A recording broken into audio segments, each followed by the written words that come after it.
Alright, now we're back up and running. At Twitch and there are many Kick's questions working, that need but I answering, couldn't and get Doc YouTube Samson working. is being truthful, because there are questions as some to how extra he even steps. got there. He sacrificed himself in order to save Bruce once before, but then there was a green door that opened up, and the next thing that he knew, he was crawling out of a grave. Shields thought that it could be the leader again, but the test showed that Doc Samson was free of the leader's influence. They have no idea what the green door is. Fury looked over his file and came up empty-handed as well, and he just chalked it up to, guess that happens sometimes to heroes. As far as Samson knew, though, Amadeus Cho had drained Bruce of his gamma energy. But when the news broke out that there was a Hulk sighting, he knew that he should reach out to Betty and confirm it. Which brings him here today, now with a black eye. Samson spits blood out of his mouth, telling the Hulk, "All right, let's reason this out, shall we?" The Hulk shouts, swinging wildly, and Samson jumps over him, telling him, "You know, there's a lot of irony here. I've been trying to reach your mind, but it has to grow back first, doesn't it? Whatever the cyborg assassin shot you with, it made my therapeutic approach somewhat impossible." The Hulk grabs Samson by his arm, slamming him into the ground, shouting, "Smash! Hulk, smash! Smash Green Hair!" But before the Hulk can punch him again, Samson catches his breath, telling him, "Samson, Leonard Samson, you know me. I'm your therapist and you're acting out. You are smarter than this." As the Hulk's brain starts to grow back, he slows down. "Sam, son." And Samson tells him, "That's right. Remember who you are. Remember where you are. Betty's place, remember? Where's Betty?" The Hulk looks back, telling him, "Betty, the plastic man, he hurt Betty. Hulk has to." And Samson asks, "Wait, what happened? What happened to Betty, Hulk?" As the last bits of his head heals, he turns back, telling him, "She was shot. That's what happened. Through the head. Sniper fire from the cyborg. Now he's gone. Are you happy?" The two head back into Betty's house, and as Samson looks at the blood on the ground, he asks, "Where's her body, Hulk?" The Hulk points to a giant hole in the wall. "My guess is that she went that way while we were busy. I knew Banner seeing Betty was a bad idea." Samson then asks, "So what is the relationship between you and Banner, Hulk?" "I hear stories." Hulk rubs his head, telling him, "We don't talk much. Not in words, at least. Banner's life was crazy, and it got much worse since I was gone. Nobody saw. Nobody wanted to. But Banner was so broken that he set up his own murder. All that did was break him even more. Then there was a Hulk that came out to work for Hydra. Big ball of rage and nothing else. Wordless thing that didn't care who it hurt. But it was taken care of. That thing's in pieces, locked away somewhere. As long as I'm around, that thing is never getting out. First thing I did when Banner let me loose, somebody has to take charge." Samson asks, "What does that make you? Which Hulk are you?" Hulk turns away, not answering, but he tells him, "Banner needed a dad, or something like that. A dad who loved him, but he didn't know what love was.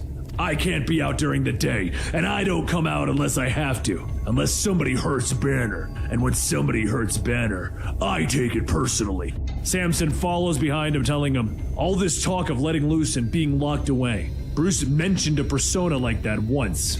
A Hulk that he had to actively lock away in his mind. A Devil Hulk. A Hulk who, if ever got out, would be the end of the world. Tony Stark told me about when you fought, and the name that you responded to. Are you the Devil Hulk?" Hulk gets ready to jump, asking, "You just figured that out, huh? Well, come on if you're coming. We gotta be somewhere." Samson jumps on just behind the Hulk, telling him, "I'm glad that the world's still intact." And Hulk stops him, telling him, "Actually, that's exactly what I'm here to do. The human world needs to go. Let's start with the nukes. The president can end all life in minutes, and the whole world is designed to make it that easy. But maybe it won't happen. Maybe it won't even matter. The planet's already boiling over to death. Wildfires, hurricanes, whole chunks of the food chain are dying off. Every time you hear about it, it gets worse. Less time, less hope. But the humans in charge pretend they don't even believe it. So you wonder why I'm angry? You want to know why I want to end the human world, Samson? Because if I do, maybe some of them will live." As the two land in the cemetery, Samson asks, "Is this where Betty went? Is she even alive?" And the Hulk responds, "Of course she is. Just think about it. Banner watched you die, and here you are. You're part of the club, just like Betty. You, her, me, and him." Hulk points at the grave and Samson says, "Oh, why does this keep happening to them? Why are they still here?" And the two look down at the empty grave of Rick Jones and the Hulk tells him, "Don't ask me." The next day, the sun is setting in New Mexico and Bruce says, "Here." Samson lands with a loud thump and he asks if this is the spot, and Bruce goes on telling him, "It's the tunnel that the Hulk dug. It's where the government brought him after Iowa." So Samson asks, "Are you sure that this is where they brought Rick's corpse?" And Bruce tells him, "Yeah. It fits the facts as we know them. Rick's body was exhumed by a literal Men in Black. We gotta save Rick." Samson then asks, "What about Betty? Doesn't she need us too? She was shot dead, and then she got up again and smashed through a wall. Look, we've been traveling all day. Not to push, but we just need to stop and talk for a few moments, Bruce." But Bruce looks over at the setting sun, telling him, "I'm sorry, but we're out of time for this session." He begins to change into the Hulk, and then the Hulk asks, "What's with the face, Samson?" Samson looks away, telling him, "Nothing. I don't suppose you can tell me what happened here." The Hulk looks down at the hole and he tells him, "I ate a guy. He was annoying. Are we doing this or what?" Once the two go down below, the Hulk sifts through the wreckage, and Samson then asks, "You think they brought Rick here?" And the Hulk tells him, "No, but we're gonna find something though. With me on the loose, they're gonna want to leave in a hurry." Hulk then stops to sniff the air, and he tells him, "I smell some gamma." He rips back the door and the two look inside, and Samson says, "Left something behind. You meant clues." Hulk readies himself looking at the big gamma-infused beast, telling him, "Sure, these are my kind of clues." Meanwhile, elsewhere, Dr. McGowan looks down at the thing on the table, telling everyone that the cocoon stage is almost complete, General 14. She then quietly says, "I'm sorry, Jones. I'm really sorry." 14 looks at his tablet, telling McGowan to keep things professional. 14 then looks at the security thief and the shadow base the Hulk is fighting in, and he tells him, "Good. Spring the trap on my signal." Back over in California at Betty's destroyed home, the detective tells Jackie McGee that this is officially a missing persons case. And Jackie asks, "Unofficially?" The detective tells her that the forensics team found blood, bone fragments, and brain matter. Somebody died in that house before it got smashed, judging by the spatter. Jackie then asks, "Do you think the Hulk did this?" And the detective tells her, "No, but we found the bullet. But whatever brought that wall down left behind this." The detective pulls out a bag with a large red feather, and Jackie asks, "What is it?" The detective tells her that he's not sure. Right now, she's the Hulk expert. What kind of Hulk leaves feathers behind? Up in a tree, Betty is perched, watching. Back at the underground lab, the Hulk rips and tears his way through the gamma beast, and Samson then tells him, "You really like doing that, huh?" Hulk stops. "Yeah, I really did. And that ain't good." Samson tells him, "No, it's not. It's not healthy. I've been waiting for you to realize that." But the Hulk snaps at him. "Shut up! It's not like that. What shadow base lets bioweapons have free range? They set them loose so that I'd have something to fight. Keeps me happy. Keeps me distracted."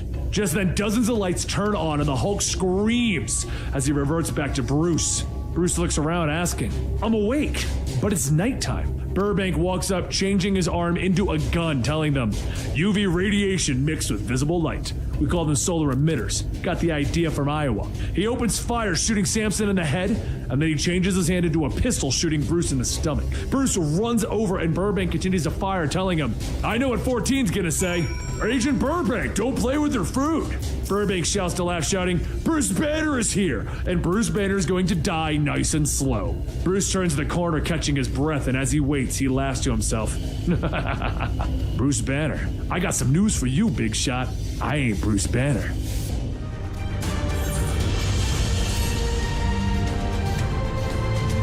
Burbank, the soldier chasing Bruce Banner through the military facility, asks where did he go. But the man inside of Bruce's head tries to look around to find something useful. He sees a display of gamma-charged bugs and he quickly smashes the glass. Burbank looks around the corner only to see the man that looks like Bruce grabbing a fistful of sand and throwing it in Burbank's eyes. The man asks, "How does it feel to have radioactive ants in your eyes, big shot?"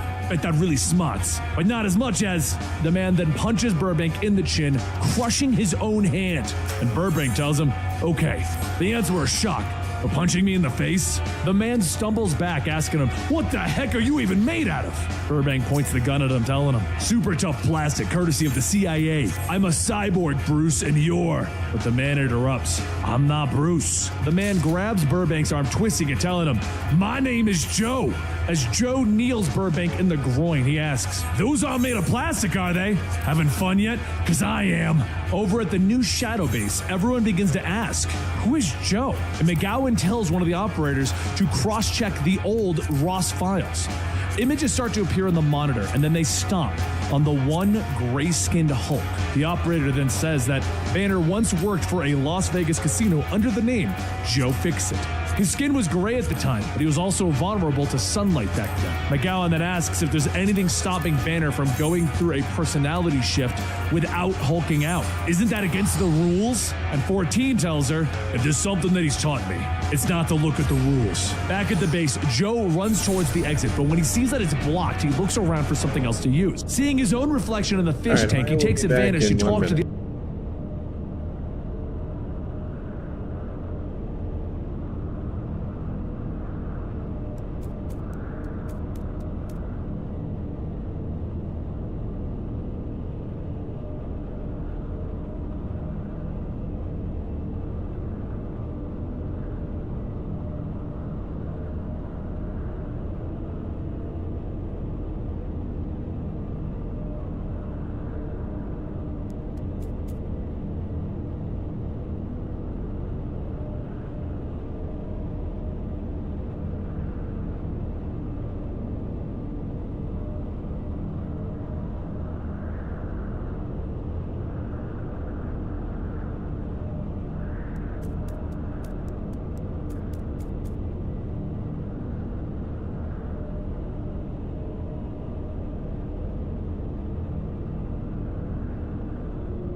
Alright.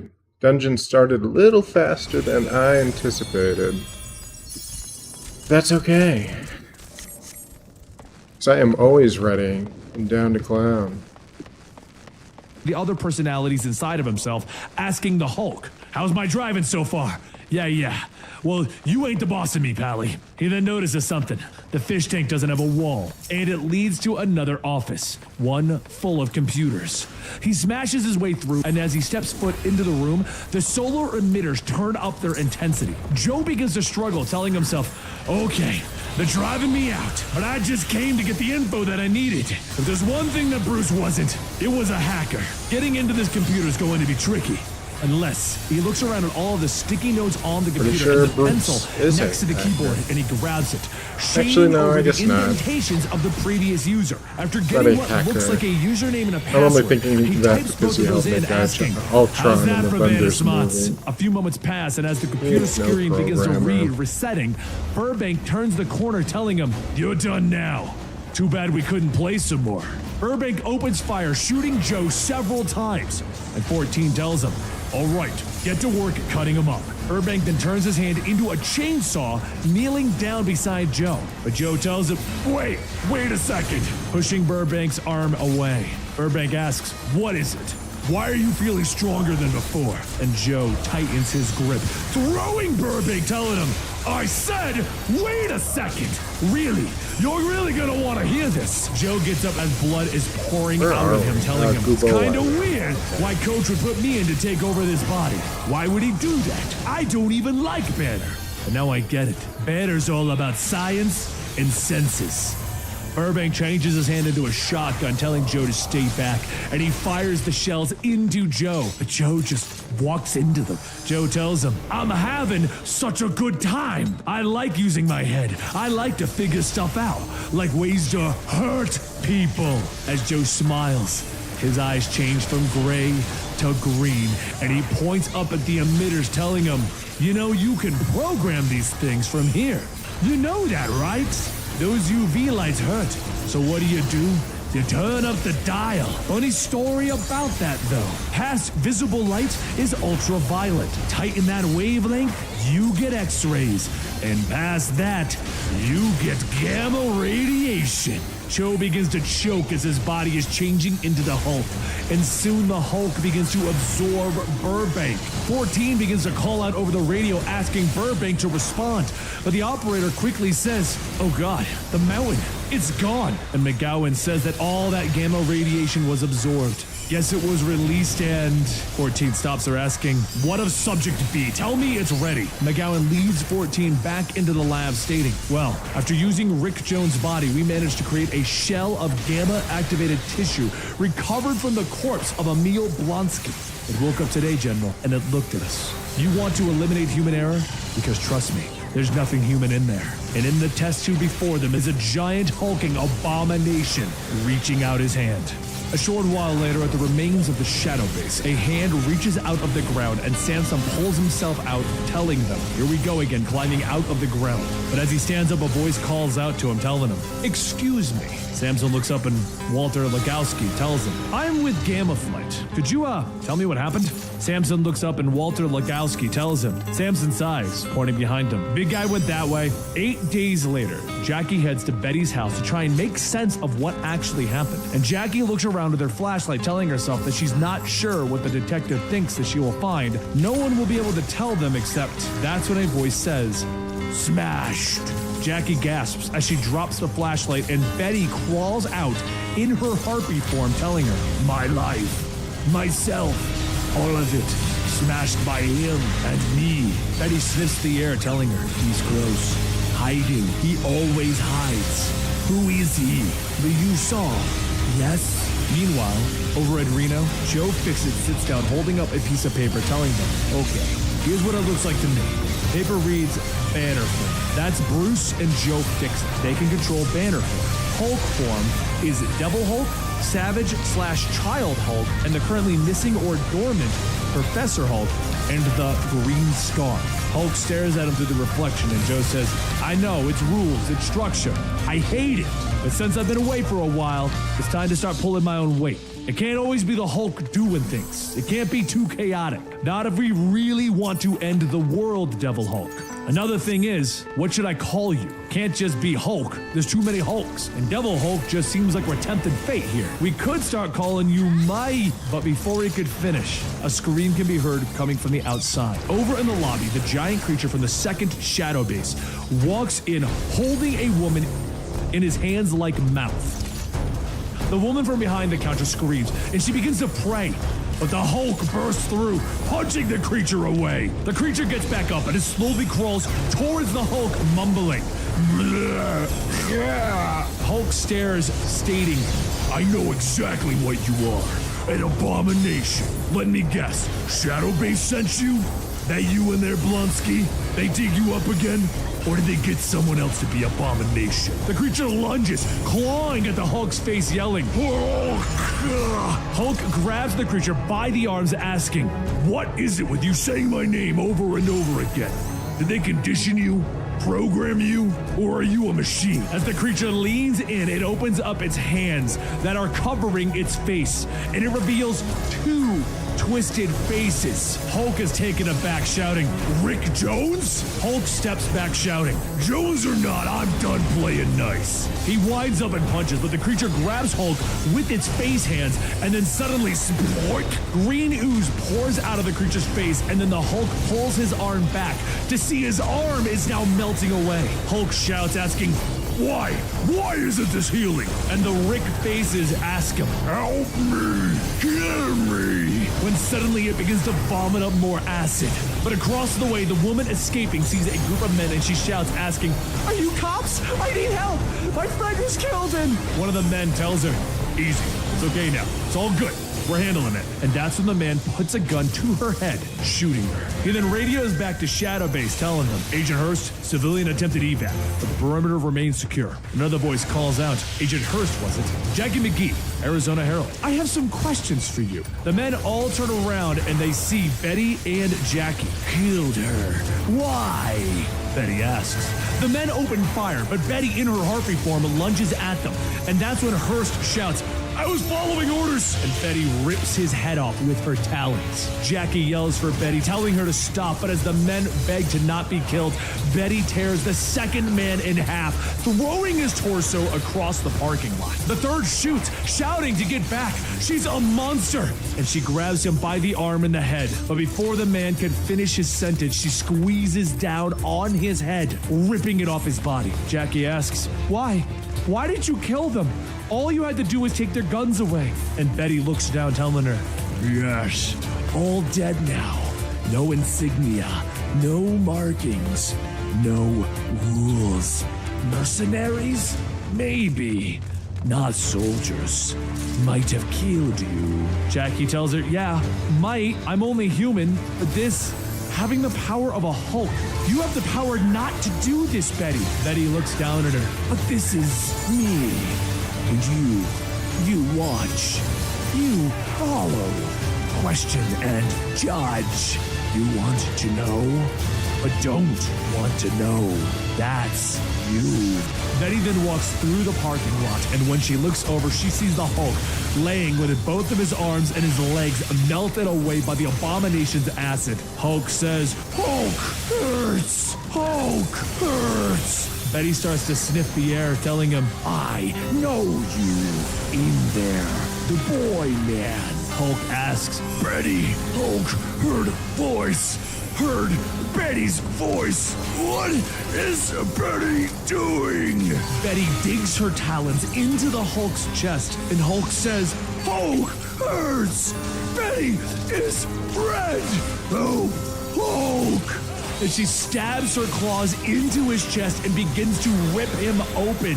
He shouts, asking, what is Betty doing?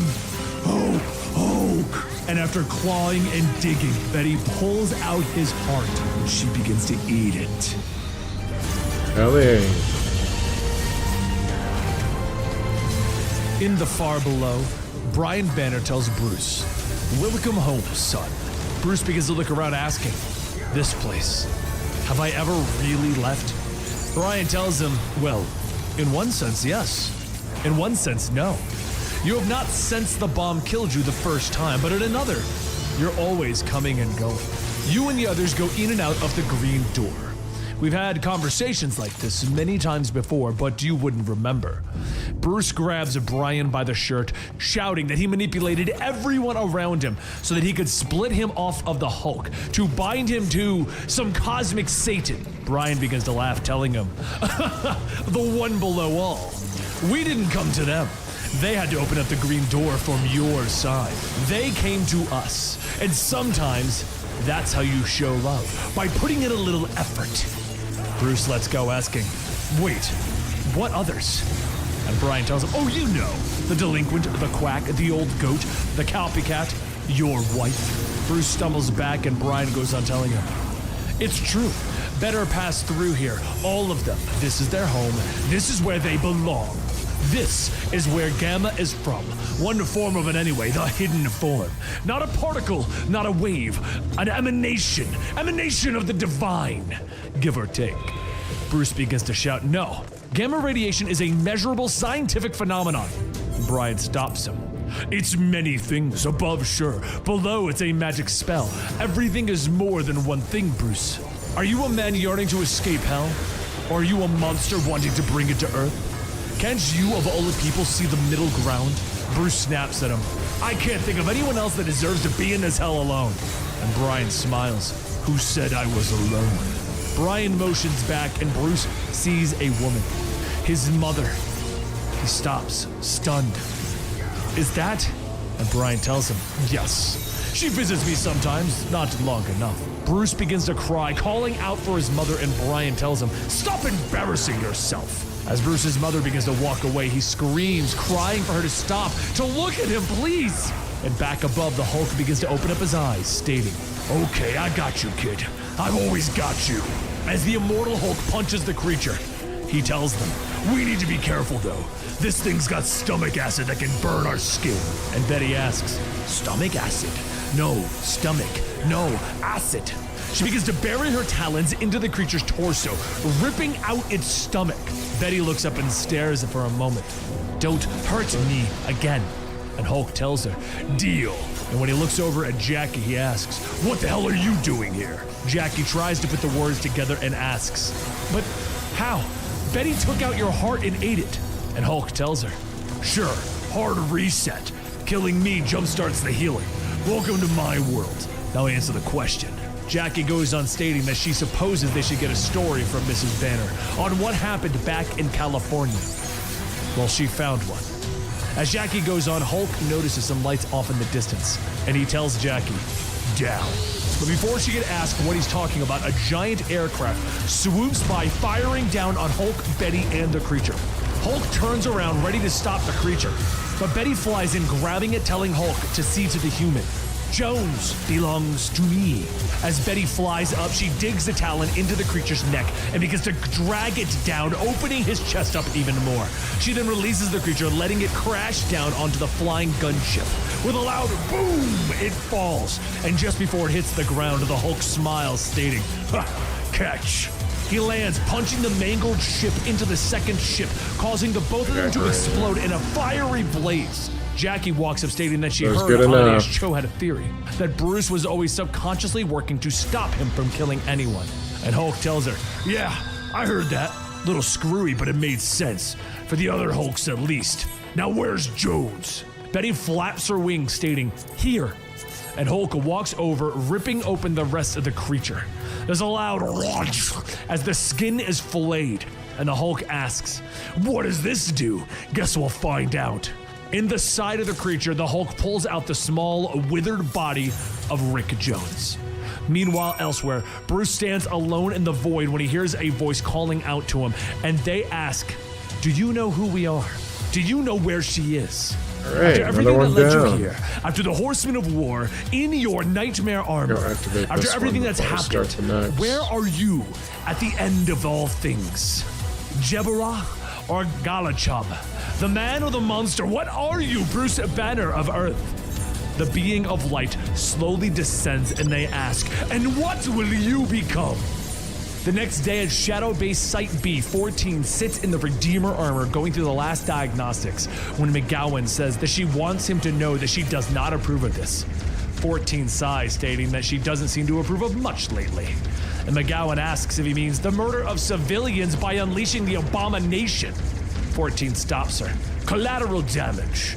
It's a term we've been using here since the 60s. Surely you've heard of it. McGowan tells him yes. She registered her complaints about that, but the translocation is easily the most dangerous method of instant travel. Unless you are Reed Richards and can calculate the variables in your head, this is a terrible idea. 14 tells her, yes, hence the armor. If I miss the target, I can survive in open space. 14 then steps onto the platform and tells the operators to flip the switch. McGowan calls out to the others, telling them to shut it down. They need to double check, no, triple check before they do this.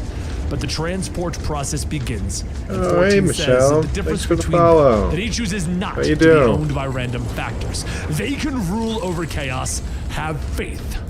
Meanwhile, up at the Alpha Flight space station, Carl Creel and his wife Titania sit discussing their plans as to what to do next, when suddenly 14 appears in front of them. Creel gets up asking, "What is?" But before he can finish, a dart is shot into his head and he quickly loses the ability to maintain his shape. Titania jumps up shouting, "What did he do?" But 14 tells her that it was just fentanyl. Her husband might be hard to kill, but he has shown a weakness to drugs in the past. 14 fires 3 more darts, and once Titania finally passes out, he moves forward onto the next. In the next room, Samson tells Walter that they need to be careful with this. There's no telling what can happen if they touch it with their bare hands. It's almost like Walter it's tells him that he'll be copied fine. and The Hulk paste. left us behind, so it's Seen their that job so to many figure out what the hell times. this thing is.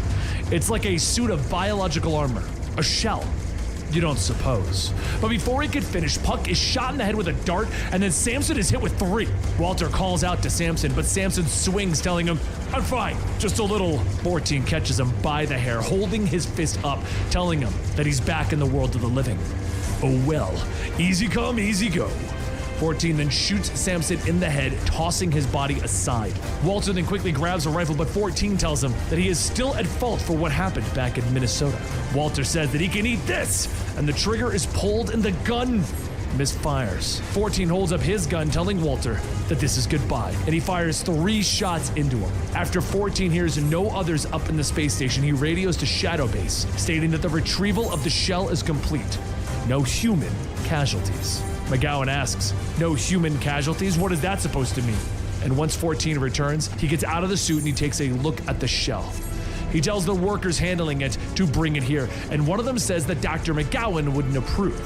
14 tells him that McGowan can register her complaints and continue her work, as she always does, as she always will.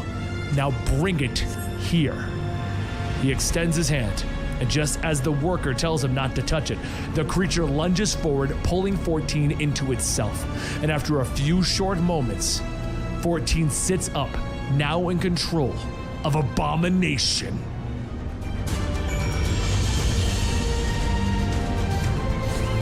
A short while later, McGowan runs in shouting, "What the hell is wrong with you? First you kill 2 Gamma Flight members retrieving the shell on a so-called stealth mission, and then you do this? Are you wearing it? Are you bonded with it? The Abomination suit? How is it even possible? We're gonna have to run some tests." But 14 looks down, telling her that he is in control here. He is in full control, and with that his nose begins to bleed. McGowan tells him that he has a little, but 14 tells her, "Yes, there are some side effects, minor side effects, but I am the Abomination." He leans down, stating, "We fight monsters. We make weapons. The Abomination is a monster, a terror against society. But now it is a weapon. My weapon, McGowan."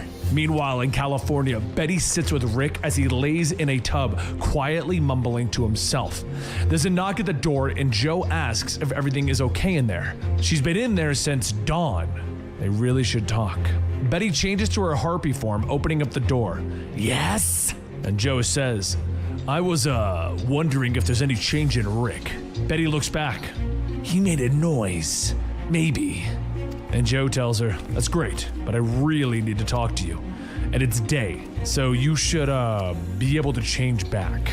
Betty tells him, yes. And Joe asks, are you going to? She pauses for a moment and tells him, no, this is me. Joe tells her, well, okay, I'm gonna go check on McGee and get some lunch. Do you want anything? Betty closes the door. No, thank you. Goodbye. As she sits down, she reverts to her human form, keeping watch over Rick. And as soon as Joe steps outside, Betty shouts for him to come back. Something's happening. Joe and Jackie rush in, and out of the bathroom, a glowing green Rick walks out stating, Groom Lake, under the ground. They're under Groom Lake. Oh God, I remember, Bruce. I remember everything. I remember everything that they did to me. Meanwhile, back up at the Alpha Flight space station, Puck asks if they are at Groom Lake, the military base in Nevada. The operator says that this is correct. They have tracked down the translocation signal back to its source.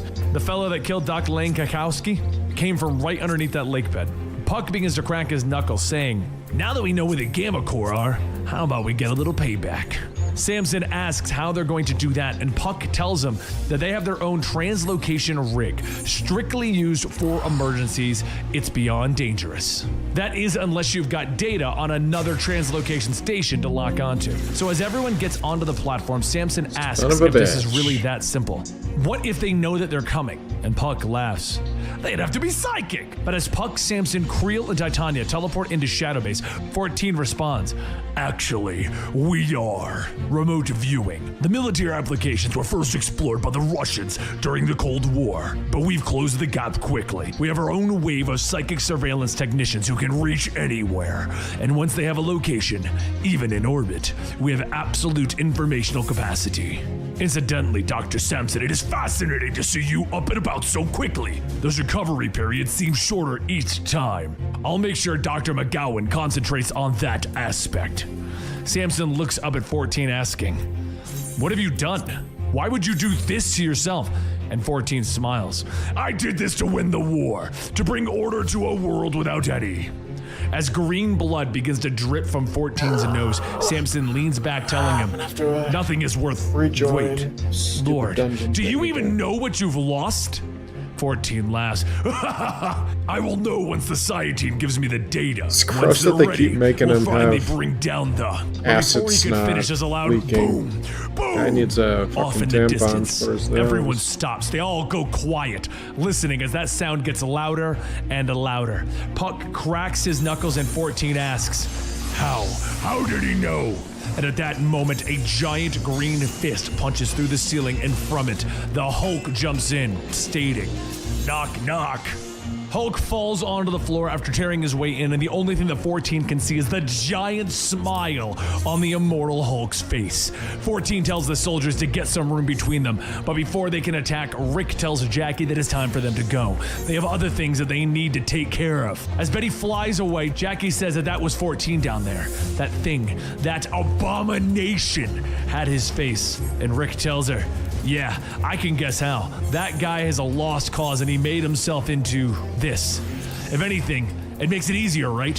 Figure the plan's going pretty well. The distraction part anyway. Back in the main unit, the Hulk grabs onto one of the large mech suits, crushing it, asking, are we having fun yet? Titania asks, great. Are we helping the Hulk now? And Creel tells her that it looks like it. Now get behind him. 14 shouts to the trank units to focus on the Absorbing Man and Titania. Bring them down! Dozens of darts fire at Creel, the Absorbing Man, but as the needles hit his skin, he says, these have fentanyl in them, right? Smart. I'm not so good with drugs.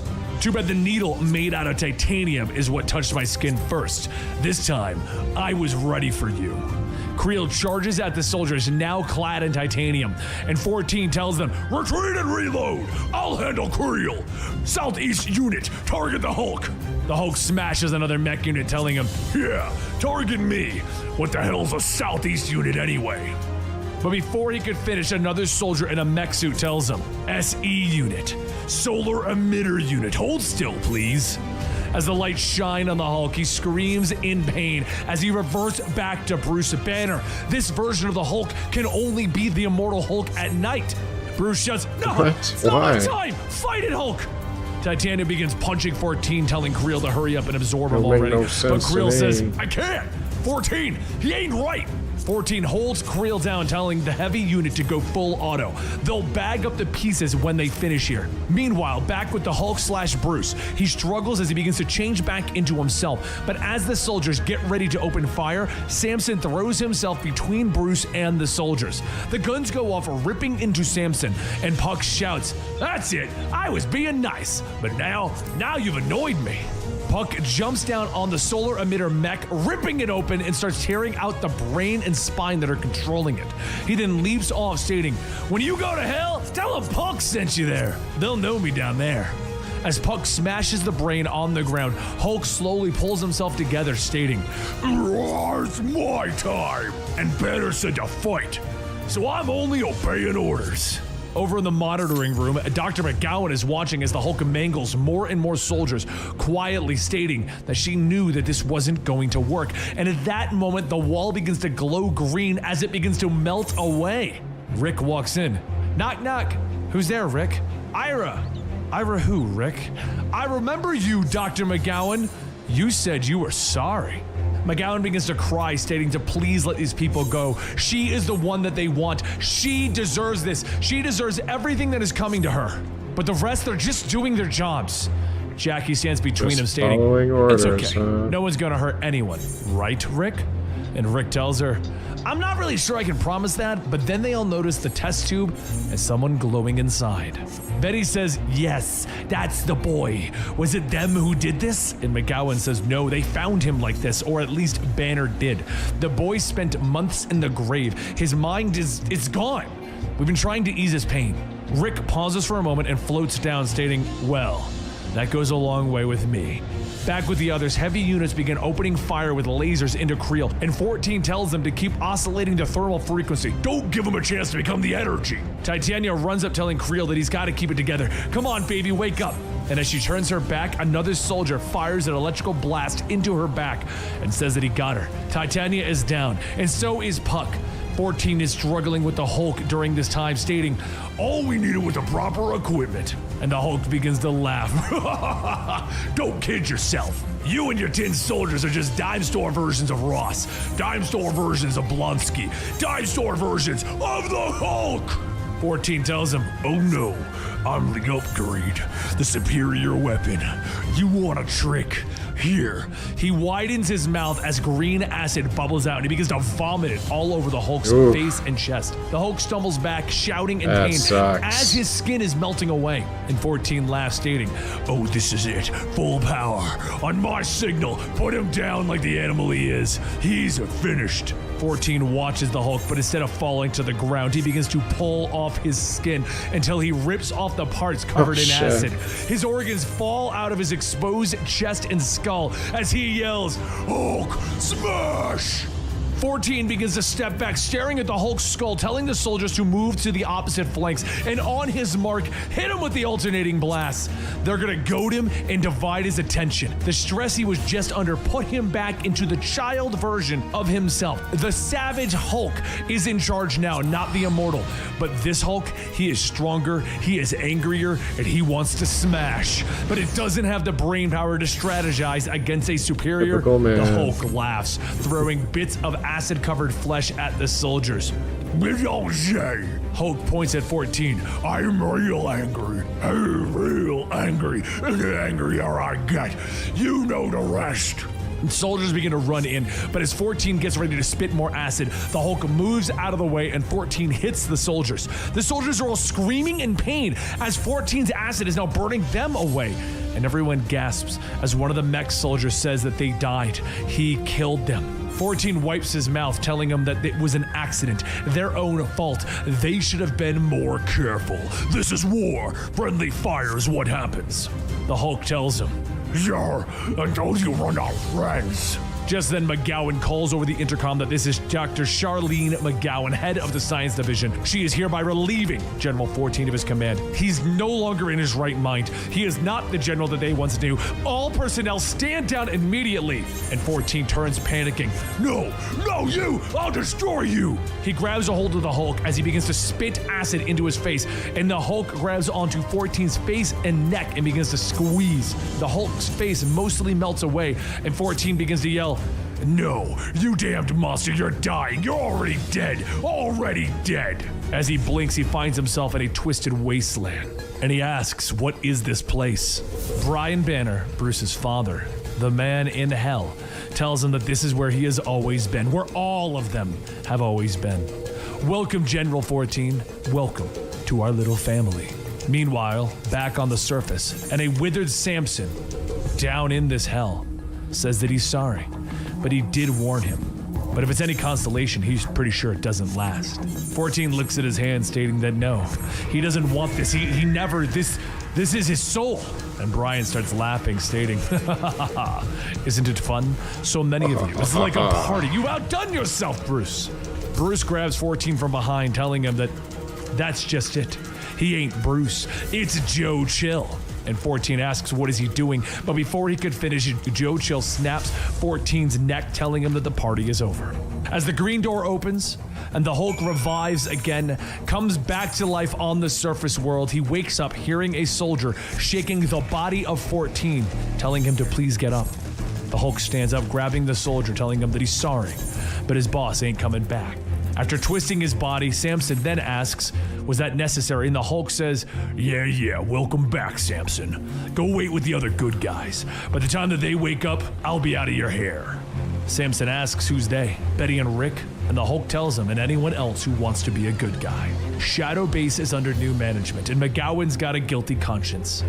They've got her on their side. They've got $1 billion black budget, tech bases nobody knows about, and soon they can really get to work. Nice chair. Samson then asks what is he planning on taking over Shadow Base. These people signed up to kill him, and the Hulk stops, stating that 14 did. But from what Jones said, McGowan ain't the same way. Her, we can deal with. And why do you care? Ain't you with Creel and the rest? Samson sighs, telling him that he doesn't think that they need him around, and not now at least. Someone needs to be here to keep watch on. The Hulk steps up, sitting down in the chair, telling him, that's fine, just don't get in my way, Samson. Banner's with me on this one, so's the big guy. Even Joe Fixit's coming around. If we work together, we're gonna be the strongest and smartest one that there is. Relax, Samson. Everything's gonna turn out fine in the immortal Hulk's hands.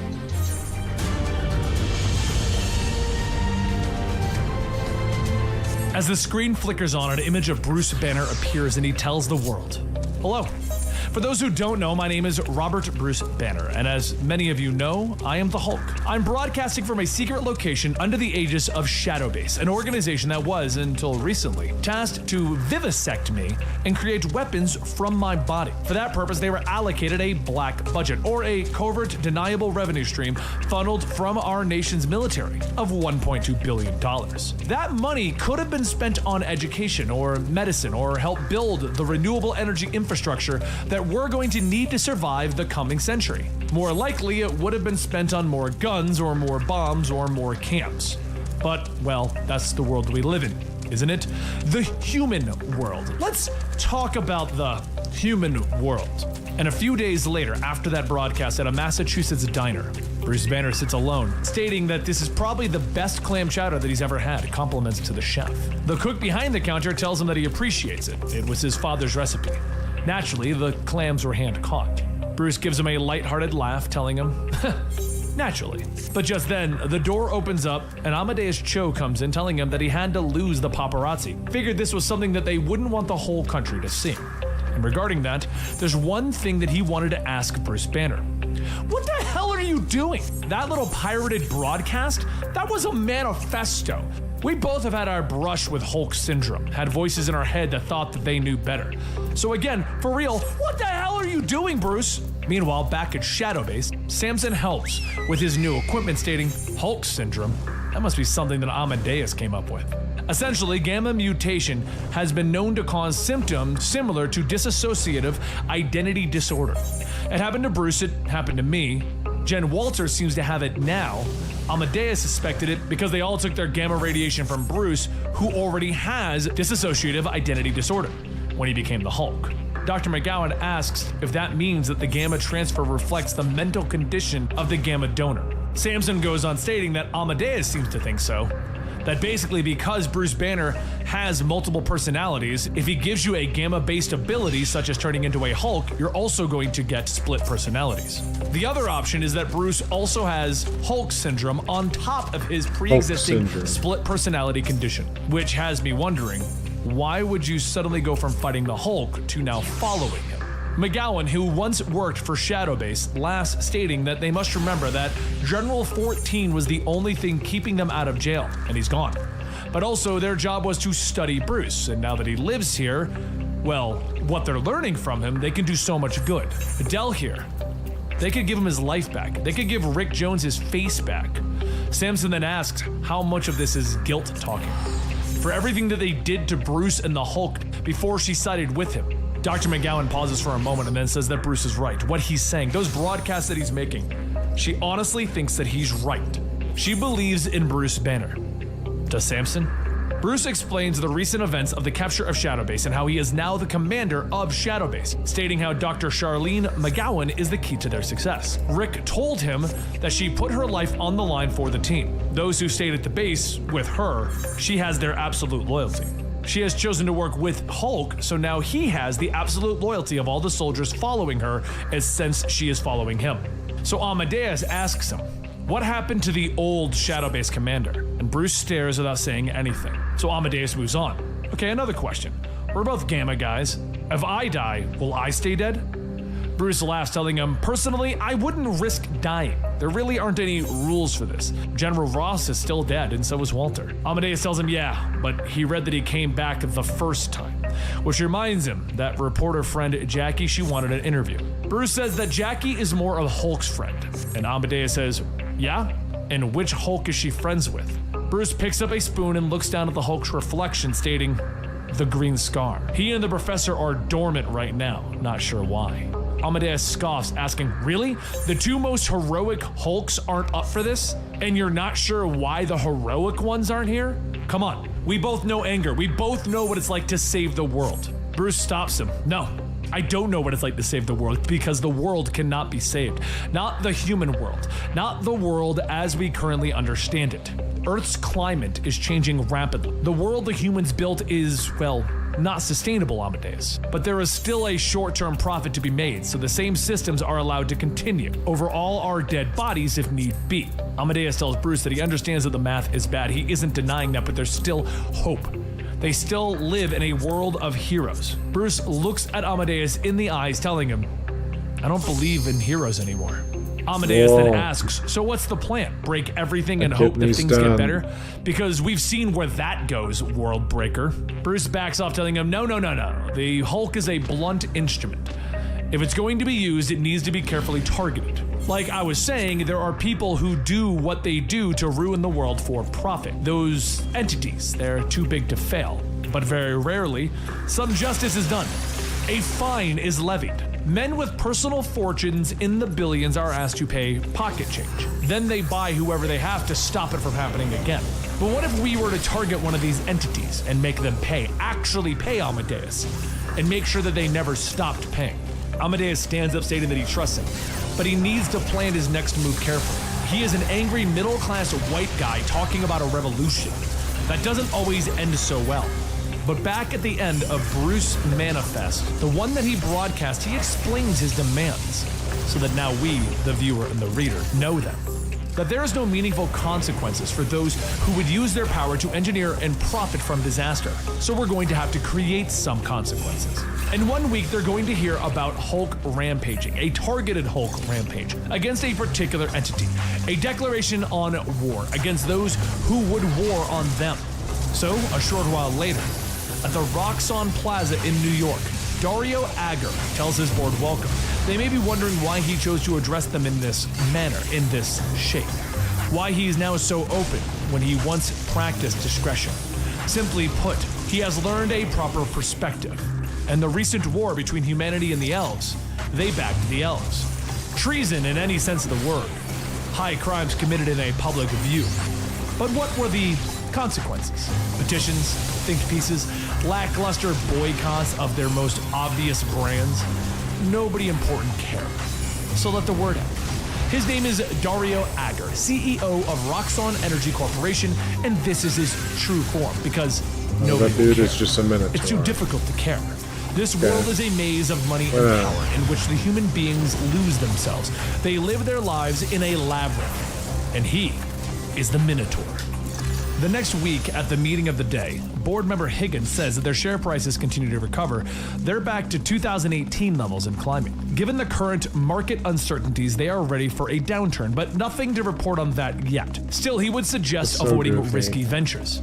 Minotaur tells Higgins to stop being a coward. They're not some mom and pop store that closes down in a strong wind. They are the hurricane. Uncertainty is what they want. Business demands uncertainty. There must be winners and losers, the strong and the weak. They are the strongest that there is. He is a 9-foot-tall man-bull who betrayed the earth to elves, and yet here he stands. Don't talk to him about risk.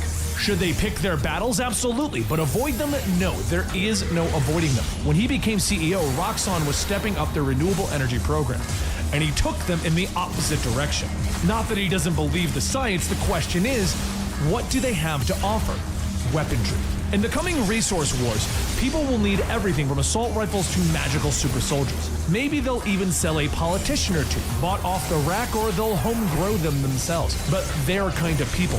The masses like to see strength in their leaders. Higgins says that seems like an extreme response. Their current projections aren't quite so dire, are they? They still have time to do something, don't they? The projections, the environmental studies that they release, they say. And Minotaur stomps him, stating that that's the problem. He has been looking at the studies that they've released for public consumption. They'll have to give him clearance for the real ones. Simply put, that 12-year-old deadline in the news, optimistic. Right now, the global situation is relatively stable, but things change. They change fast. Of all the many products that they sell, the most profitable and powerful is narrative. Selectively packaged, expertly targeted, highly potent. Control of what information the public receives and believes is vital to a continued business. But in this room, at this level, there can be no illusions. They cannot succumb to their own. But at that moment, another board member, Travers, says that they have reports of a Hulk attack currently in progress. Minotaur says good. Speaking of narrative, they can show the public of how Roxxon's heroes handle the nation's biggest bad guy. How soon can their berserker units reach the scene? And Travers says that they are already here. The Hulk is attacking them. One of their data centers, the one in Oregon. Minotaur pauses for a moment and then asks, "What did you just say?" "No." "How did he know?" As the Minotaur squeezes and crushes Higgins' head, he throws the body aside, telling the board, "I apologize. I found myself in need of a stress ball. I am afraid that we have a serious problem. Earlier, I spoke about creating a narrative, the importance of controlling the public consciousness. As some of you know, Roxxon West is the beating heart of that strategy. It's the server farm that keeps Roxxon running. Rockspace, Yambler, the forums, Roxxon's entire social media reach, and our window into the soul of mankind. Roxxon West processes trillions of terabytes of data a second, a goldmine of personal data, priceless, but given to us for free. It allows us to tailor information to each user, to create loyalty, to foster apathy, to tell a story in their heads. The Berserker units stationed there are Hulk-level troops. If they aren't enough, then Bruce Banner will have achieved something previously thought impossible. He will have hurt the Roxxon Corporation. But back at Shadowbase, Hulk reports that he's finished, and McGowan tells him that Rockspace is down. It would seem that Dr. Banner was right. That's how you hurt Roxxon. They should translocate him back. It's almost sunrise, and when sunrise is up, the Hulk is gone. The Hulk pushes aside the rubble, telling her, "Yeah, I figured I'd stick around and watch the sunrise." McGowan asks, "Doesn't the sunlight?" And Hulk tells her, "Yeah, the day ain't my time, but Banner showed me that I could fight that. We can fight that. We work together, McGowan. Together. We are the strongest one that there is." And this is just the start.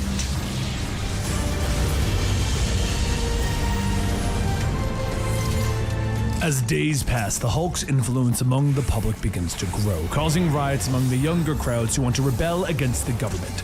And for the Minotaur, he is constantly reminded that without Roxxon's social media presence, other companies like Bane Tech are skyrocketing in popularity. As Minotaur gets out of his limo to head up to his office, he notices graffiti painted along the sign.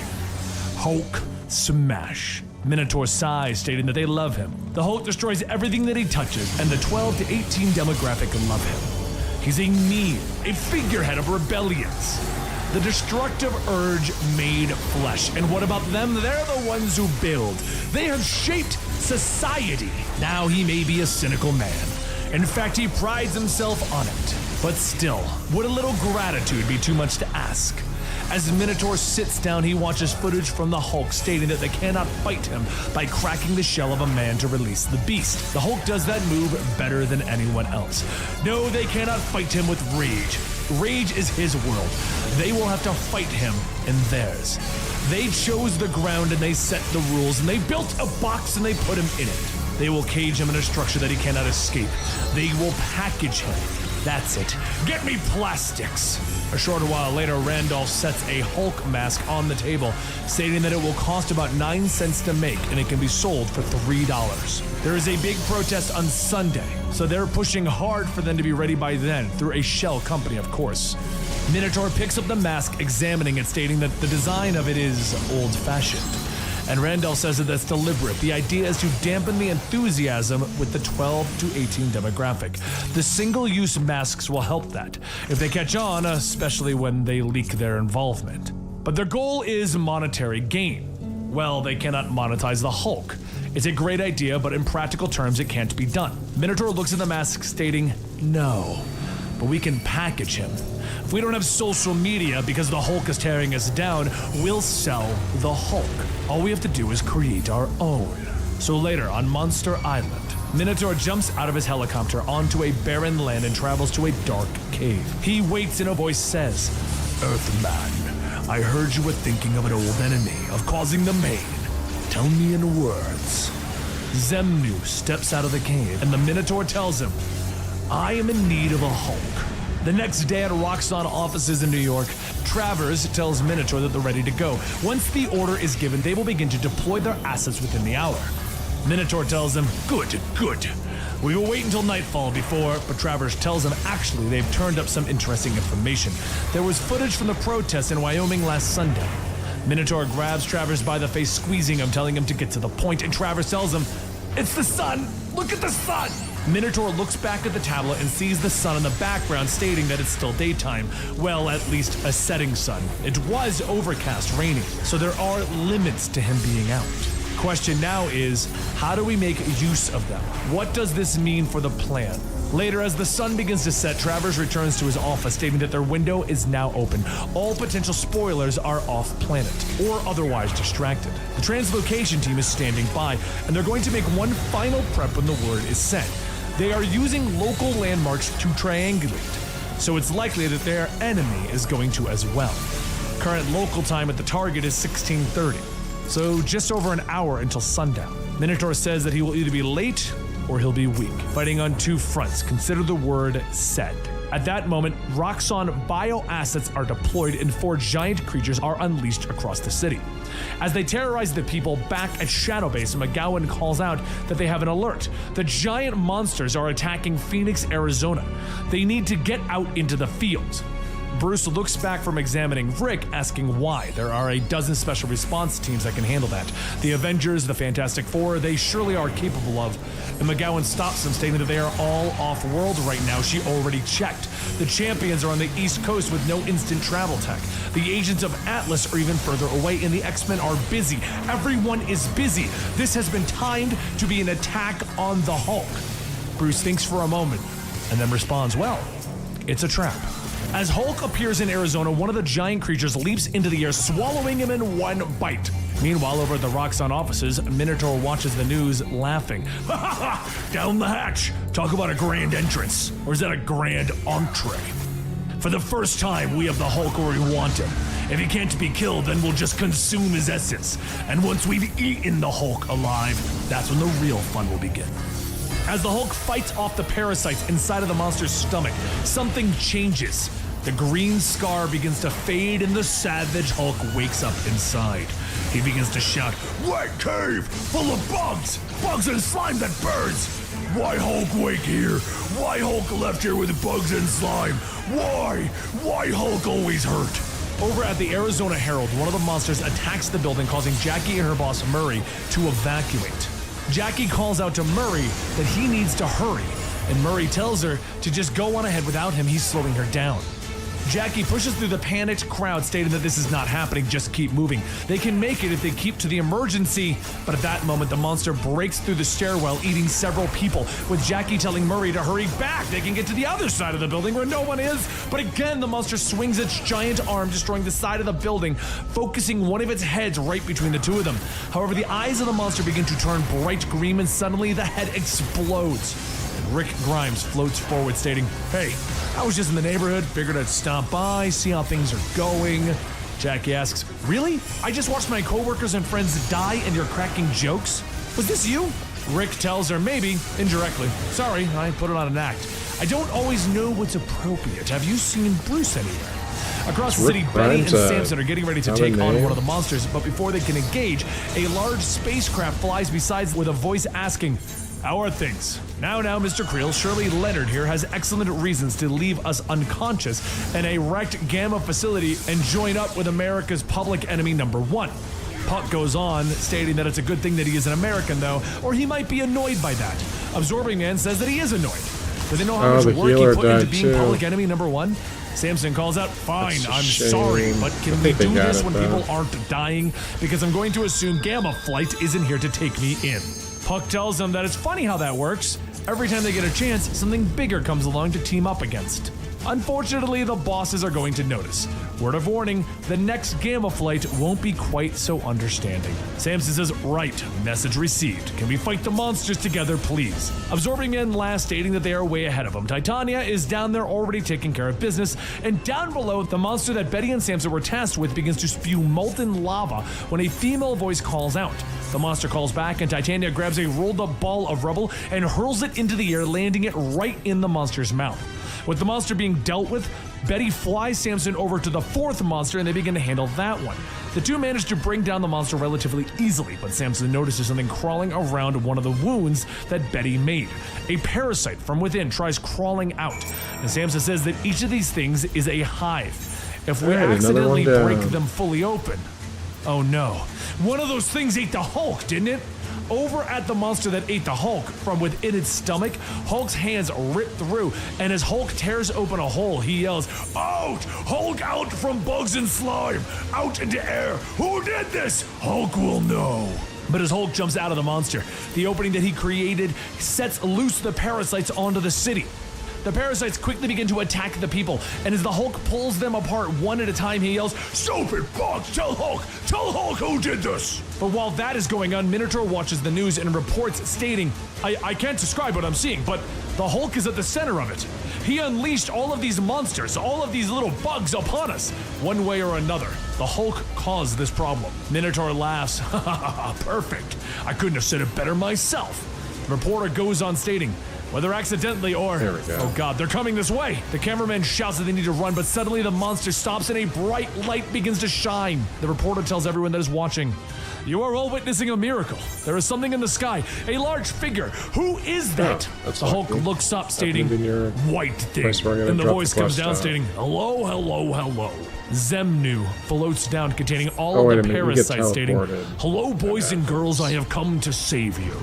You all know me, don't you? I am Zemnu, from the magic planet. Remember before the job and the family that you all hate? Before everything got so hard for you? Remember Saturday morning television, the smell of a new plastic toy? Remember being happy? Then you remember me." Zemnu looks down at the Hulk, asking, "And what about you? Do you remember? I was the Hulk before you." Hulk shouts, "Hulk is Hulk! You are White Thing!" Hulk know you. You heard Hulk.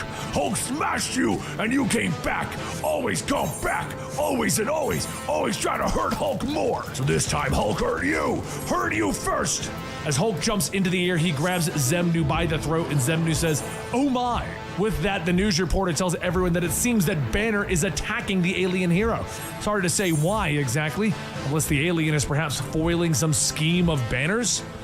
Minotaur sits back sipping his champagne.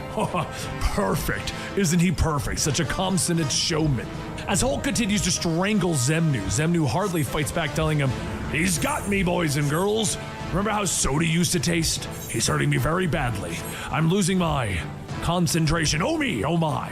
Suddenly, the parasites that were held captive break free and they begin to attack, starting with the news helicopter flying nearby. Betty quickly flies in, ripping the parasites out, telling the pilot to land or die. Back on the rooftop, Hulk punches into Zemnu, shouting, "Shut up! Shut up, white thing!" Zemnu asks, "Ewoks and bubblegum, 7th grade crushes and long summer evenings. Wasn't everything so much better before?" Hulk then tears into one of Zemnu's mechanical arms, yelling, "Shut up! Hulk does not care! Hulk doesn't care about what was! Hulk is Hulk!" Zemnu looks Hulk back at the camera Hulk. crew stating, "Oh dear, oh dear. Oh no, He's going to Shakespeare kill me. could have done Remember any your better." first love." Just then, the Absorbing Man flies in after taking the form of the Gamma Flight jet, blasting Hulk off, stating, "Holy crap! Zemnu from the Magic Planet? I watched you when I was a kid, right?" Hulk gets back up shouting, "Stupid metal man! White Thing lies! White Thing always lies! White Thing is a lie! Why do puny humans never listen?" But before he could finish that sentence, the Hulk vanishes, reappearing in Shadow Base, with McGowan telling him, "All right, that's enough. You've done enough damage." Hulk turns back. "Stupid science woman! Science woman Alright, I took can Hulk do away my with big machine. Back to society stupid metal quest now. house. Looks Why? like for me it's around Hulk would have 10 o'clock, smashed then. them." McGowan Resets. asks if he means that he would have smashed the hero who just saved Phoenix on live TV. "Do you want people to turn against you?" Hulk scoffs. "Bah, puny humans always turn on Hulk. White Thing more important. White Thing must be smashed or McGowan asks, "Or what, save more lives? All I saw was White Thing cleaning up your mess." Hulk screams, "No! White Thing was doing something!" Hulk felt it. Hulk now know what it was. Hulk now like it. McGowan sighs, telling him to stop. What he is saying isn't making sense. She needs to talk to one of the other voices in his head. Can Savage Hulk go back?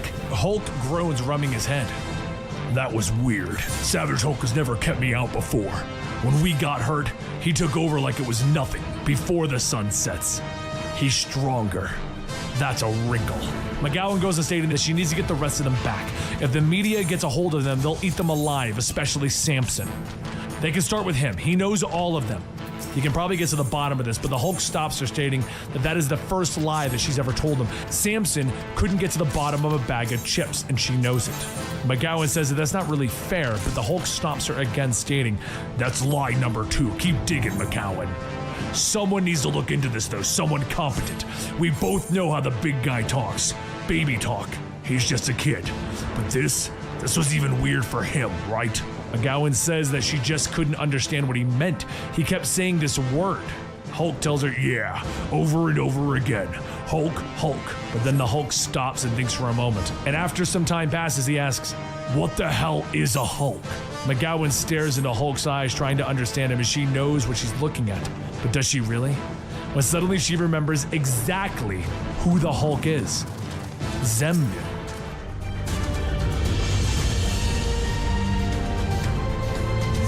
Soon the world begins to remember Zemnu. He was there for everything.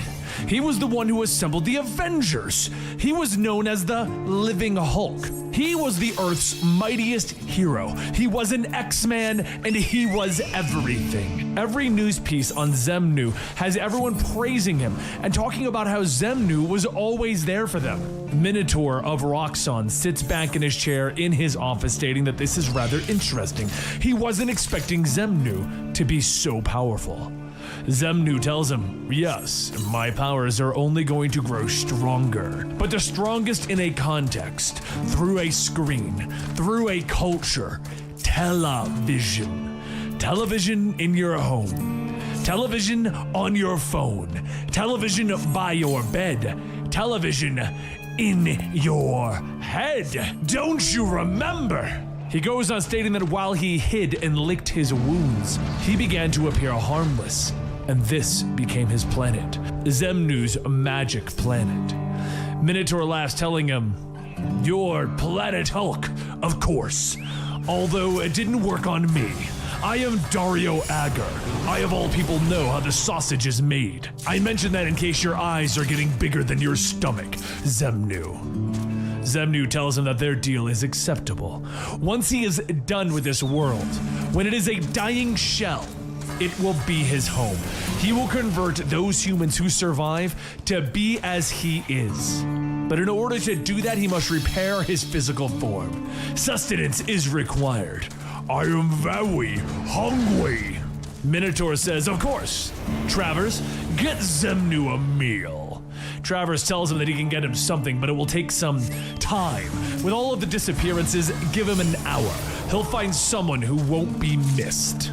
Minotaur tells Zemnu that that is an acceptable time, but Zemnu then says, but he is hungry now. Minotaur pours himself another drink, telling Travers that he's sorry. As the mechanical parts inside begin to unfold into small arms and clamps, Travers begins to yell, "Wait, you can't! Wait, please!" The arms lunge out, grabbing Travers, and as it pulls him into the gaping maw of the machine attached to Zemnu, Minotaur tells him, yes, it's unfortunate, but the thing is, people like you are always replaceable, Travers. And right now, I only have access to one Hulk. Supply and demand, my friend! Supply and demand! Meanwhile, back at Shadowbase, Bruce Banner stares at himself in the mirror, stating that nothing is wrong. Nothing is wrong! Rick knocks on the door, asking if everything is okay. They were seeing some weird stuff about him on the TV. Bruce struggles to keep the Hulk inside, telling him, yeah, I'm fine, nothing's wrong. The mirror, it's holding. The Hulk isn't coming out. Rick tells him, okay, so what are you doing in here, Bruce? Bruce wipes the sweat from his brow, telling him, I'm planning my next move. We've been concentrating far too hard on Roxxon. Our strategic strikes, protests, non-lethal attacks, responding to distress calls. Rick says that it really doesn't sound like the Bruce that he knows. Things won't make the necessary impact.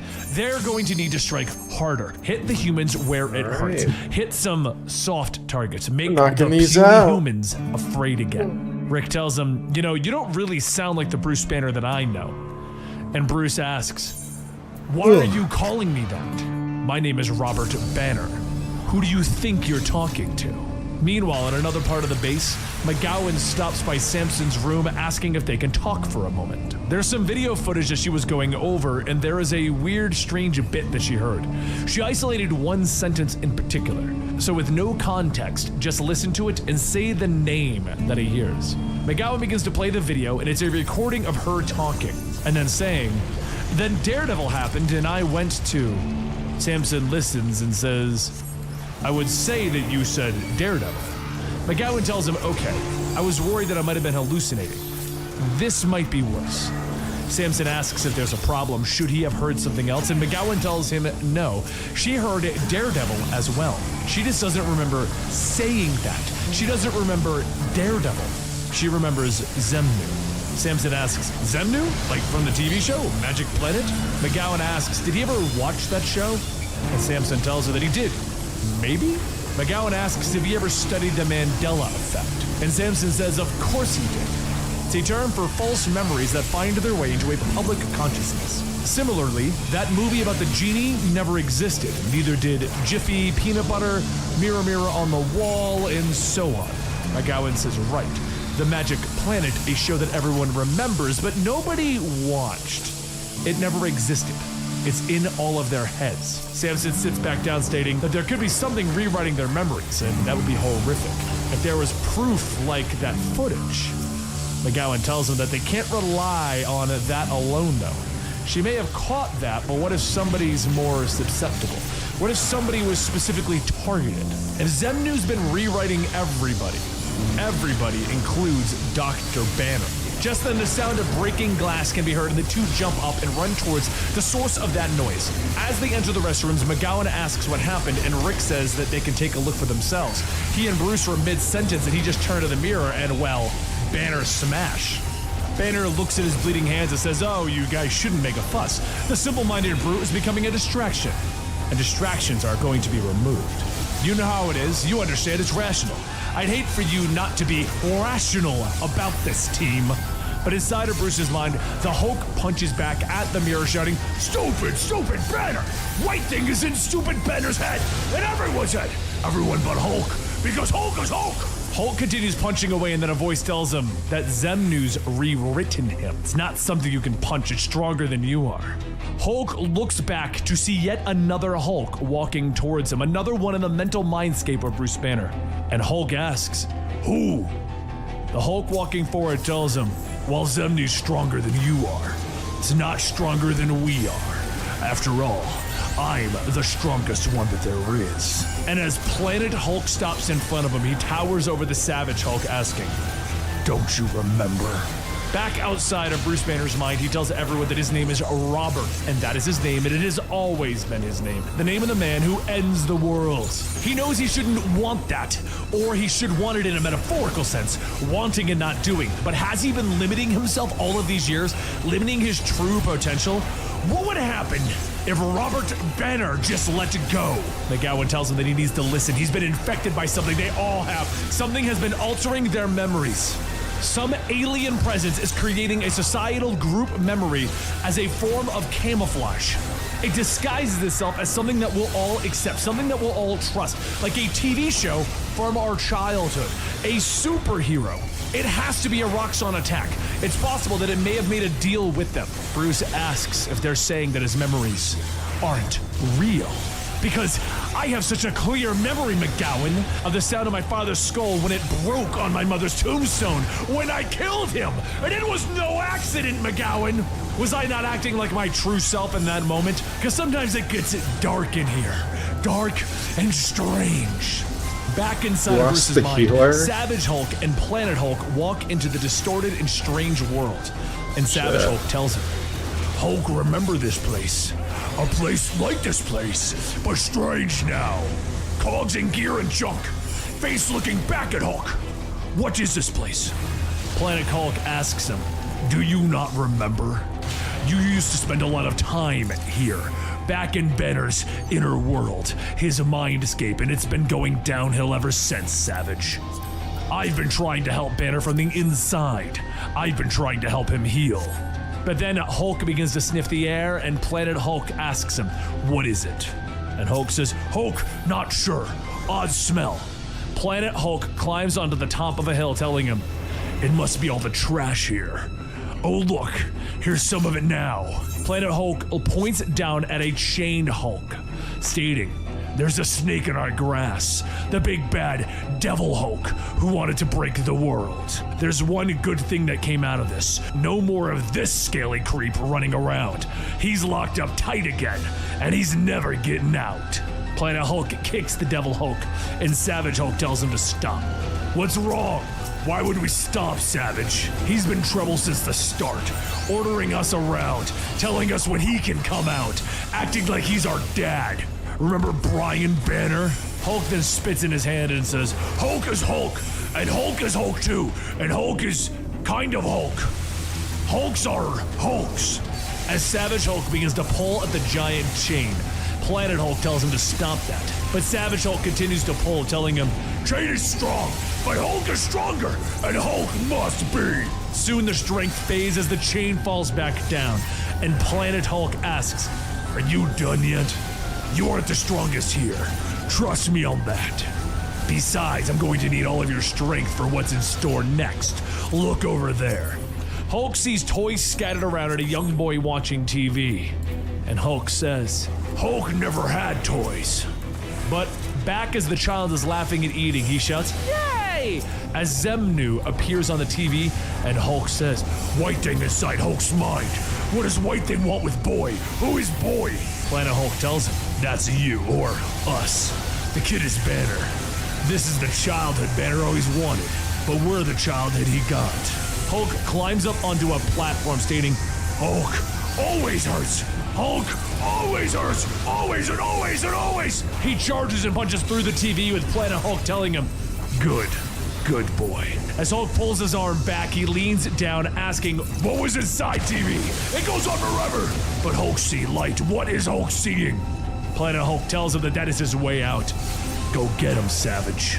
Hulk leans further in, shouting, yes, Hulk sees the way. Hulk will go get White Thing. Hulk crawls through the TV out into the real world, and Bruce falls over with Samson yelling that he's choking. McGowan runs over, but suddenly she stops and Samson lets go. 2 green fingers begin to stretch out of Bruce Banner's mouth until finally the Hulk's arm thrusts through. Seconds later, the Hulk bursts through, ripping Bruce's body apart, shouting, Hulk is free! Everyone stares and Hulk tells them, listen, you Hulk, green hair, and you science woman. White Thing made humans think that he is Hulk. Hulk is not Hulk. And when Hulk say Hulk, humans think Hulk say nonsense words. But Hulk is Hulk. Hulk is always Hulk. Hulk is inside. Hulk is Hulk. All that is Hulk. Hulk's system has been hurt. And hurt, stupid Banner. Other Hulks, they boss Hulk. Tell Hulk when to come, when to go, and talk and talk and talk. But Hulk only Hulk left. And it's Hulk's time now. And Hulk not talk. Roxxon send big monsters, big show for White Thing. So White Thing with Roxxon. Now Hulk go where Roxxon live. And Hulk finish White Thing. Who with Hulk? Within seconds, Hulk and the others storm Roxxon Plaza. And Samson asks if this is really the best course for them. They need a plan to deal with Roxxon carefully and methodically. Hulk says, too careful, too much talk, too much waiting. Give Bullman time to hurt everyone, stupid Banner. As everyone enters the building, they see the twisted and deformed humans, all with mechanical attachments like Zemnu. Samson asks, what are these things? And Rick tells him that Hulk is right. See the metal parts? How they don't have mouths? They came from Zemnu, and that tells you what they were. Meanwhile, up in the penthouse, the Minotaur is shouting, asking what is going on. What is all of this chaos? First, the Hulk comes here, the same Hulk that's supposed to be under control. And what are they fighting? What are those things? Is that Travers? All those people you ate? Zemnu says, I converted them. Since I've internalized the conversion process to nourish me, and I'm very hungry. Minotaur grabs his phone, stating that this is a PR disaster. Security! Close the shutters, lock down the building. If anybody sees security, Minotaur looks at the image on the phone, and as the security guard that Zemnu converted stares back, it changes to Zemnu's face telling him, I am very hungry. As Minotaur turns back, Zemnu's mechanical arms reach out, grabbing Minotaur, and Minotaur begins to yell, no! God no! We had a deal! Zemnu pulls Minotaur into the maw of the machine's mouth, stating, our deal was satisfactory, but it is not satisfactory enough. Business demands winners and losers, and the strong and the weak. But back downstairs, Hulk finishes tearing the converted creatures apart, making his way towards the elevator. He rips the elevator out, shouting, stupid gold box is in Hulk's way! Hulk go up now! Smash Bullman! White Thing too! Hulk's friends come! As they all reach the penthouse, Hulk finds Minotaur as a half-converted mess on the ground. He begins to ask what, but Zemnu appears, stating, hello! Shouldn't you be subduing this planet for me? Zemnu reaches out, grabbing him by the head, telling him, your mind is organized differently than the other human minds. No less powerful, though. So no more so either, only different. I know that you are all weak. The mistake was treating you like a monster. You're not a monster. You're a child, Hulk. Behind them, Rick channels his gamma energy, stating, that is enough. This is gonna be your only warning. This is a big mistake. You have no idea. And Zemnu asks, what I'm doing? Feeding Hulk gamma? It doesn't matter. I'm already in the Hulk's mind. Rick tells him that you might think you've got some of the gamma energy, but you've only got some of it. What was available? Take a look deeper. Look who's coming to meet you. Inside Hulk's mind, Planet Hulk asks, welcome to the magic planet, huh? Wrong. Welcome to my planet! Welcome to Planet Hulk! As Planet Hulk takes over, he punches into Zemnu, destroying him and the mechanical parts. A few moments later, Hulk looks around asking, what happened? Everything went dark, Hulk went away, and then... Rick tells him he's okay. He beat the bad guy just like he always does. Why doesn't he head back down? The others need some help mopping things up. Hulk turns, leaving, stating, Hulk will do as Rick says. Rick is friend. Rick, good friend. And Rick laughs to himself, stating, if you only knew. At that moment, Rick floats down to Minotaur asking, what should I do with this? The crass little billionaire who thought that the four winds would forever bow to him. So he summoned them, and in they have blown. But you couldn't control Zemnu. So you most certainly couldn't control him, could you? That said, you could still be useful, even as wretched as you are. So you'll be allowed to live if you call that living. But you will leave Banner to me from now on. You need to understand your place in the scheme of things, because in this world, there are those who follow, and those who lead.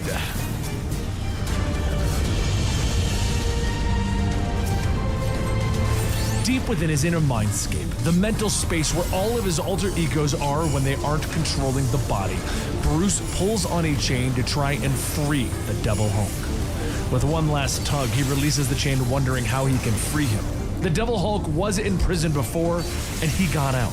So why is he chained up now?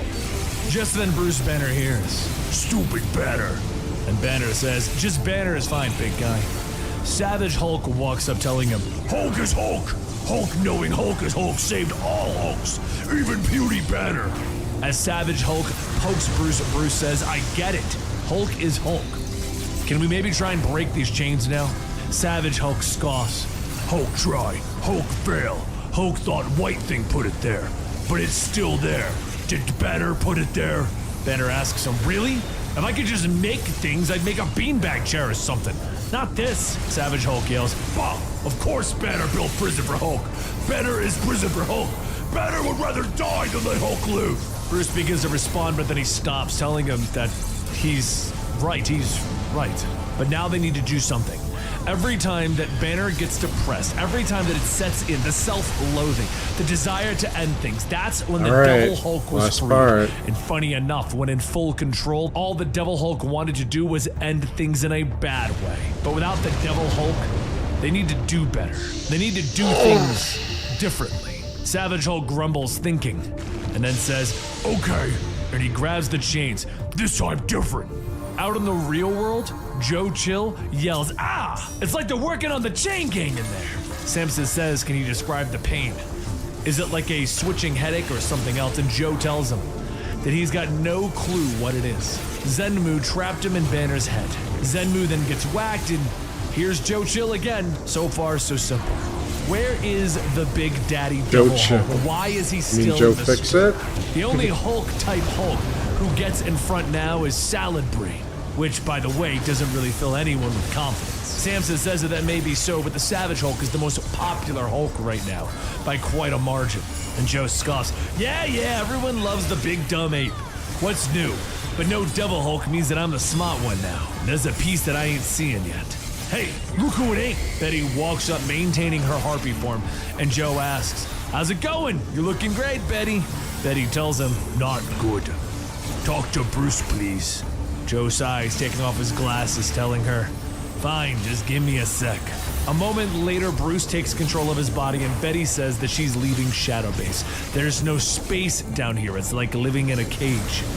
Bruce asks, "Haven't we discussed this before? Out there is... You know what, if you're gonna say this, can you at least be Betty?"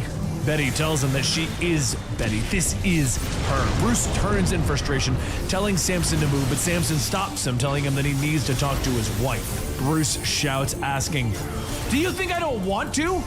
I'd like nothing more, but I can't talk to her when she's this creature." Just then, Betty slams Bruce down with her talons, yelling, "This is me!" Bruce looks back, telling her that no, it's not. That is an expression of your anger, the worst, most evil part of you. It's a monster. And I want to see the woman that I love. Betty stares for a moment, telling him, No, he doesn't. She's leaving now. She can't live in his cage. And she does just that. With Bruce sighing, stating that that's the end of it, huh? Later, out in Georgeville, Iowa, the Savage Hulk tries to make a scene with society after freeing everyone from Zenmu's control by helping repair the damage that he's caused. In the crowd, Jackie says that this is so surreal. A puff piece on the Hulk. Cameraman tells her, yeah, but it's paying the bills, even if it's our funeral bills. The reporter asks the mayor how would they let the Hulk back after his attacks on the town a few months ago. The mayor says that he's just glad that they asked. Bruce Banner wasn't attacking anyone that night. He was hitchhiking. Had he been left alone, they'd never known that he was here. However, the Avengers instead chose to. The Savage Hulk yells, "Yes, stupid Avengers always hate Hulk. Always hound Hulk. Avengers say they friends. Say Hulk is friend." As Hulk's anger grows, he ends up snapping a support beam ready to go into a house. Everyone stares and the mayor says, "Hey now, you don't want to scare anyone, right?" And Hulk tells him, "No, Hulk not scare friends. Maybe Hulk build half a house." As everyone laughs, Rick places his hand on the Hulk, telling him that he's going to be fine. But that touch, it does something. If you remember earlier, I told you that the leader was in charge of Rick's body right now. And Rick turns to the crowd stating that they should just move along to the photo shoot now. Get your camera ready, folks. Savage Hulk begins to feel something building inside of him, something wrong. And as the radiation starts to force its way out, the Savage Hulk yells, "Help, Hulk, help before!" And at that moment, the Savage Hulk's body explodes. Everyone covers their eyes, but as Jackie opens hers, she asks, "Rick?" A giant, deformed Rick tells her, "Hey, can't feel my hands anymore. Did I protect everyone?" Savage Hulk yells, "Hulk, Hulk not mean it. Hulk sorry, Hulk sorry." Over at the base, Samson and Charlene watch the news, and Samson says that they need to get the Hulk back now. Charlene frantically types away at the terminal, stating that she can't. The ground radiation is too high. She can't get a lock on him. Back at the blast site, Jackie begins to run to Savage Hulk as he yells, "No, no, go closer. Hulk hurt you too. Hulk hurt everyone. Hulk hurt always, always, and always."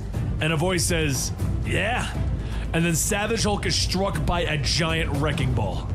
As Creel pulls back the ball and chain, Puck and Titania land, and Puck points a giant cannon at Savage Hulk, telling him, "Sorry, but this one ain't gonna be a team-up. Gamma Flight, form on me! Titania, Creel, get ready to move! Let's make this as painless as possible, huh?" Savage Hulk asks, "Little man?" And Puck responds by firing the cannon, knocking the Hulk to the ground. Savage Hulk gets up yelling, "Hulk not want this! Hulk not want fight!" Jackie yells for them to stop. The Hulk is giving up, but Titania jumps, landing feet first into Savage Hulk as Creel tells her, yeah, you're breaking my heart." But as Jackie runs forward to the fight, Rick sits back and, well, he watches. Puck then tells Jackie that they need to take the Hulk into custody before anyone else can get hurt. If he leaves, he can explode somewhere else, and they can't take that kind of a chance. Jackie yells, asking, "So roll up and unload on him?" While he's crying in the street, Titania flies over, pushing Jackie back, yelling, "No, Press, move along!" But Jackie pushes back, telling her to get her hand off. And in the background, Rick watches and smiles, stating that he could stir the pot a bit. "You can see this, right, Hulk?" As Titania pushes Jackie to the ground, Savage Hulk sees through Rick's eyes that Jackie is getting knocked to the ground. Savage Hulk sees her getting hurt and reaches around Creel, who's been holding him in place, ripping his arm off in a fit of rage. Jackie yells for him to stop, that she's all right, but Savage Hulk pounds into Creel, shouting, "Hurt Hulk's friend! You hurt Hulk's friend! Hulk hurt you back! All of you!" Titania then turns on the booster in her jetpack, rocketing into the Hulk, asking, "If you want to hurt someone, you should try hurting me." The two crash into a crane, and over at Shadow Base, Charlene says that she still can't get a lock. The frequency keeps changing. There's a thumb drive in her office with a bunch of translocation data on it. And Samson tells her that he's got it, back in 5. Meanwhile, back at the blast site, Savage Hulk fights back, knocking Titania, shouting, "Hulk has had enough! Enough hurt! Hulk end it now!" But as Titania is pushed back, Creel tells himself that he needs to think. He's the absorbing man, no rules. What can he be? Rubble, dust, and wind. And gamma, yeah, that's it. He can become a giant gamma hurricane. Meanwhile, Rick just watches. Oh, Carl, what a wonderful idea. I wouldn't have thought of a better one. Back at Shadow Base, Samson heads into the lab looking for Charlene's thumb drive when he stops to look at Delphri, the first live subject that they've been trying to cure. Samson asks if there's anything that they can do to help, like what happened with Rick. One of the scientists tells him that this guy isn't Rick. He's really messed up. Samson shakes out the feeling of helplessness and says that he needs to get that drive back to Charlene. They'll help Delphri later. But as the first scientist help him find it, the second begins to make gurgling noises. Samson and the first scientist look back and a voice says, "Hello, Leonard, a long time no see." The second scientist's body begins to slowly turn into a green goop as Delphri burns a hole through his test tube and through the second scientist. However, long ago, Delphi thinks back to what happened to him, how it all started. His father injected him, but he saw something, a door, a green door, and someone walking through it. Delphi tried to explain, but his father couldn't understand, and in that moment, the scene happens again, but this time a bit more clearer. Delphi's father didn't see it, but there was a door, and there was someone walking through it, and that man, well, he was the leader. The leader tells him, look, this loop is going to continue to keep happening unless someone takes control. But don't worry, this won't hurt any more than usual. Just hold still and let me take the lead. Through Delphi's body, the leader steps out of the test tube, and Samson yells to the scientist to get back while he keeps this thing busy. And the leader asks, Sting, is that what you called an old friend? But look at you, back to playing the scholar, always blathering about your existential crisis or the latest theory. Remember back when you were a man of action, a man's man, a he-man. Remember what you were turned into? He-man. The leader jumps from the tube onto Samson's shoulders, digging his thumbs into Samson's eye sockets, telling him, it's time to have a chat backstage behind the curtain. Death is just a door. Knock and enter. Moments later, in the place below all, leader steps out in the skin of Del, stating, there we are. That wasn't so bad, now was it? Samson gets up stating that he's been here before, hasn't he? And the leader laughs, telling him, haha, you have. Not usually for long because of that fast resurrection. That's why I didn't get into your head this time, to make you a better test subject. There's so much to learn even here, so much to know. And behold, the green door opens, ready to receive you, bring you back to life, Dr. Subson.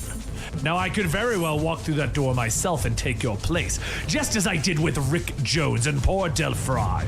And well, we'll get to the third one in a moment, the one that's going to be very exciting, the one that I'm looking forward to taking control of. But for now, let's try something different. As the green door appears before the leader, Samson yells for him to stop. These forces, they aren't a thing that's meant to be controlled. You can't control the one below all or the green door. Soon everything turns red and the leader says, that's why it's so much fun. But here, take a look. The red door. Red for danger, red for stop. But from this side at the very least. No magic return like now. Not for you, Leonard. Samson looks at the red door stating that that's what he wants, isn't it? And the leader laughs, telling him, ha ha ha, you're a smart one. And no, nobody wants you. We have our eyes on a much bigger game. Back in Georgeville, Creel punches Savage Hulk with his massive fist, yelling, you blew up a town, Hulk! You gotta be stopped. You sow the wind, you get the hurricane. Savage Hulk is blown away, but he catches himself yelling, stupid bald man. This what you do with power of Hulk? You make puny little breeze? Watch, bald man. Hulk show you how it done.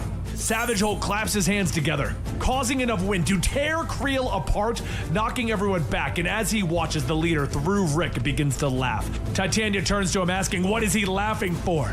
But as she gets closer, the leader punches her away. Creel reforms, seeing Titania getting hit, and he yells that he is done taking it easy. When he is done with the Hulk, he's gonna move on to that creepy friend. Charlene calls out that the radiation is fixed, that she can begin teleporting now, but only one at a time. Who comes back first? Rick first, right? The Hulk's immortal. He can survive another minute. But while Rick disappears, Puck takes his shot, blasting a hole through the Savage Hulk's head.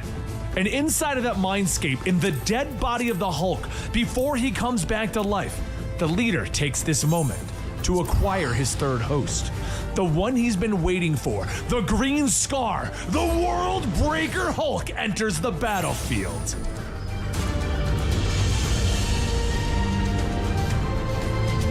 Over in the Mindscape, the Devil Hulk sits in his chains, locked up. He can feel it though. They're in trouble. They need him. But this is somebody else's doing, not Zemnu's. Somebody used their fight with Zenmu to get past the mental defenses that Bruce Banner had up. And now, whoever it is, they're just out of reach, hurting Banner, hurting the big guy. Back when Bruce was hurt, he offered to kill his dad, because a good dad wouldn't hurt him. All he had to do was let him out. Let out the Devil Hulk. Let him kill. But even back then, Bruce didn't want his father to be killed. But back in the Mindscape, the leader is laughing as he pulls the Savage Hulk in chains, telling him, that was quite a laser you took to the brain. Savage Hulk speaks again. Hulk, what? Daddy? Leader asks, "You want your daddy? Well, daddy is right here." And he punches Savage Hulk in the head. The leader chuckles to himself, stating, "I really hope that Samson is taking notes." As the leader gets over the hill, just below him sits a chained up Bruce Banner and Joe Chill. Joe sees the Savage Hulk being dragged in. "Oh, great. He got the salad brain. Banner, whatever you're doing to make me puny in here, you gotta stop doing right now." Banner tells him that it isn't him. Whatever is going on isn't Bruce Banner's doing. And Joe tells him, "Are you sure? Because the other option ain't looking so good." Bruce begins to ask what he's talking about, and when he shifts to look over, he sees the leader. "Oh, I see a familiar forehead." Leader leans down, telling him, "That's right. I'm the strongest one that there is." Joe asks, "What's the skinny anyway? If you're so powerful, couldn't you have done this to us years ago?" The leader laughs. Smoke break in. No, that neuro-atypical mind is really Losing hard to get steam. into. I need That's why I had to use the back spinach. door. I had to use your green door from hell, Banner. But now controlling 3 of the personalities, the leader begins to attack with each, using Rick and Dell to corner Charlene. The leader tells Charlene that she can survive this, and they could accomplish great things together. Charlene tells him that she won't. He can go to hell. And he laughs. "Oh, I'm already here. We need to get to Samson so that I can see." Just then, in the below place, in the hell, Samson takes a part of the debris, cracking the leader in the head, throwing him off his concentration between all of the bodies he's trying to control. In the shadows, Rick begins to shout for Samson, and then using the evacuation protocols, Charlene locks Dell out and begins the translocation process, severing Rick's head from his body. Leader screams through all of his bodies, feeling that pain, and Joe laughs. "Ha ha ha, not that easy, is it?"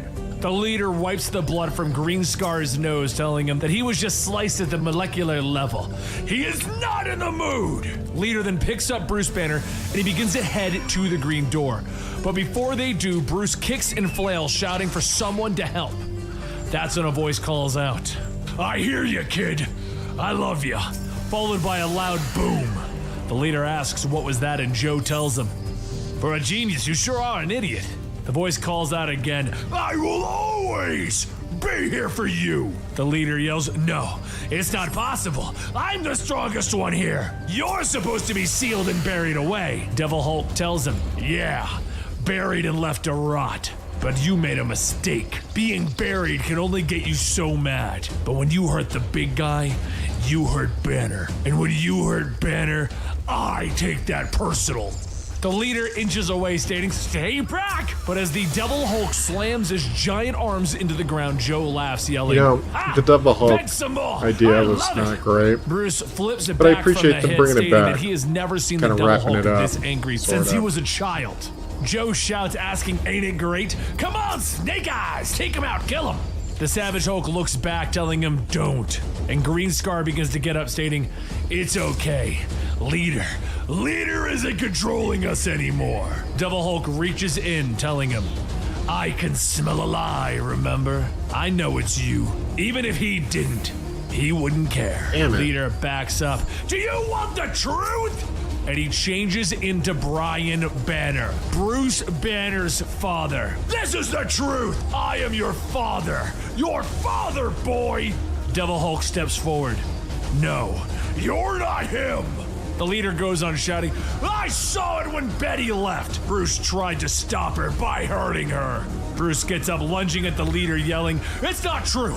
I'll never be like you! I'll kill you first!" Savage Hulk begins to stand, telling him, "Don't!" But the leader shouts, "Do it! Do it!" As Savage Hulk hesitates, the leader's body begins to change. Limbs begin to grow long and twisted, and the leader laughs, telling him, "You almost had me, Bruce. I admit it. Your private devil almost had me scared, but you killed your father once. And look at the hold I have on you." As the leader grabs a hold of Bruce, Devil Hulk charges in, telling him, "We'll kill you again if we need to, leader." Leader looks back, asking, "Really? You should listen to yourself. You can't kill me, not when you're on that leash." Joe yells out to Devil Hulk to look out, and when Devil Hulk looks back, Savage Hulk latches on. "Hulk, not want that! Never wanted that! Not Daddy dead! Just to love Hulk! Please just love Hulk!" Devil Hulk pauses for a moment. "Oh, kid, No. And as the leader's body continues to mutate, he moves forward, stating that the boy has made his choice. Your love burned like the fires of hell, so strong, so fierce, that it terrified him. He knew that you would do anything to protect him. He had your love, unconditionally and forever. But we want what we can't have, and you were never his father. Devil Hulk begins to tell him that this isn't over. But before he can finish, the leader swings his giant bug-like claw, tearing off Devil Hulk's head. A second claw reaches down into the Devil Hulk's chest, pulling out his heart, and the leader says, "I'm sorry, Devil Hulk, but it is done." The leader crushes the beating heart, and the Devil Hulk falls to the ground with the Savage Hulk yelling, "Hulk not want this! Not want anyone to die!" Leader tells him, "Yes, you want it, and you paid for what you wanted, so don't worry. Here is your reward." The leader pats Savage Hulk on the head, telling him, "I love you, you stupid, stupid child." As the leader grabs onto Devil Hulk's lifeless body, he drags him into the green door, and Bruce shouts back to Joe, telling him not to let the leader. But soon, the three disappear. Joe jumps to his feet, shouting, "What the hell is wrong with you? What were you thinking?" And Savage Hulk tells him, "It happened too fast. Hulk only wanted to stop fights, not want this." But outside of Bruce's mindscape, Savage Hulk mutters those words as he sits chained into a machine. Puck says none of them do. And now they have to do the things that they don't want to do. A short while later, Once in a while, I can't tell who goes through more pain. He needs help. Wolverine He can't or see. Something Banner. is eating him. Maybe it killed the Hulk. And as Kinda Bruce hard to hangs tell. suspended Can in go a either way coil some of days. veins That connecting is both super him and fucked. the Devil Hulk, the leader sits right there. watching.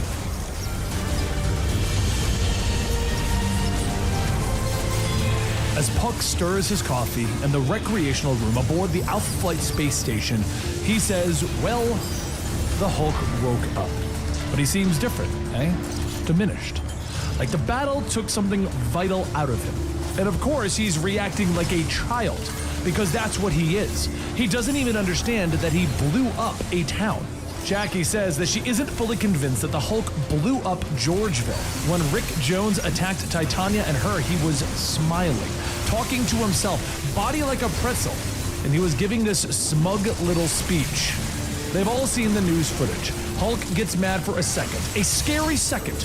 Then it passes and along comes Rick. But then a voice tells her not quite. It wasn't Rick, it was the leader. A genius gamma mutant with the power to control minds and inhabit bodies.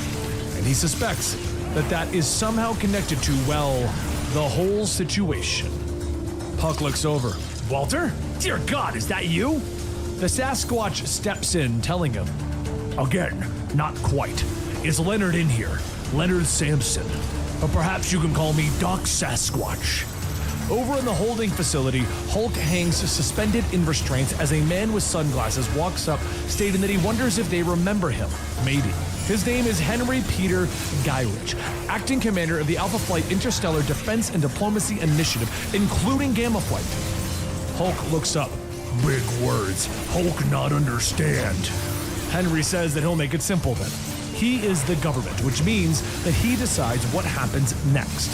Meanwhile, over in Bruce's mindscape, Joe Fixit lifts his glasses, asking, "Do you guys know this creep? Seems awfully familiar." Hulk says, "Hulk not sure. Maybe other Hulk met. Puny Banner would know." Joe turns around yelling, "Well, Puny Banner ain't here. Puny Banner got dragged out of our head and down to hell by Sam Stearns of all people. How did Melonhead get that kind of power? And the worst part, or maybe the best, is that somehow Stearns is our dad?" And of course, Salad Brain here was on Dad's fight when things went down. Hulk begins to cry, shouting, "Stop yelling! Stop yelling at the Hulk!" But outside of the mindscape, Hulk begins to cry, and Henry asks, "Why is the Hulk crying?" "Tears won't help you now, monster. Go ahead, try shifting all you want. The manacles will adjust, keeping you there as long as we need you there." Inside, Joe asks, "Shift in size? This guy, he ain't kept up, has he? Hey, Hulk, you want to show him how we do things downtown?" Outside, Hulk begins to cough as his stomach begins to balloon out. Henry asks what the hell is going on, and as Hulk's stomach pops, Joe Fixit crawls out telling him, "You must not have been around for a while, have you, Guy Ritchie? We made a few changes." One of the guards points a gun at Joe, and Joe tells them, "You can get that thing right out of my face. You're standing a little close here." The guard yells, "Don't move, Banner!" And Joe grabs the gun, bashing the stock into the man's face, telling him, "I ain't Banner, and I told you that you were standing too close." Henry begins to run, but Joe chases him, telling him, "Decision time, salad brain. Do we want to go with smart or do we want to go with stretchy?" A few moments later, Samson and the others begin to run down the hall towards the holding cells after hearing a noise, and Puck says that he isn't one to complain. "Why are you in Walt's body, Samson? We all knew you could come back, but never as someone else. And also, if you're in Walt's body, where is Walt?" Samson says that he never fully remembers the other side. But if he found Walt's green door this time, it means that he is somehow inaccessible. Walt is somewhere lost in the Hulk hell. The leader's involved. He was in Del Fry's body when Del killed him. He was Rick too, that he is certain. But they won't get a full picture of any of this until they talk to... hello, Bruce. What's with the gun? As Joe stands in the hallway, he tells them that he ain't Bruce. That's what. That's Samson in there? Samson tells him that is Joe Fixit, everyone, one of Bruce's alters, though he's hairier than he used to be. But this is good. Joe's actually very reasonable these days, much more than he used to be. Joe tells him, sure, that's him all over. Reasonable. And then he opens fire on the window separating everyone from the vacuum of space. Joe is immediately sucked out, and Samson blocks the hole, keeping everyone in while the window is sealed. Creel yells that they gotta be kidding him. They're at a space station with guns that break windows? And outside in orbit, Joe begins to fall towards Earth, but to survive the landing, he changes back into the Hulk, crash landing in the Coney Island Channel. Hulk swims over and begins to climb out when a voice says, "Well, ain't this a revolting development?" Hulk looks up.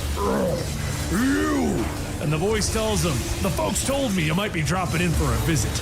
The others, they wanted to grab you with a force field or a framostat. But I said no. Just keep the perimeter, I said. Make sure there's no rubberneckers to get hurt. And here they are, just the two of us. You owe me a rematch. Maybe even a whole dang honeymoon.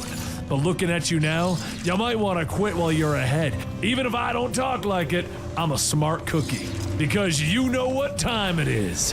Clobbering time!" Seconds later, Thing punches Hulk and Reed radios in asking if everything is okay. But Thing tells him, "Ain't nothing. Old J. Jaw's trying to make a break for it, that's all. Not much of a Hulk leap. Kept right on his tail. He ain't never been a..." Just then Hulk jumps forward punching. "Hulk smash thing!" Thing steps back, rubbing his jaw, asking, "What gives? You switch out your breakfast cereal or something?" Not to name drop, but Spidey hits harder than that. Back when he was Franklin's age. Thing hits back with another punch of his own, and the Hulk crashes through one of the roller coasters, with Thing stating, "That ride was up for demolition, right?" Thing then walks back through the twisted metal asking, "Do you remember when you beat me into a coma on my honeymoon? Next to how you were back then, you look almost puny." Hulk begins to cry. "Shut up! Shut up! Thing is a puny one! Thing was always puny next to Hulk! Hulk not weak! Hulk not!" Thing smacks him down, telling him the thing about bullies. Always crying after they get a taste of their own medicine. "Let's wipe them tears, buddy." Hulk reaches for a steel beam and cracks it on the side of Thing's head. And Thing tells him, "I take it all back. You can't even dish it out." But as Thing winds up for another hit, Hulk holds his arm up. "Stop! Stop hitting Hulk! Stop hurting Hulk!" Thing pauses. Are you really begging? That thing dancing? Maybe I ought to go easy. Only you didn't go easy on them folks in Iowa, did you? It's clobbering! But just as Thing swings, Hulk begins to change back into Joe, and before Thing can stop himself, he punches Joe so hard that Joe's body breaks. Thing runs over. "Oh God, Banner, I'm so sorry. I couldn't pull my punch enough." But Joe begins to yell, "He's a kid! He's a kid, you piece of crap! You're beating up on a kid!" The two stare at each other, and Thing says, "Well, Hulk hit me first, and you don't sound like Banner." Joe scoffs, telling him, "And I heard Reed was a genius. Must just be the astronaut school." Thing then reaches down, telling him that they ought to get him to a hospital, and Joe tells him no. No hospitals, no cops. I got this. Come on, you big green. Joe begins to transform for a moment, but then as Hulk fades, Joe holds out his arms. See? Good as new. Thing tells him, right, so you want to get a hot dog? So later at one of the hot dog stands, Thing sets down a plate telling him big beef dog and all the extras, made with his own rocky hands. Joe takes the hot dog, telling him that until he gets his real self back, he might want to enjoy the finer things. Thing sits down asking, where is Banner then? Did you guys bump him off? And Joe tells him, nah, we were getting along kinda. Acted like a system at least. Had to start working together. We were doing good at it right until the leader came along. Leader got in our head, took Banner and dragged him to hell. Maybe killed Devil Hulk, left this empty space inside of us. Can't say it any better than that. Some kind of supernatural gamma whammy, like what he did to us back in Iowa. Thing puts 2 and 2 together. So that was a frame-up? The leader did it? Maybe if we go to the Fantastic Four together, we can... Joe holds up his hands. Nah, trust me, this ain't something they can help with. This isn't a battle of the brains. Also, I heard you died once. That true? Thing tells him, yeah. And Joe asks, did you go upstairs or downstairs? Thing tells him upstairs. And Joe takes a drink of his beer. Yeah, that ain't something that you can help with. Thing takes a sip of his coffee and tells him, you know, pretty soon after that, being dead, meeting the man upstairs, I started to go to temple again. I even had my own bar mitzvah. I did a speech about a passage from the Torah, from the story of Job. Satan, the accuser, takes everything from Job, his family, his home, even his body ain't his no more. It's a cool place. All with God's permission Gives to me test some Job's like Tron faith. vibes. Of course, it's Satan who asks for the test. Job's buddies figured that he deserved it. But in the face of that, Job demands answers. He wants to know why he was hurt, to speak to the man upstairs so eventually the Almighty comes to him. Job doesn't get no answers. Just a glimpse at how much he didn't know of how vast God is. After that, I studied that passage, and at the time, I'd just gotten rich and acted like a real jerk about it. Guess I figured good things didn't happen to bad guys. So all I thought was, hey, things ain't so bad for me. At least I got a job, right? Maybe I should have been looking out for whoever was. Joe finishes his hot dog and asks, where is all this going? And Thing stops. That's a good question. I'll say you got away. The others will go along with it. Just don't make me regret it. If you decide you need our help, just call. Grab a shirt off the rack, will you, Hulk? Joe begins to laugh, telling him, you keep calling me Hulk. And Thing says, so? That's who you are, ain't it? Meanwhile, deep underground in the Shadow Base Site G, inside of the Translocation Lab, a gamma-radiated hand begins to push open the metal doors. And once the pathway is open, a disfigured Rick Jones calls out, and between both of his hands, he says, I'm free. Later aboard the Alpha Flight space station, Where am Henry I leans supposed to be forward in going his here? chair Do I just asking, drop I down? asked a question. The Hulk, public enemy number confused. 1, the very creature that there it Gamma is. Flight Task Force was created to hunt and capture. And he escapes from right under our noses? He wasn't even the Hulk! He was armed with a pair of pants and one of our own guns. How exactly does that happen, last Mr. one. Jude? All right. Huck says, well, since you're our new boss, we thought we'd take the cue from you, eh? How's the jaw? Titania laughs and Henry grabs his phone, stating that he's glad that she finds this amusing. Where's your husband, by the way? Titania says that Carl isn't coming back until they get some stronger windows in the tub. And Henry says that he asks because he just sent a text to a certain legal team in their employ. Within the hour, there will again be a warrant for Carl Creel's arrest across all 50 states. Titania balls her fist, shouting, you son of a... He fought the Hulk for you! The Hulk! How could you do that? And Henry tells her, I already told you how. I sent a text. I was actually curious about that. You fell so easily into the law and order role. You never thought that your turn would come around again? Samson yells, that is enough. You've made your point. We all wish things had gone differently. And Henry asks, do you? We should have put one in your brain the second you came back to life. Or called an exorcist. Whatever the proper treatment is for body thieves. Where is your real body anyway? Samson tells him that it's rotting in Shadow Base G, sadly. And no, he doesn't know where it is. He was never told. He just trusted Bruce. Henry slams his fist on the desk. Bruce Banner, the public fugitive? That sounds like a choice, Dr. Samson. The wrong choice. Maybe I should keep you in the Hulk's old cell, huh? Drain the gamma right out of you. Maybe even take your pelt. Make a rug out of it. But as Henry goes on, Samson takes one of his nails and begins to scratch on the window. And Henry yells to the guards to shoot him now. And the guard says that they think that wouldn't be wise, sir. When Samson steps away, they see a frowning face carved into the glass. Back on Earth, Jackie walks up to her apartment with her work belongings, stating that she should have never seen this coming. The Herald's been a slow-motion train wreck since the new offices were destroyed, and how much of that was her fault? She was the one chasing the Hulk. She was the one who brought them all into his orbit. And as she fumbles with her keys, she feels like there's someone inside. She shakes off the feeling, and when she opens up the door, a voice asks, "Jackie McGee?" Jackie drops her things as she hears, "It's Shadowbase. It's 14. It's Shadowbase. It's..." Jackie grabs her pepper spray, and Charlene McGowan yells, "Hey, don't shoot! I didn't break in. I was Another one translocated here." down. Jackie grabs her, telling her, "Forgot that. Why are you here? Why did 14 send you?" Charlene tells her, "No, 14 is dead. You were there. You were trying to find people who can help. I've been looking for gamma mutates, like us." Back up in space, Henry says that this is a bluff. Intimidation tactics. It's basic, it's pathetic. And as Henry goes on, Samson scratches more into the glass, telling them, "That's the thing. I've been dead and death is fine. It's being alive again afterwards. That's the surviving. All that surviving. And from my perspective, you'd be doing me a favor." Samson taps on the glass with his nail aggressively, and after a few moments of silence, Henry tells the guards to let them go.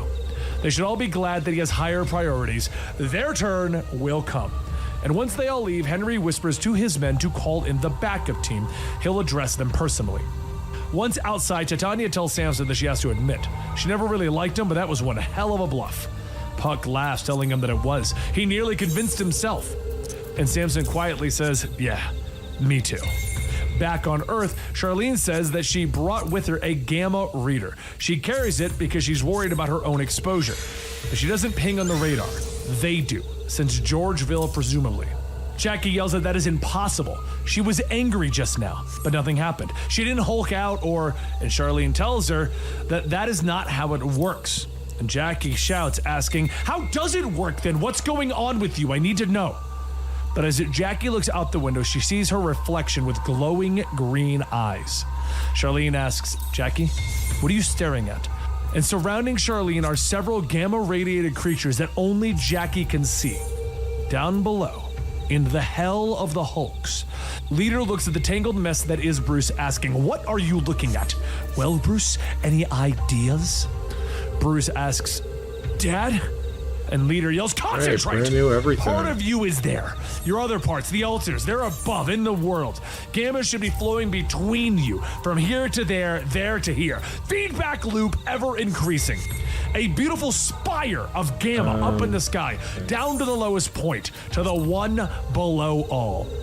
And you know what's really galling? Brian made it work, and I have done a much better job on you. Look what I've wrought from you, Bruce, from your twisted soul. Bruce begins to call out, "Mother? Mother, please look at me."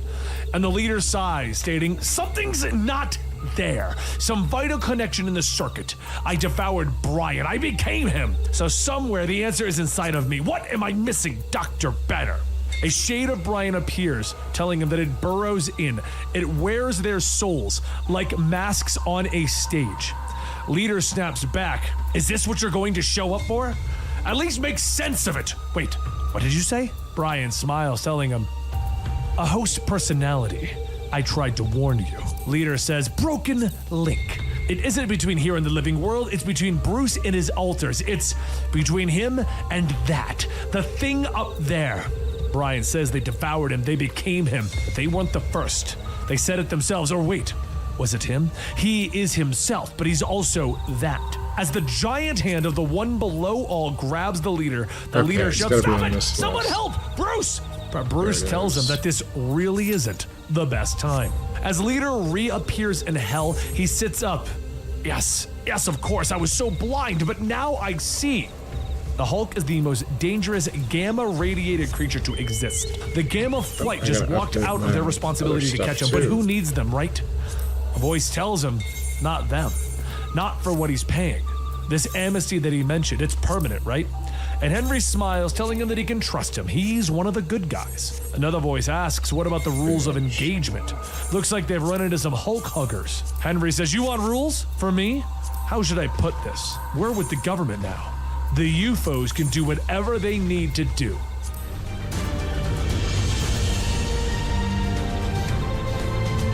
In a coffee shop in New York City, Joe Fixit drinks his cup of coffee, going over the events that brought him to this point in time. He isn't Bruce Banner. Banner's gone. Leader took him to hell, killed the Devil Hulk too. So right now it's him and the dumb Hulk, and they ain't exactly themselves. Stearns took most of the Gamma when he took Banner, so now the big guy looks like someone let the air out of him. Deflated, weak, puny. Then there's him. Joe Fixit used to be the Grey Hulk. Now, and Lord only knows why, he's stuck in Banner's body. One more puny human just trying to stay alive. But then again, he's real good at staying alive. Lucky for him, Banner got one of those faces, non-descriptive, especially when you grow a mustache on it. Just another guy with one of those faces. As a well-dressed man walks down the sideway, he yells at the person on the phone that he is with that he doesn't care about her health problems. He cares about good tenants. Bingo, that's the one. Joe bumps into the man swiping his wallet, and he goes and gets himself some new clothes. The money got him dressed, but he's going to need more. That's where the credit cards come in. He heads into the jewelry shop, telling the clerk that he needs that diamond bracelet. That one is for his wife. And the necklace, that one is not for the wife, you know? Speaking of, what is she doing later? The clerk scowls, stating that she has plans, and Joe takes his items thinking, perfect. And if the cops come by, she'll tell them all about the skeezy guy with the loud shirt. After that, just gotta find a pawn shop that doesn't ask a lot of questions. Might not get the full worth of diamonds, but hey, no questions are good questions, right? But while Joe is getting himself set up over in Los Diablos, New Mexico, Puck asks if this is the original Gamma Bomb test site. Samson, still in Walt's body as Sasquatch, says that this was also known as Shadow Base Site G, the last Shadow Base site still working, at least until recently. Bruce and Charlene and the rest of them set up shop after the battle with 14. Puck says that makes sense. It's deserted now, and the Shadow Base definitely has a presence in these parts. And since he was here last, it was clean. No Gamma to be found, at least on the surface. Shaman tells them all the more reason to start working. Unlike them, he has a life to get back to. Also, let it be known that he is strictly here to help Walter Lakowski return to his body, which means returning him to his. Which is where, Mr. Sampson? Samson points off in the distance, stating about 100 feet below them, sealed under solid rock and a couple of steel blast doors. Sorry. Shaman sighs. That's a little bit of a complication. I can maybe take us to the body through a portal ad. But Puck looks off, telling him, maybe not, eh? Maybe the body's coming to us. As the ground begins to pulse with gamma radiation, Samson says that it is a bad sign, and Shaman asks, you think? Any other complications you may have failed to mention to me, Mr. Sampson? As they all stare, the ground begins to break as an arm reaches out, pulling with it a gamma-irradiated body that has two heads. I'm in trouble finding this last guy. Shaman says that he's going to assume that, yes, there are more complications than have been mentioned. Meanwhile, back in New York, Joe sees a police car pull up and two officers get out yelling, hey, old guy! Joe freezes. Do they know? And the officer adds, yeah, you in the hoodie! Just walking past Joe was a teen wearing a Hulk smash hoodie. And the cops run up, pushing Joe out of the way, telling him to move it. As they grab the teen, they slam him into the wall as he yells that he didn't do anything, but the officers tell him that they're sick of his damn disrespect. Joe says that he has to go. This isn't his fight. But the teen, he just wore the Hulk's name on his back. No, this ain't his fight. He ain't a good guy. The officers begin to hit the teen, and as Joe turns to leave, he looks at his reflection. We're not the good guy, right? What do you think? Hulk looks back at him in the reflection, shaking his fist, and Joe smiles. Okay, kid, I got ya. Joe begins to transform, letting Child Hulk free, and Hulk grabs the officer's car, shouting, beauty humans leave, Hulk friends alone, or Hulk will smash. Hulk slams the car down and begins to rip it apart as the officers run away, stating, I am the strongest that there is! And as he watches, a bright light begins to shine, and several holes are shot into the Hulk before he can even turn his head. A voice tells him that he's sorry, but he really begs to differ. And the Hulk finally manages to look back, seeing Vector and the UFO staring down at him. Ironclad runs forward, punching the Hulk in the back, telling him, I told you I was gonna fight a Hulk. Who is this bag of bones meant to be, huh? Who are you? As Hulk is thrown across the street, he grabs a car. Hulk is Hulk, and Hulk is tired of being hit. Hulk takes the car, slamming it down over Ironclad, and X-Ray yells, "That's it, you've tagged out. It's my turn, right?" Ironclad yells it was a surprise, and Vector says, "You know the rules. You got tagged. Turn's over. We all get a piece." But before X-Ray could attack, Vapor takes the form of gas, telling X-Ray that he was too slow. It's her turn now. She fills Hulk's body with poison, and he violently begins to vomit as people watch and record, stating that this isn't right. It's 4 against 1. It just isn't right. X-Ray yells, "Is it his turn yet?" And Vector laughs, telling him, "No, step aside. I'm the leader here, and I've already waited too long for my power of directional force to strip every last scrap of flesh from the Hulk and leave his skull polished from my mantle." Hulk screams as his skin is ripped off of his bones, and when he finally loses the strength to hold onto the ground, he's flung into the air and across the water. Vector is surprised. Guess we're picking this up in New Jersey. But while the Hulk is fighting for his life after being thrown into another state, back in New Mexico, Doc Samson, Puck, and Shaman witness a supercharged, gamma-irradiated body shuffling towards them. Puck asks, "What the hell is that thing?" And Samson yells, "It's what killed me." And it looks like Rick Jones is growing out of its back now. Puck looks back at Shaman, asking if he has any magic in his bag for this monstrosity. And Shaman tells him, "No, not yet. The creature seems more defensive than aggressive." Samson shouts, asking, "Defensive? That thing murdered me! That's the leader in there, and he's laughing at us." The two heads of the creature ask, "Leader?" Samson roars as he slashes into the creature using the Sasquatch body. But Rick asks him to stop! Stop! And Puck yells to wait. It isn't fighting back. Shaman says that that is the Sasquatch, the beast. Samson isn't used to its fury. And Puck asks, "What do you think? What do we do?" Just then, Charlene and Jackie translocate to their location, and Charlene asks, "Len, is that you?" Puck says that that's pretty convenient timing, and Shaman says synchronicity is a major component of magic, and so is taking the credit. Charlene says that there was nothing magic about it. She noticed a serious gamma spike out here and figured she'd take a look. She readies her blaster, but Samson tells her, "Wait, Puck is right. The creature didn't fight back." And Jackie looks at it, telling him that it looks like Rick, and he isn't smiling. Charlene says, "So? What does that prove?" The leader faked being Rick for weeks, months. Shit. He took them all Wrong in. way. And Jackie says that she knows, but it's like she could see him now out of the corner of her eye. As Jackie's eyes turn green, she begins to see another layer of the world, one where Samson is back in his original body. Two people are inside of that creature's body fighting, and other grotesque creatures are standing around. But back in New Jersey, in the Hulk's battle, his body is attempting to regrow as he says, "Hulk will smash!" And Vector tells him not to get up. He's fine right where he is. Hulk doesn't listen, beginning to crawl out of the crater, and Vector asks, "No? You're not gonna save yourself the pain? Look at you! What keeps you going?" Vector raises his hand to finish the fight, but Ironclad tells him that this isn't right. It's X-Ray's turn. He said everyone gets a piece, remember? Let the little guy have it. Vector sighs, telling him of course. The good guys always stick to the rules. "Okay, X-Ray, you're up." X-Ray begins to blast the Hulk with cosmic rays, laughing, yelling that that's right. "I'm last to bat, so I'm gonna knock it out of the park." Feel that? Pure concentrated anti-gamma radiation. It's like candy to us, and it's like pure poison to you. It'll burn you right back into the weak, puny human you're supposed to be, and I'm not stopping there. The Hulk's body is forcibly being changed back into Joe as he says, "You sons of..." But as X-Ray increases the intensity of his beams, burning the Hulk away until he is nothing but a smoldering skeleton on the ground, Joe wakes up. Well, that ain't good. What's the word, kid? Hulk, separated from Joe, looks around. "Bad! We're in a bad place! Hulk not know what to do!" Joe gets up, looking at the giant monstrosity that is the leader in front of them, stating that he's going to spit in that thing's eye.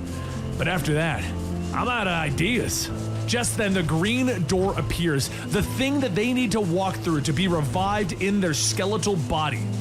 And the Hulk looks at it, stating, "Hulk not know what to do." And Joe tells him, "It's okay. We got the green door on our side. That's our way out of here, kid." But before they could step through, the leader tells them, The door has two sides, see? The door begins to turn red, and as Hulk tries to push on it, it doesn't move, and the Hulk says, "Hulk, push! Hulk!" But door locked. As the minions of the Plains of Hell attack, Leader tells them that their souls will be hollowed, that they will be no different from the shells that echo around here. They will be the true Hulks, a wandering carcass wreaking destruction, making the Leader ever stronger. And as they have since the moment that the One Below All entered his flesh, and their circuit was complete. He will be their leader, and they will follow, as his good and faithful servants, as they were always meant to be. The creatures begin to get closer, and Joe tells them, "All right, we got our work cut out for us." Meanwhile, back in New Mexico, Shaman is using his powers to see through Jackie's eyes, stating that it would seem that they have their work cut out for them. He's not worried about the phantasmagorical fauna. That's normal, especially in an area with so much resonant history. But he's seeing two people locked in the body, Rick Jones and a younger man that he doesn't recognize. And they're not used to the situation. They're in conflict. That's where the problem lies. As Shaman pulls away, Jackie asks, what does he mean normal? He said that she is seeing fauna. Shaman says that there was a time when he did not believe that there were spirits in this world of the living or the dead. Jackie asks, "Ghost, you're saying that I can see ghosts?" Puck scratches his chin, stating that it all makes sense. Seeing ghosts in astral forms is a Hulk power. He'll bet that she can even sniff out lies now too. Jackie yells, "Great, she could turn into a monster at any moment." But Puck says that she doesn't know that. The Gamma abilities manifest in all sorts of ways. Shaman puts his hands on the two heads of the creature, stating that he can align these two and ease their suffering, but he cannot separate them. Even making an attempt would be a risk to the patient. Hopefully Samson is going better with his errand and retrieving his body. Down below in the shadow base, Samson and Charlene follow the Gamma footprints, and Samson says that here's the lab. How is she doing with the radiation? Charlene says that she'll be fine if she doesn't stay here too much longer. She really doesn't want to turn out like, well, Samson tells her. Like me, I understand. Being this creature, frankly, I don't know how Walter stood it. Charlene says that she was actually referring to Jackie, some of the things that she is describing seeing. As the two shine their lights around, Samson says, speaking of seeing things, can she, see his body anywhere? Charlene moves the light to a large spot where the Gamma ate through the floor, stating that she's going to guess that this is where it was. That's not good. And 2 miles away, a man holds out his thumb on the side of the road with a woman stopping. The man asks if she's going his way, and the woman laughs, stating that she is now. He's lucky that she stopped, though. Hitchhiking in the desert, he must be having a bad night. The man smiles as he sits in the car. Actually, I've never felt this good in my life. My name's Walter Sampson. Meanwhile, over in New Jersey, the UFOs are keeping watch over Hulk's body while the team comes to collect it, and X-Ray continues to pour on the cosmic rays. But as he does, something sparks inside of the husk that is the Hulk's body. Down below, the minions are grabbing at Joe, and he yells that he isn't afraid of them. They know who they're messing with. I'm a Hulk, you hear that? Worst Hulk of them all. I'm Sunshine Joe Fix-It, the Incredible Hulk. At that moment, Joe transforms into the Red Hulk, turning back and clapping his hands, yelling at the minions to get away from the kid. And the Hulk looks up. Red Hulk? Joe smiles, telling him something like that. Step aside, pal. We're blowing this popcorn stand. He focuses his strength, punching the red door, shattering it, and soon everything fades to black. Meanwhile, back in New Jersey, the spark begins to grow, re-knitting the Hulk's body. Ironclad asks what the hell is happening to him, and as Joe stands up, he laughs. Sounds like somebody is getting scared. That's right, you ought to be scared. You all ought to be scared. You had a real good run, but now it's our turn. And as Joe continues to laugh, he steps forward, back to the size of a normal Hulk, radiating power.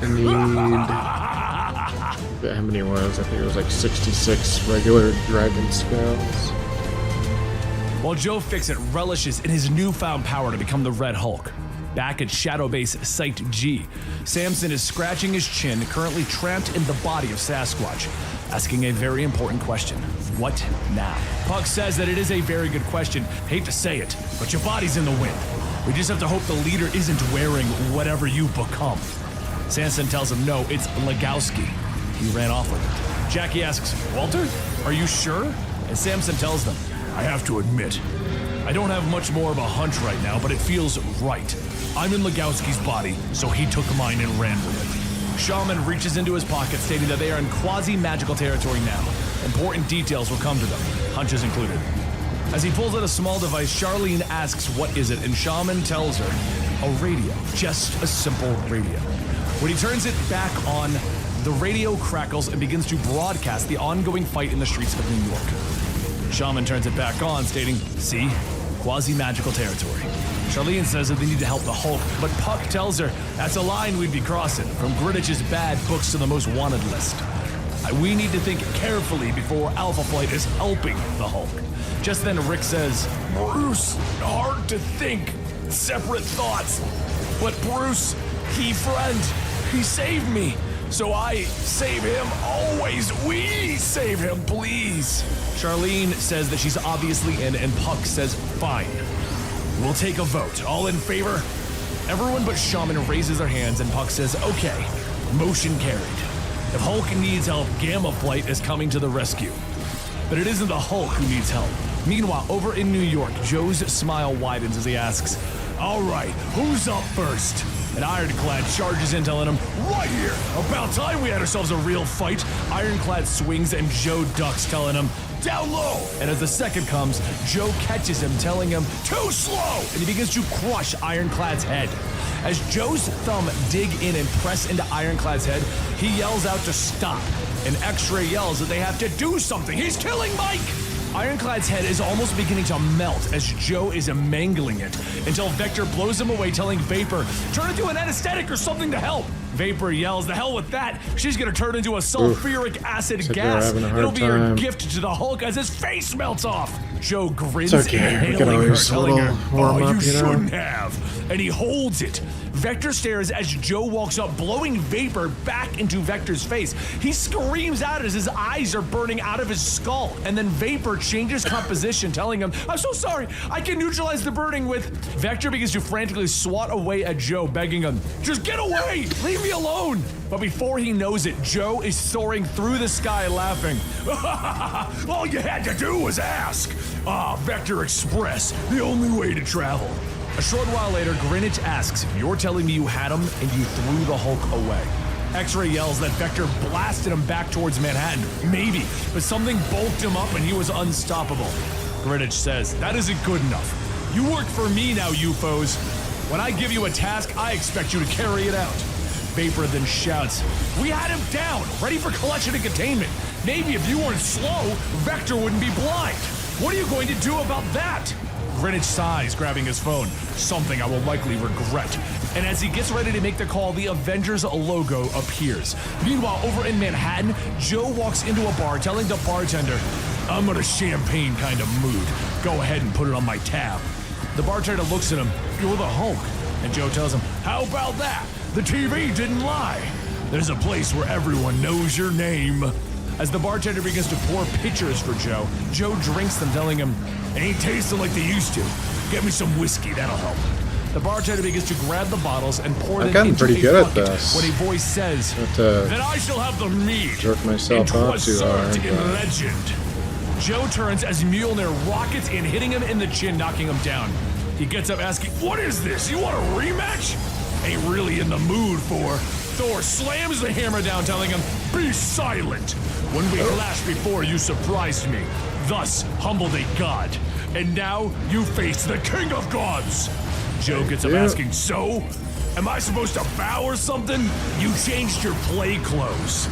But you still have that silver spoon launched right up your... Thor calls down the thunder. Enough! And more than enough! After being electrocuted, Joe charges forward, punching throughout the building, yelling, I will not bow down to you! Hulk does not bow down to anyone!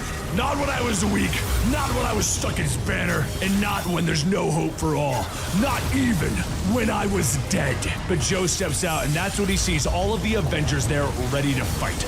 Black Panther tells him, even with their strength restored, it's a 7 against 1. You have no chance, Hulk.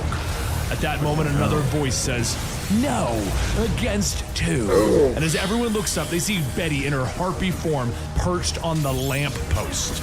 Within seconds, the street becomes a battleground for an all-out brawl. Okay, Joe comes the and next Betty against the phase. Avengers. As Blade We're doing stabs his alright. sword We're into doing Joe's okay. back, he asks, I don't think does we've the had a Hulk get KO stronger yet. at night?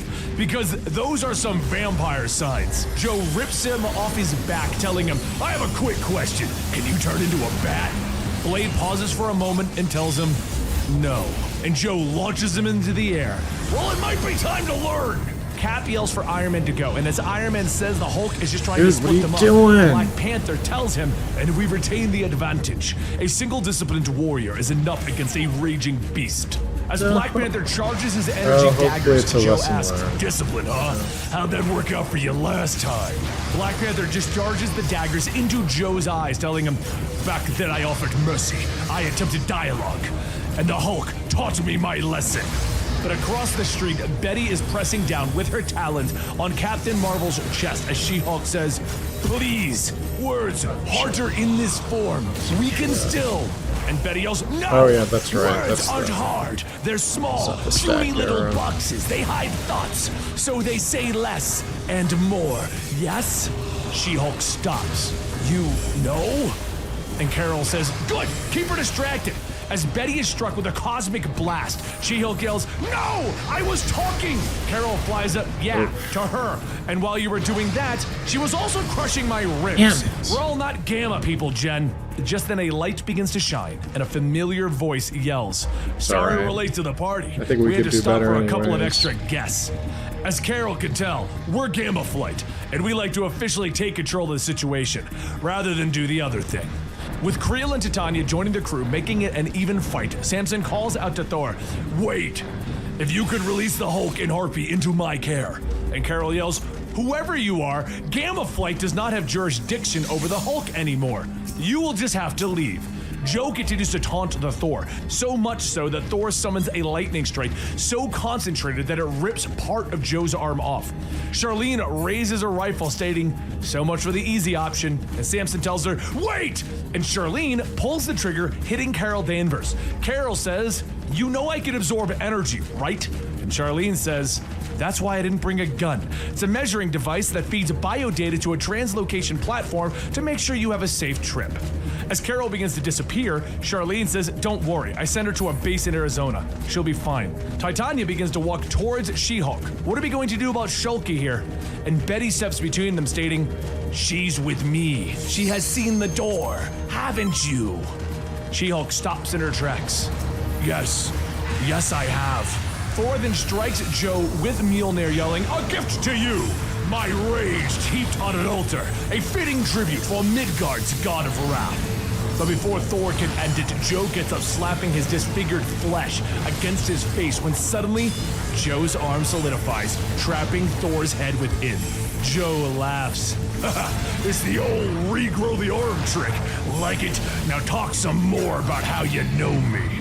Thor begins to aimlessly hit Joe in the arm, and Cap yells that he can't breathe. And Joe asks, oh, is that right? He can't finish what he started? Ain't that a shame?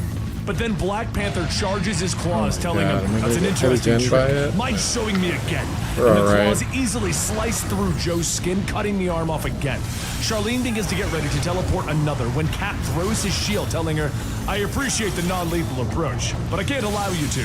But that's when Cap notices the shield not returning, and when he looks back, he stares as Del Fry chews on the shield, and Rick Jones asks, don't I know you? Cap sees Rick trapped in the body of another man, mangled together with a different soul. Who did this to you? And Joe asks, are you kidding? It's who it always was. It's Sam Stearns.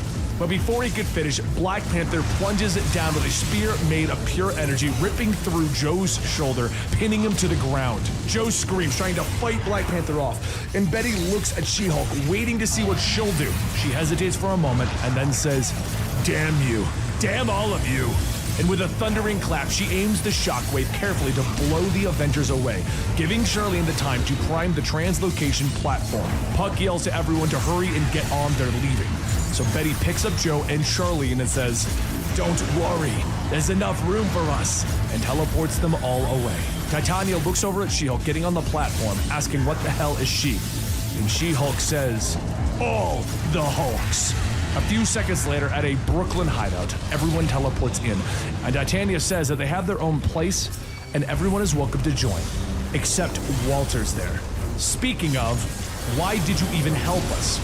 She-Hulk couldn't figure out why herself, so she wrestled between the thoughts of Jen and She-Hulk, but there was something else that was confusing her. She says, Hulk, Jen did not expect that.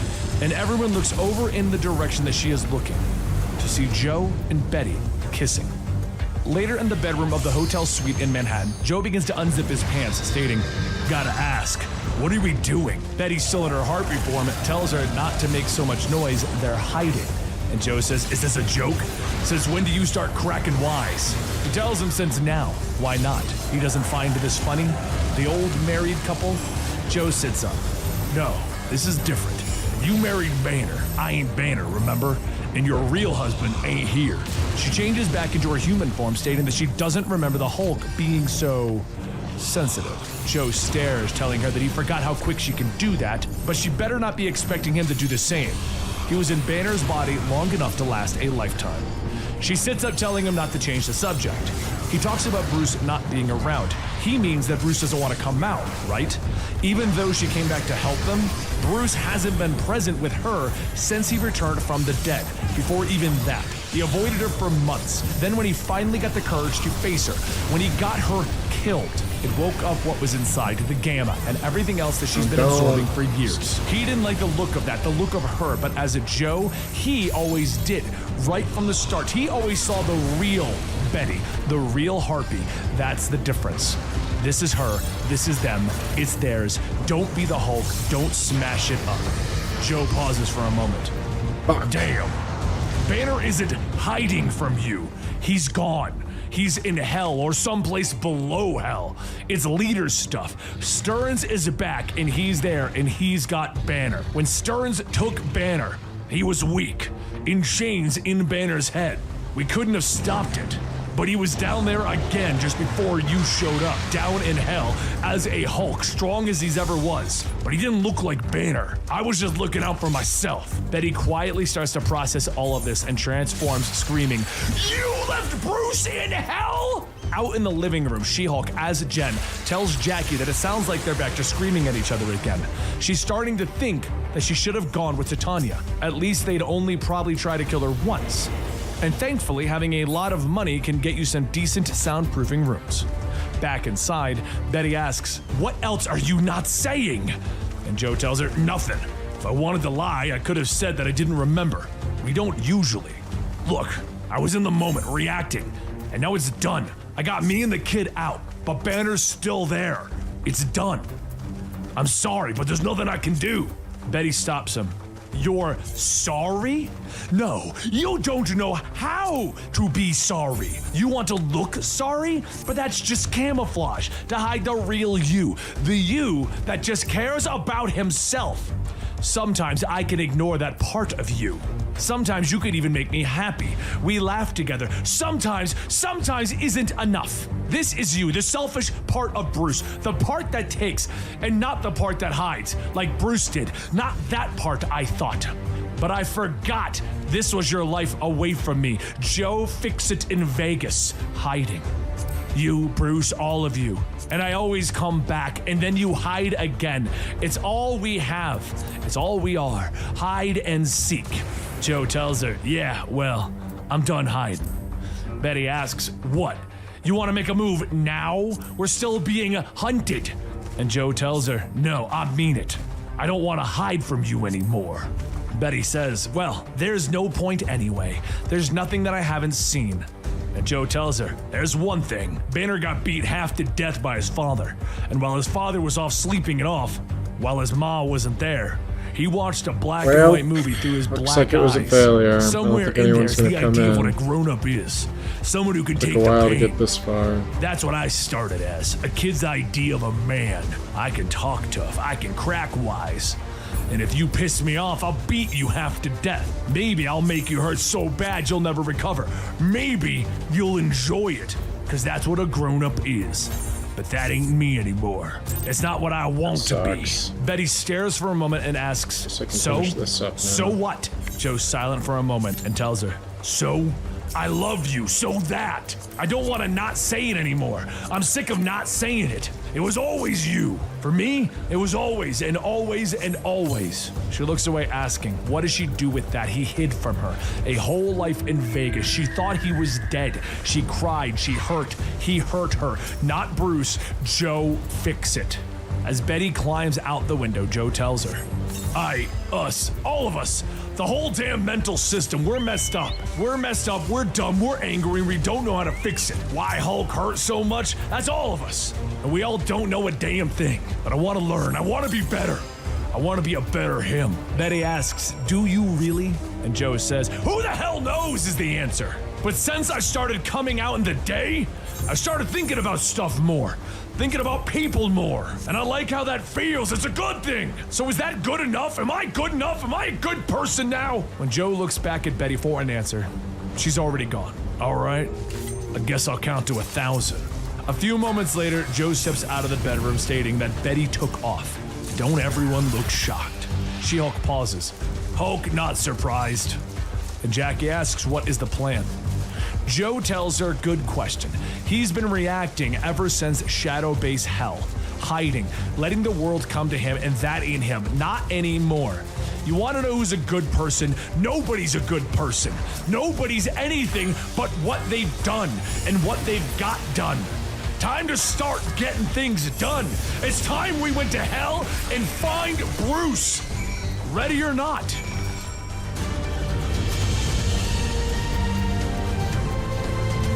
Someone would say the story of the Fantastic Four was an oddly American tale. 4 pioneers breaking the rules for a journey into the unknown. When they came back, they were avatars of scientific progress, of the family unit, of courage against the odds. They were America as it likes to see itself. As symbolic as the rocket that took them to the stars, which wasn't a bomb, but as above, not so below. Now Joe, She-Hulk, and Jackie are walking through the rain-slick streets so empty that it feels like a dream.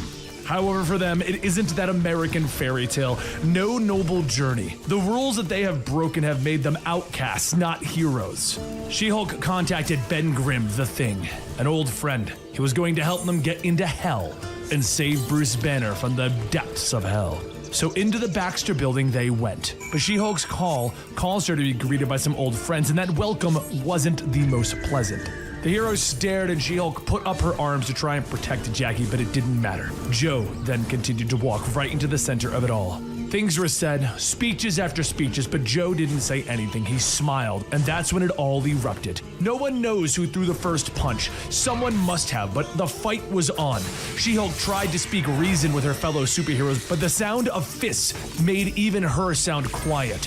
The sound of weapons, the sound of Joe's bones breaking and knitting back together. But something in Joe would never let him give in, because even if he was knocked out, killed, sawed into pieces, put into jars, he'd never fall. Because if he did, he'd never get up again. Through all of the fighting, even the loud noises faded as the invisible space around Joe took shape and widened. Then the doors opened and it was the Fantastic Four. It was the Thing who sounded the most human of them all. "What's the matter with you all?" he said, genuinely aggrieved. "Did they hurt you, pal?" Nothing was said when the Thing led Joe to the lab and the heroes stayed behind. Joe didn't beat them, but then again, they didn't beat him. They walked deeper into the building, passing all of the slashing lights and security systems. They arrived at what they called the Forever Gate. It was a portal to take them anywhere, the kind of miracle the Fantastic Four dealt with on a daily basis, and Dr. Richards attempted to explain it. All of the particles, waves, frequencies, gamma, and cosmic radiation, it hardly made sense to anyone. The Fantastic Four said that they would back him up, but this gate, it was only made for a Hulk. Joe could walk in, and it would close behind him. But when Joe went through, so did Jackie. She wanted to follow the story, to ride that rocket that the Fantastic Four once did. But it wasn't a rocket, because as above, not so below. As Joe came out on the other side of hell, it wasn't just Jackie with him. It was the savage one, the dumb Hulk. So now there's also a cosmically charged Joe, the gamma-charged childlike Hulk, and the gamma-irradiated reporter Jackie. Down below, in this hellscape, it is nothing but ruins, but as Joe remembered it, it was quiet. Jackie asked if maybe they needed a Hulk without gamma in him for this fight, something that is the opposite of gamma. Maybe they needed a cosmic ray Hulk in the Bruce Banner system to free him from all of this. And Joe told her that that is actually an idea. All right. Big Daddy Devil Hulk how was we all did. about intuition. He'd have figured that out Not long bad. before we could. Not sure Probably if he was 2 more super smart or days. just making little connections or just playing off of hunches. Savage Hulk turns to him. I miss him, the devil, but I scared. This place will hurt us. I can feel it. Why Hulk here? Hulk is scared. Jackie looks up asking how. How are they supposed to fight something like this? And Joe tells her that he has no idea, but maybe they should walk up and start hitting it, I guess. But seeing that giant building with the leader's face on each side of it, I ain't liking our odds. They walk up to the massive doors and Joe does what he does best, and he punches it over and over again.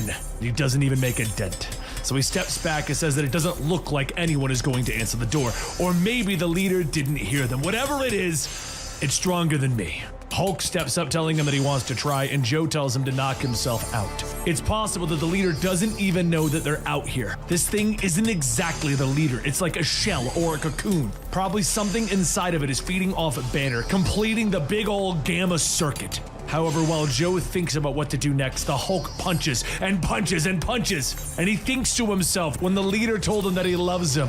You stupid, stupid child. And the Hulk screams, Hulk, not stupid! And finally he breaks through after almost breaking his own hand. Hulk quietly says, Hulk just wanted daddy. Just wanted daddy to love Hulk. But as the Hulk tells himself that he isn't a monster, a hollowed out Brian Banner, the father of Bruce Banner and technically the father of all of the Hulks, walks out. I knew the Hulk was a monster. Also, you really have nowhere else to go. So go on and sort all of this out, huh? Help me. As the Hulk gets ready to run in, Joe grabs him, telling him, All Hey, right, Brian, I'm gonna go ahead it's a trap." and use the Wiz Palace. I'll be back in a moment.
Alright, we back.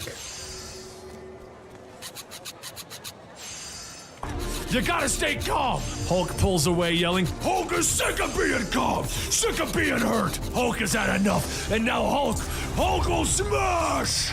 Inside is a labyrinth of stairs going every which way, filled out with more hollowed out versions of everyone. Hulk sees Jarella walking, grabbing her arm, but her arm just breaks off. Then one of the hollows taps on the Hulk, telling him to stop, brother. You'll destroy everything. And the Hulk looks back, asking, who? No. Hulk no face. Hulk no you. Big head man. Big head puny human self. Stearns.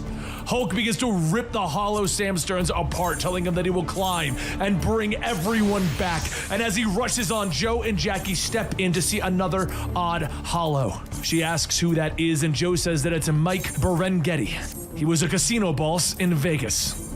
Jackie says that all of these people, they're echoes in the Hulk systems, figures that have played important roles in his life to each of his versions. The two of them continue into the center of the building where they see a giant head at the top of the room, and it seems to be trying to eat the Hulk.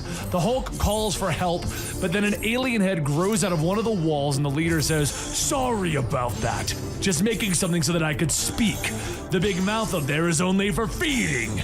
Joe tells him to release the Hulk, but the leader tells him, the gamma circuit is complete. This Hulk was needed to give it power, and there's no escape either. All the green doors are closed and locked. No journeying to the surface world again. Now beat him down, slave, and feed him to me.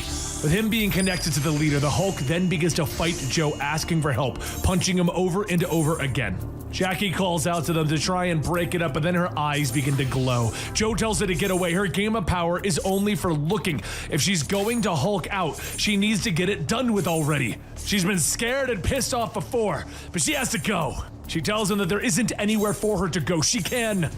Jackie's hollowed out father walks up telling her to look, but she tells him she can't. They're going to die here, and she can't die talking to ghosts. Jackie's father says that there's a plan. And she asks, what is the plan? What is she supposed to do? What is she supposed to be looking at? He tells her that he's proud of her, and Jackie says that it's not anger, is it? She's been angry. She's been scared. She's been reacting, acting like who she was lost in all of this. And she is still the lost little Jacqueline McGee, the investigative reporter, and she still looks into things. She opens her eyes, letting out a concentrated gamma beam flow out, cutting into the giant leader head.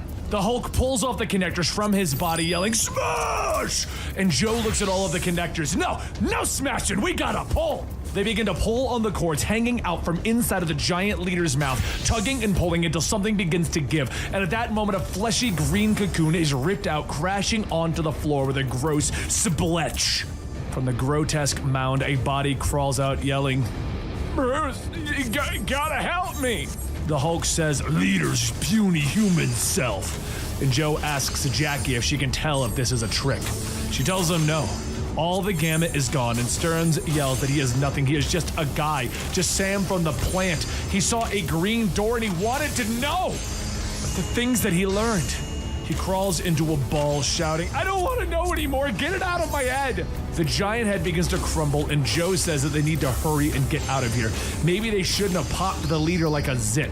Stearns says that he's here, the one that turned him into this, the one below all. Hulk begins to shout that Stearns did not want to know, but Hulk want to know. Hulk want to know why. Why hurt the Hulk so much? Why is the Hulk broken inside? Why is he always afraid, always in pain? Tell the Hulk why. Why? The large green head begins to form, and the one below all says that he howls through many mouths, breaks many hands. They are themselves, but they are also him. He burns the good earth for what is not real. He poisons your mind, kills all in love with you. He is the wrath without judgment. He is fear, and he is all of you. Joe tells him, no, that ain't what the kid asked, and we all want to know why. We already know who you are. You think that we don't know whose Hulk you are? Come on, show us your face. Show us the real you. The one below all begins to fade as a shining light radiates and a voice says, very well. I am the one above all. Now look upon me, mortals. The Hulk says that he is afraid, and Jackie says, what is she looking at? It has her mom's face, and Joe squints and tells them to answer the question. And the one above all looks down and says, you are all my children. Joe shouts, no. Mike Berenghetti was my father. You? You're just a guy who knocked me around. The one above all pauses. You are my creation. You are necessary. There is a weight and a counterweight. Where were you when I laid these foundations? Declare a view of understanding. No, that ain't right. You want to torture me? I could take it. But we're asking why? Why are you torturing us? What is the plan? The reason? Tell us why we hurt. Tell us why there is a Hulk. Joe pulls Bruce away from the remaining connectors, and the one above all asks, why are you the way that you are? That is what I'm asking! No, you ask of me, what is the Hulk? What have you become? With these hands I build, and with these hands I break, and I break to build anew. Have you an arm like mine? Would you build or break? You are my creation, and I made you the counterweight. To ask of you, are you Gebra or Galachab? What of Chesda? What of Mercy? What will you become? For the left hand is strength. Hulk chimes in, I don't understand. And Hulk doesn't forget it. This guy's messing with us. He has no answers. Not for us, at least.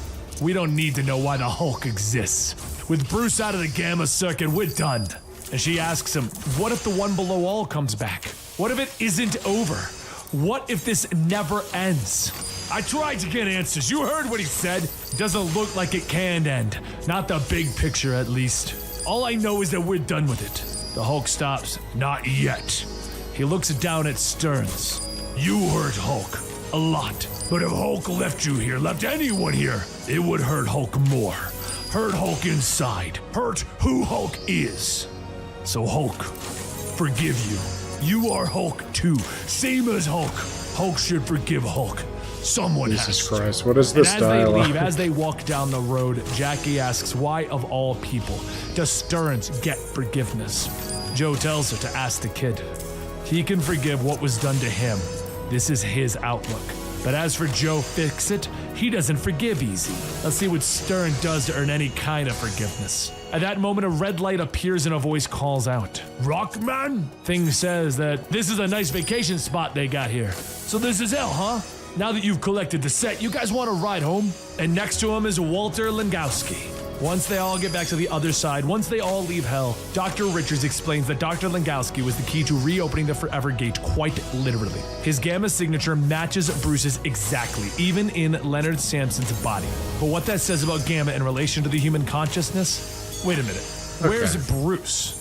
After coming to and getting dressed, Bruce left. He doesn't remember what happened, but now he's more confident in himself, more assured. Did he absorb the devil on his shoulder? Did he lay an old ghost to rest? Has his fellow alters worked out some differences? Or was all of this just a feeling of a door as old as Gamma itself closing and a new one opening wide? Whichever it is, he still has work to do. They have work to do. All of those people who live in his mirror. Both the ones that he can see and the ones that he doesn't always want to. So are they good people? Well, what do you think?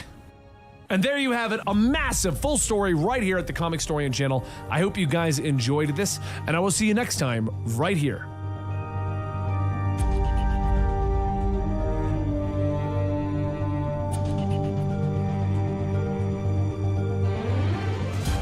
When the Injustice comic book ended, DC needed to do something to keep your interest in Injustice and allow themselves to make Injustice 2. Well, what they did was tell the story of Injustice Ground Zero, which told the video game's storyline in a comic book format from the point of view of mostly Harley Quinn, since we didn't get much of her in the actual Injustice video game.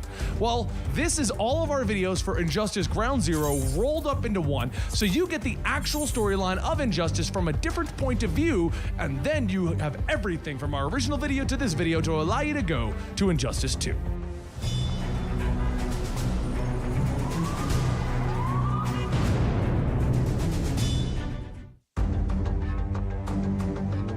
Now I gotta pick all the dungeons on. Harley Quinn is riding down the streets on a motorcycle thinking to herself, now it's over. Now that Batman is preparing to bring in another Justice League to fight Superman, the war is won. Hey It's time to JD, say how you goodbye. doing? There's no more laughter. Hey, not welcome even a back, giggle. Bravo. The whole world has forgotten how to smile, and so has she. She thinks about the whole thing. It's been a weird bunch of years since the world got turned upside down. She tried her best to deal with the grief, even tried to make new friends. But it seems like everyone that she got most close of to either died Injustice or I vanished, or really turned out to be a liked. big There was old only dummy like on a the few wrong side. moments She that made a were lot kind of a friends. miss for She me. practically lost them all. If that ain't a sign, she doesn't know what is. Face Hey, it, what's it's going over. on? Thanks You for had the a long follow, run. Mary. It was sometimes fun and sometimes it sucked eggs, but it was interesting. You tried to scrape out every ounce of pudding from that cup of life. She parks, and she walks over to the Free up now those abandoned Arkham dungeons. Asylum, because from now on, Harley Quinn is done. She walks into her old office, where she remembers how everything started. The day that she first met her, Puddin'. She walks to the sink and turns the water on and begins to wash her hair dye out. She then drops her outfit to the ground and puts on a sensible shirt and pants, and her lab coat. Goodbye, Harley. Welcome back, Dr. Quinzel. She smiles as she grabs her bag and begins to walk out of the asylum. This is right, she thinks. No more fighting, no more stabbing, or insurging. From now on, it's just her and her head-shrinking career. And then doing she's struck great. on the back of her head. She wakes up to a Joker face Making some staring good her down, progress asking, today. Who are you? I keep And then she having looks some, around to see a lot crashing, of but Jokers. You're all puddings. Can't complain Am I in otherwise.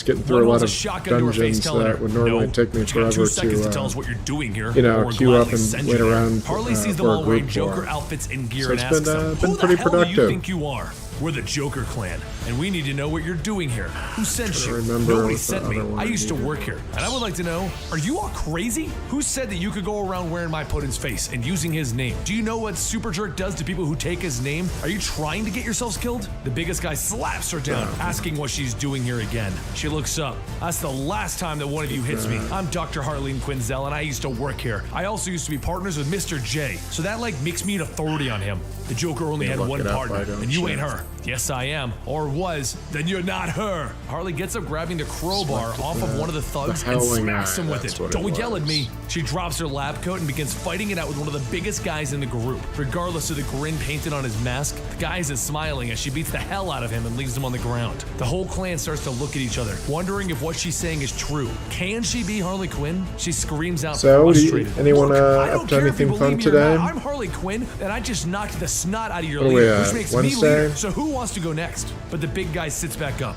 Wait, Thursday. we believe you. We heard Harley was That's working such with a poor Batman, sense and of that's what time, inspired us. Harley ironically. stops. Me? I inspired you? No, wait. We're here for Leave the Harley's howling war. eye Your war. extreme. Okay, well, before I decide to join your little group, I have to go check with someone. Hold that thought, I'll be right back. Harley then smiles as she runs out of the building and all I the know, way I'm back just to the killing Insurgency's pseudo-gods. base. She explains the whole situation to Batgirl, Smoking. Batwoman, and Batman tells her that he Just, can't give her his blessing for something like that. To which getting into Harley some decides comics. that is officially Life is a good. maybe and suits back up because she has the Joker gang to lead.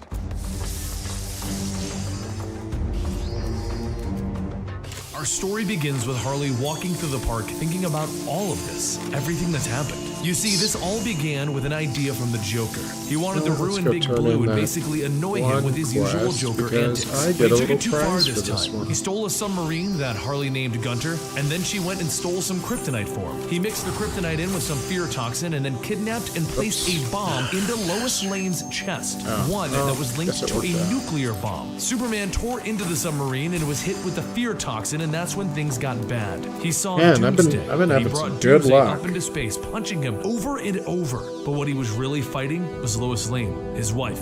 The nuke linked to her heartbeat within Metropolis exploded, and in one fell swoop, What have you Superman been lost playing lately, everything. His JD? wife, What's his been city, your his go-to friends, and his games? unborn child. Something within him snapped because of this. I know you and he said that you've decided been to playing end all of Multiverses. this by ending the Joker. After killing him, he decided that there would be no more war, crime, violence, or death, and he was going to personally put an end to it. Batman stood against him, and a war between the heroes Won't started. be none the if regime none- versus the if they don't insurgency. start, And none. Harley, she got roped into the whole thing. I don't She know why made I'm some new watching friends this. and fought alongside them, Green Arrow and Black Canary. But Superman murdered them as well. So Harley knew that it was time to make a decision, and she sided with Batman. She popped the strength-granting green pills and fought alongside the insurgency, watching as things got even worse.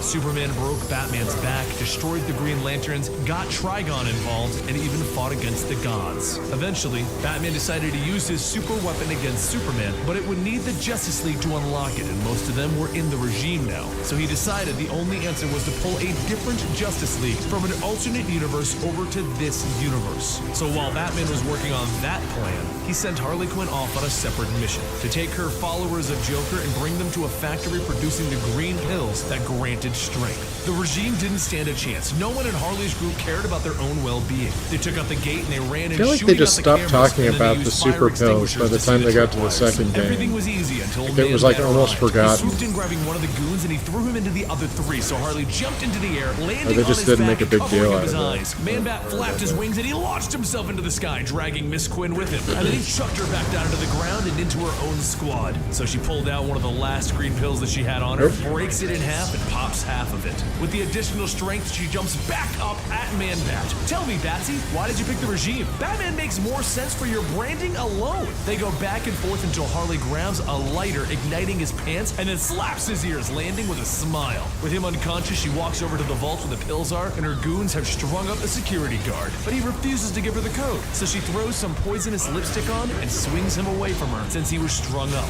As he swings back in, she puckers up and he breaks down. I don't know the combination, he shouts. But Harley explains that she didn't really want it. She just wanted to cause him to cry. She walks over, cracks the safe, and throws a bomb into it. Happy with herself because Batman trusted her and she didn't kill a bunch of people. She was there to blow up the facility and she accomplished the job as a distraction to keep Superman away from Batman while he did his thing. And as she pulls up to a bar called Dead Shots, she tells her new friends that drinks are on her. Because Injustice Ground Zeroes is all about Harley and her friends trying to make the world a better place. They walk inside the bar and Harley bought a round for all of her new friends. And then she asks them to take off their masks so that they can get to know each other better. Because these are her henchmen, her babies. And they are now all named Gary, Larry, Perry, and Terry. And that's when the news comes on and informs them that a peaceful protest has turned violent because of the regime's police. She stands up and informs her henchmen, to the Harley-mobile! Meanwhile, the heroes from the Still Good universe are watching over the bar and they see Harley and her henchmen walk out.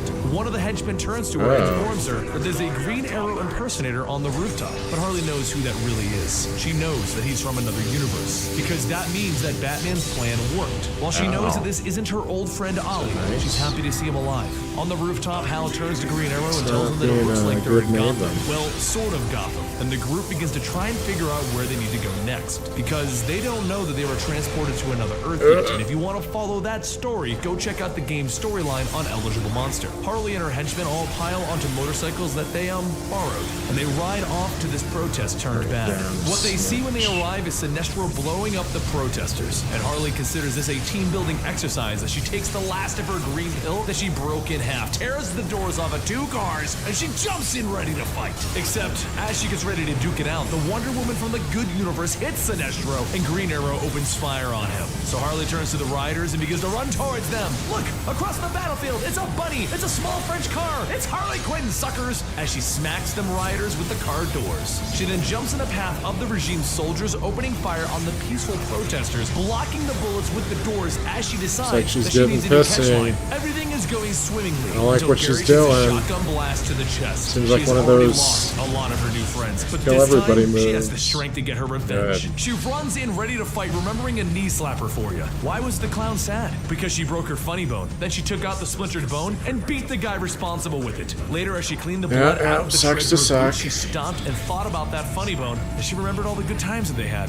how she vowed to protect it and failed. And the whole time she thinks about this, she's tearing that soldier apart. No matter how many people died to avenge it, that funny bone is still gone. Hey, you're not laughing. Have you heard this one before? And with that, she shocks the soldier with her joy buzzer. She looks up to see the superheroes fighting it out like they always do and begins to think to herself, maybe joining the insurgency isn't just a phase anymore. She's seen enough good people die and maybe, just maybe, Harley Quinn's a good guy now. Larry walks over to let her know something, but she ignores him and begins to walk towards the superhero fight until Larry shouts out, "Boss, Gary's not dead! striking So she tree. decides to get Larry to the car and load up Gary because they need to save him. Before she can get Gary to the hospital, Right, she tells let's all of the try civilians again to there that turn they this need to one come in. with her if they want to live, because this superhero fight is about to Wait get a a lot minute. more intense. And up in the Why sky, did good this guy Hal not- Jordan is fighting it out with Sinestro. He throws a bus, so Sinestro throws missiles at him. A have battle it on cruiser is met with a hard? ball and chain, and eventually, Yellow Lantern Hal Jordan from this timeline arrives. But that's a fight from the video game. Harley Quinn and her henchmen I get Gary to the did. hospital, where the doctors patch up Gary and Harley holds his hand, crying her eyes out. You're Played gonna live, myself. Gary? Kurt. What's that, Gary? Speak to me, Gary. My Oh, name is whatever. Kurt. Seriously? Nothing rhymes Good with Kurt. practice, Come I on, you're guess. obviously a Nothing Gary. else. The doctor comes in and another of her henchmen arrives to tell her that she won't believe what he's found. They run across the rooftops, making their way Alright, I to was an gonna try alley to where they figure see that Yellow out. Lantern Hal Jordan and Hawk Girl standing over a beaten Batman. The Batman from the good universe. Harley decides that he'll hate her for it, but she's gonna go in and save Batman.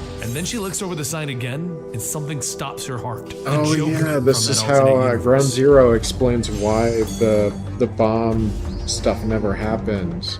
In Last the time, main Harley had found the universe. Joker game and decided to lead them until she saw the regime capture a Which I kinda Batman liked. from an alternate universe, and then she saw the Joker of that alternate universe. She didn't waste any time. The Joker of her universe was killed by Superman punching a hole in his chest. He was definitely dead, even in a world where people don't stay dead.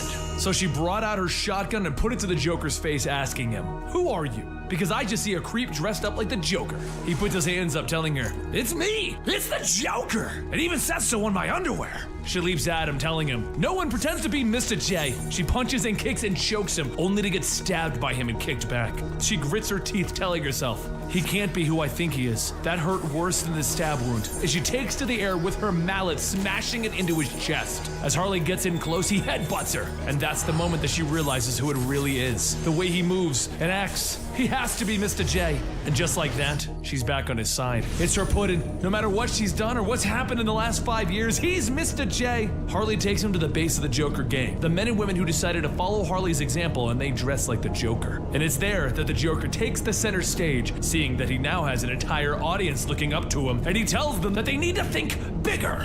While Harley gets wide-eyed and full of hope, her little close-knit group sees the problems right away. They realize that this can't be good because they don't get it. With how badly she said that he treated everyone, including her, why is Harley going back to him? Her gang then realizes what's going on. They need to stop the Joker. They can't let him take one of those strength-granting green pills that gives near invincibility. So they grab their guns and they take aim, only to have the wall behind him explode. And there in the rubble stands the regime. The battle begins with Joker grabbing a gun and opening fire on the regime's soldiers, and Hawkgirl flying right for him, grabbing him by the throat and lifting him off the ground. Harley's guys ask her if she's okay, because she's acting weird, and she tells them, of course she is. She has her Joker back and a gun. She opens fire on Hawkgirl, hoping to save the Joker, and Larry grabs her by the shoulders, telling her, to hell with the Joker. Let's get out of here now. You're the boss now, Harley, not him. She reminds them that they came to follow the Joker's example, and they tell her that that wasn't until they met her. She tries to tell them that they're sweet, but they got Mr. J back, and they grab her, hoping to drag her out and make her see some sense. She headbutts one of them and kicks the other in the face, and then she jumps over, knocking Damian Wayne down, and the Joker gang all jumps on him in a pig pile. But while they're dealing with Damian, Joker beats up Hawkgirl and approaches him. Except that's the moment that this universe's Batman and the other universe's Green Arrow and Wonder Woman arrive for a fight that comes straight out of the video game. Hawkgirl and Damian take off, realizing that they're now outnumbered. And with them gone, it leaves Harley to explain to her Batman why she brought the Joker here. Before they can get to that, Joker explains to this universe's Batman that his version got kidnapped by that evil Superman. Watching Joker get beat down by Batman, Harley starts to realize what was actually happening. She's falling right back into her bad habits, and her habits are the worst kind. So she walks off sadly with her new friends. She takes a seat at a bar, sad because she was doing so well. She saved the day multiple times, and then with one slip up, she's grounded by Batman. All of these rules are just infuriating. Being a good guy just pisses Harley off sometimes. Larry comes over to tell her that more and more of their guys are getting beat up, and if they can't get more of those green pills, it's going to get worse. So Harley takes a moment to apologize to him, telling him that she lost her mind a little while back there. And he tells her with a grin that is always plastered onto his mask that it's fine. The Joker's gone again, and she's back to normal. So he goes back to the issue. Does Harley know anyone with powers that they could use to replace their fallen comrades? Build up Harley's gang. And Harley begins to think about things and realizes that Larry's a genius. She knows a ton of cool villains, except everyone went into hiding or they joined the regime. Villains really weren't crazy about the idea of getting on a murdering Superman's bad side. So Harley came up with a new idea. She's back to normal. She wants to be a good guy. So it's off to the police station to find a problem that she can solve. But when she gets there, the police sadly inform her that all of the villains have pretty much stopped doing anything. And even Batman stopped checking in with them when Gordon died. Things are boring now with Superman threatening death. But they do have one thing. Croc went missing into the sewers and maybe Harley can find him. So as she walks off, the head officer on duty tells her, "Have fun storming the sewers!" She takes the inner circle of the Joker gang into the sewers where they follow the claw marks to where she finds all of the missing villains and bad guys. They're all locked up in cells guarded by people in robes that have lizard head masks. So Harley and her gang leap in. Croc gang versus Joker gang. She calls out, "Seriously, Waylon? Stealing my gang idea? At least the Joker gang looks cool." As they beat all the lizard people down and get ready to free everyone from their cells, the doors swing open and there stands Croc and Bane. Croc tries to be nice, telling Harley that she can still leave, and she replies by elbowing him in the face, breaking his teeth. He smashes her back and he picks her up for a nice bear hug before she kicks him off of her, and then he charges at her as she leaps over him, using his head as a springboard, and then she shoves him into a pipe. Meanwhile, her gang members are trying to fight Bane and failing horribly. Bane eventually picks up one by his head and begins crushing his mask until the rest of the gang leaps in on his back, calling out, "Like we planned!"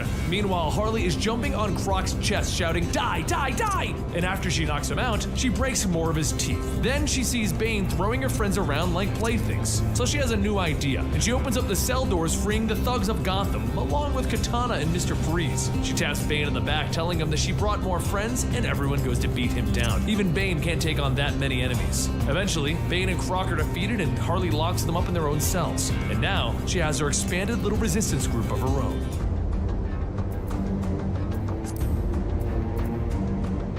You see, after our last battle in which Harley increased the size of her team, she decided to once again call up the insurgency's headquarters to see where Batman is so that she can hopefully help. At this point in the story in the game, Batman has assembled the alternate universe Justice League, and he was leading them to the old destroyed Wayne Manor to have them help him operate his secret weapon against Superman. But when Harley got a hold of Batgirl was busy playing Mortal Kombat, and she told Harley to just relax and not move. Batman has this whole thing under control. Harley heard that, but decided it was wrong. Batman must want her to take initiative. So she has an idea. She's going to retrieve his trusty Batmobile. She took her gang with her after renaming them from Larry Perry Terry to Larry Jerry Barry. They insisted that those weren't their real names, but she told Jerry that he can go back inside if he wants to talk back to her. When they arrived at Wayne Manor, she saw a giant shield and Shazam guarding it while playing on his phone. Harley had an idea, so she took her hammer, she slid down the hill, and she went to go meet Shazzy. If you had forgotten, Harley has taken quite a shine to Shazam, and way earlier in the Injustice tale, she tried to convince him to leave the regime with her. As she walked out in front of him, dropping a green pill out of her boots, she calls out to him while taking the pill. The very same green pills that were invented to give regular people super strength and durability. Shazam hovers down, warning her to leave. With Superman's temper, she won't survive. And Harley jumps at him, asking what his safe word is. She hits him with the full force of a crazy woman holding a hammer and throws him into the shield. As he falls back down, she smacks a board that he was landing on, launching him into the sky. But come on, this is Shazam, and he uses the force of the gods to land in front of her, telling her to stop this. Aw, don't be like that, Shazzy Poo. He throws lightning at her and gives her a quick shock. Do it again, Shazoo. He tries to charge at her, but using the acrobatics of an insane clown gang member, she backflips over him and returns the favor, swinging her hammer down. He catches it swiftly as she calls him Shazarino. He then throws the hammer into the air, asking if she wants to die. She starts punching him in the stomach, telling him, "You should be nice, Shazlerman."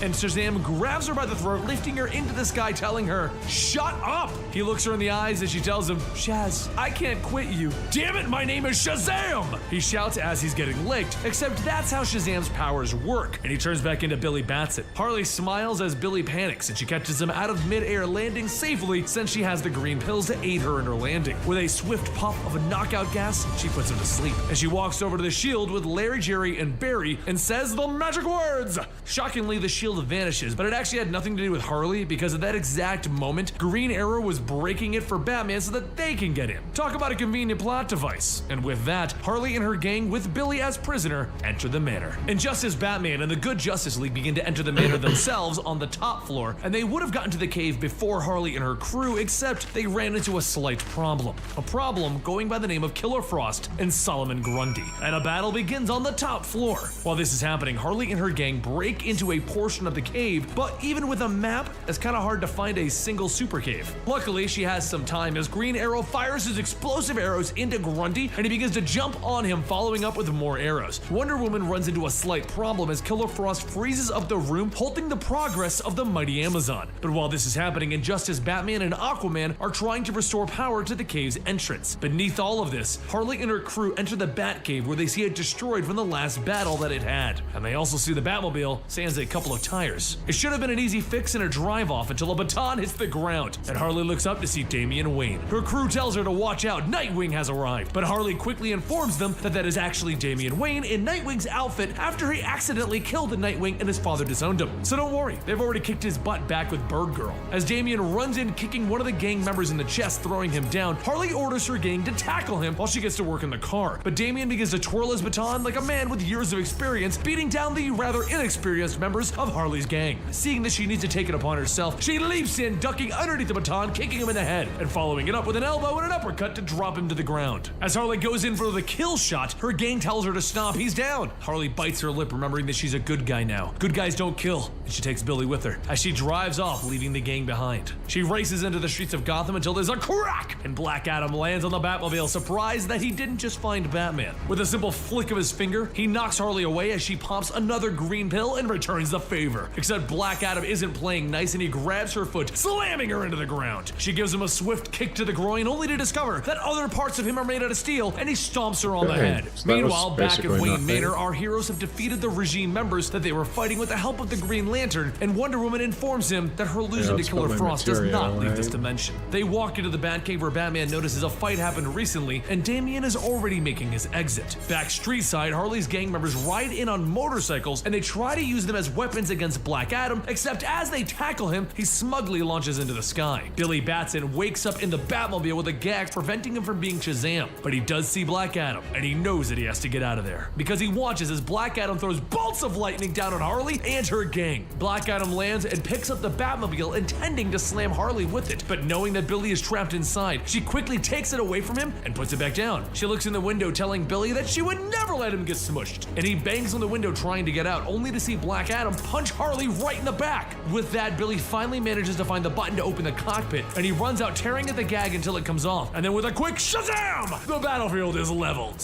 Put her down, Adam, and don't make me use my angry voice. He grabs Adam by his hair and he throws him into the sky, following it up with a lightning bolt. I never liked it when Superman brought you into the regime, and I know you don't like it either, so maybe we can stop pretending. Adam begins to charge back at Billy, telling him, I was never pretending. I was open about my contempt for you. Back and forth they go, bringing us the fight that was always meant to happen between these two. But back in the Batcave, Batman explains to the alternate universe Justice League why he brought them there. He invented a device that could 100% incapacitate Superman, but he made it so that it needed every Justice League member to open it up and approve it. Once that's revealed, they place their hands onto the device and it begins to open. Back on the streets, Harley's gang begins to pick her up and they begin to try and make a break for it because Adam and Shazam are tearing up the streets, when finally, Shazam wins out. Harley runs over to thank him with hearts in her eyes. Shaz looks at the idiots in hoods, as he puts it, and he tells them to get away now because the regime forces are en route. He then picks up Harley and he takes off. We need to talk. Harley is super happy that Shazam has switched sides to join her, and she asks him if it's too early to propose to him. He takes her to a field where he informs her, I like you a lot,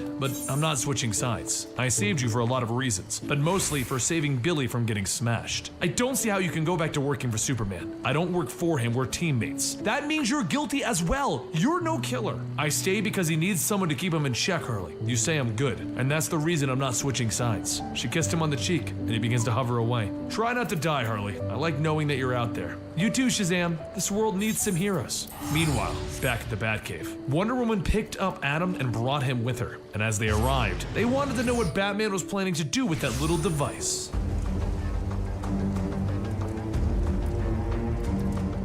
When we last left off, Harley had just left the Batcave and talked things out with Shazam after Shazam had defeated Black Adam. Mr. Shazam told her Dungeon. that her being out there was something that he liked about everything. It flew Gameplay off. mechanic Black Adam related. arrived in the Batcave with Diana because they got reports that Bruce was there with these goody two-shoes doppelgangers. He brought them here so that he could use their DNA to unlock his device that would allow him to defeat Superman. The fight was intense, and even though Batman and the Good Justice League won, the device was damaged. They were going to need a new plan. Meanwhile, the Justice League of the Good Universe had been trying to patch into the Injustice universe, and Cyborg falls through the wormhole, ending up in front of Deathstroke and Lex Luthor. In the Injustice universe, these two are both good guys, except Cyborg doesn't know that. Elsewhere, Harley heard Bruce is fighting against the regime in the Batcave, and she returned to help, except she arrived too late. So instead, she stole a Batmobile and tied the giant penny to it, dragging it around Gotham as she returned to get her new friends and try to figure out a new plan. Bruce didn't want her involved in his master plan. He was worried that she would mess it up. So her gang convinces her that they don't really need permission. They can go look for regime members and just beat them up. This leads to all of them hopping into the Batmobile and driving off to find trouble. Back with Cyborg, his fight against Deathstroke and Lex is stopped by Bruce in the Good Universe Justice League as they explain what's going on. And back with Clark himself, he rockets into the Batcave to see what Bruce took, which is when he finds shards of kryptonite. So he decides to put out a call to all of the world's networks. At 6 p.m. local time, Batman will be executed on Stryker's Island because Clark captured the Good Universe's Batman a while ago in this story, and he knows that his Bruce will come out of hiding and not let this imposter take his place. Everyone decides that they need to head to Stryker's Island and take the fight to Clark, but Harley, she decided that she was going to go kill the Joker. The regime kidnapped the Joker, but she figured during the world news broadcast about Batman being murdered, she could probably slip in. Luckily, as she entered, it was when Cyborg was battling against Vic for control of the boom tubes and teleporting technology, so Harley walked right past the guards and right into the regime soldiers there to help Vic. She began to beat them down, being much better trained than them, even going as far as to grabbing one by the ankle and using him as a weapon, spinning him around, hitting the other guards. Elsewhere in the attack, the Flash runs up on Deathstroke working against the regime, but he's dropped by an explosion, and then Deathstroke walks over to join Cyborg and altering the teleporter. Harley is teleported into the Joker's jail cell where she finds him and she pulls her gun on him ready to shoot him in the head. But that's when Bats calls her up, telling her that the battle for Stryker Island is underway and he needs her to occupy any law enforcement agencies that she can. Keep them busy. Joker sees his girl answering to Batman and wants to know if she's going to be getting his dry cleaning too. She tries to be strong and tell him to shut up. She's helping, but the Joker's silver tongue begins to work its magic on the girl. He tells her that she's Batman's errand girl. He locked her out, and he tells her that the moment that Batman wins his fight, he'll lock her up. Her gun slowly begins to lower, and he continues to work her over mentally. If I'm gonna be king, I'm gonna need a queen. Interested in the job?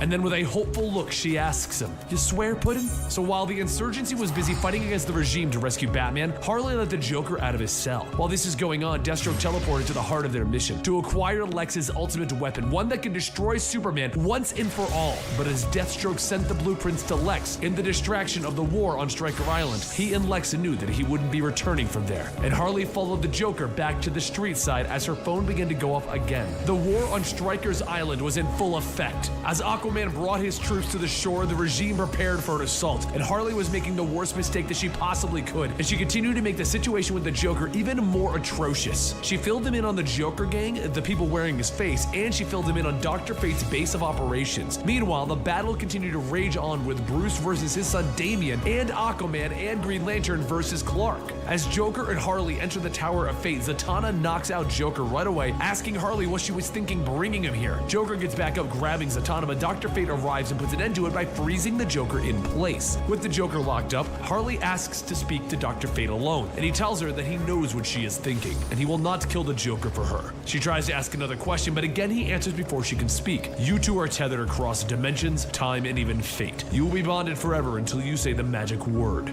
No. That's it? Goodbye, Miss Quinzel. I wish you luck, but I am not Dr. Luck. And with that, he ejects them from the Tower of Fate. Back on Stryker's Island, Bruce and Green Arrow manage to find Batman and begin to bring him out, but Green Arrow suddenly begins to fire arrows at them because Raven is now controlling him. Bruce walks forward, battling against Green Arrow, dodging the arrows and catching them until Raven shows herself in front of him. Luckily, they manage to get Batman free, so as he gets out, he drops Raven, and all three of them begin to make their way out of the base. Harley and Joker get thrown out of the Tower of Fate, and they land right back in the bar with the Joker gang, where Joker sees his moment to shine, and Harley sits at the bar unable to stand against him. He stands tall, rallying the troops, telling them that their plans are the best. Mayhem, destruction, looting, all of these things is what we should be doing. The regime stops us because we have the best ideas. And while a good chunk of the Joker gang tells him that the ideas such as blowing up the moon and conquering the city are great, Harley's friends step forward and suggest one thing. How about the Joker leaves and takes his plans with him? Harley is the boss. Joker isn't too happy with that reply though. Democracy's over, Mouthy. This isn't the Harley gang.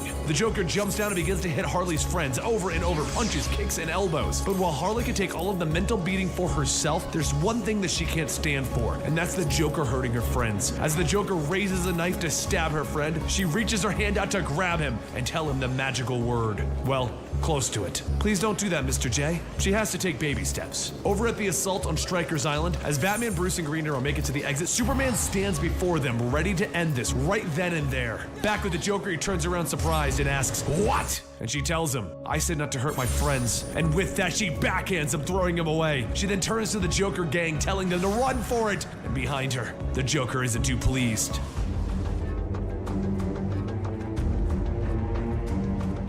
But now that her friends have fled, she may have another problem, because the Joker stands before her, not amused with his followers that she has brought to him, backing him up. He asks his followers, "Which of you want to be my new sidekick?"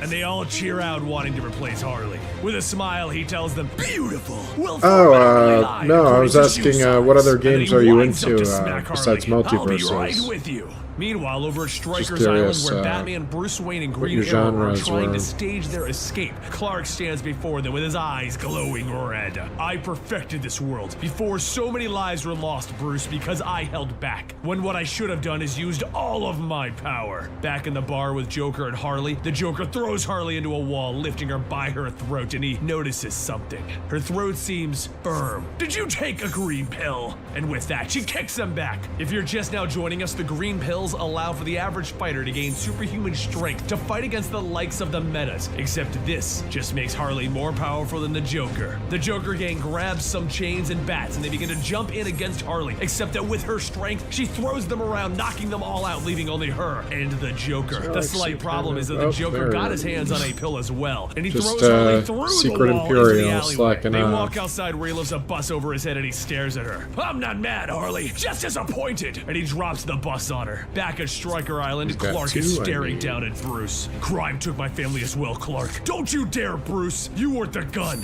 Goodbye." And Batman, Bruce, and Green Arrow all jump off the side of the island to their certain deaths. Back at the bar, Joker lifts up a sheet showing Harley that while he was throwing her around, he also managed to catch her friends. Just as Batman, Bruce, and Green Arrow are all about to fall on some shark and pony rocks from their jump, Cyborg manages to get the Watchtower's teleporter working, and poof, they vanish. But back with Harley, she looks over at the Joker holding a knife to one of her friends. "I don't want to kill you, Harley. I want to break you." Harley finally breaks down. "You won't hurt them, right? If I just play nice?" "Yes, I actually believe you now, but just let me kill one to be sure."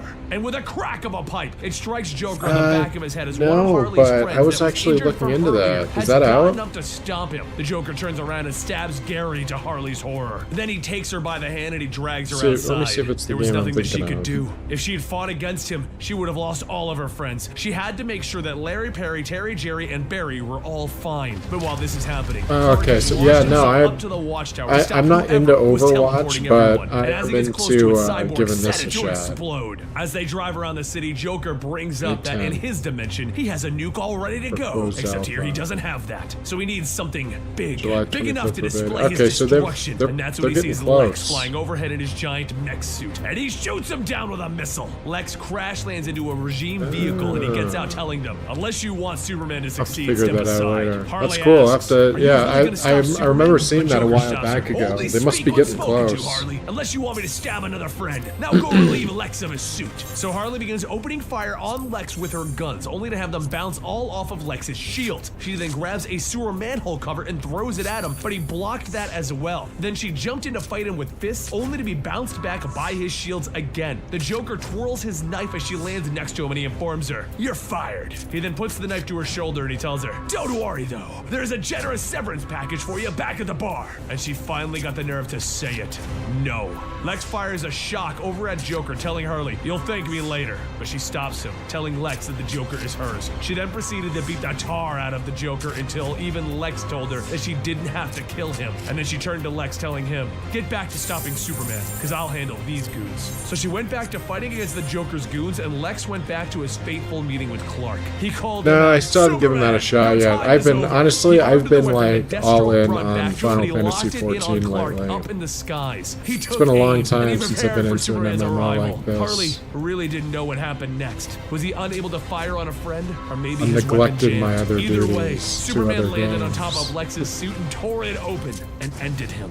While that was going At my on, own Harley risk. returned to the bar where her friends were waiting What? for her, unaware of what just happened.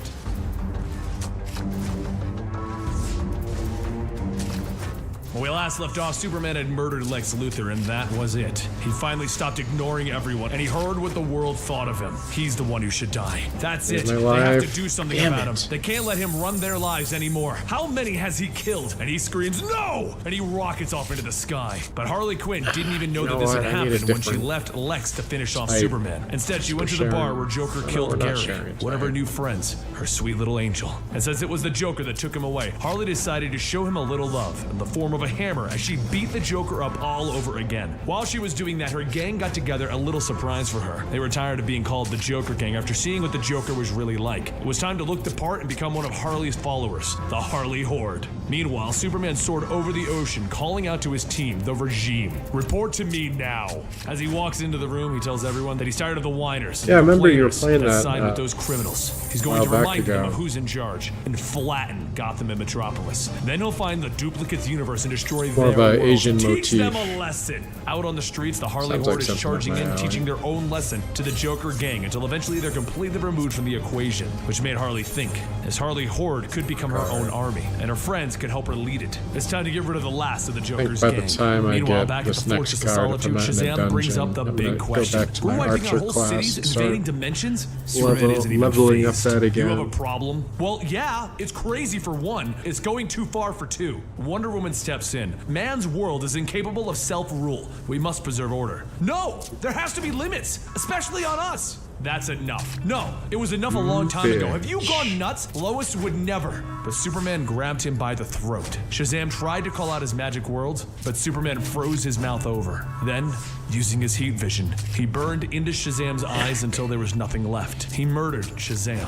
He then turned to the group and asked them, "Anyone else? Good.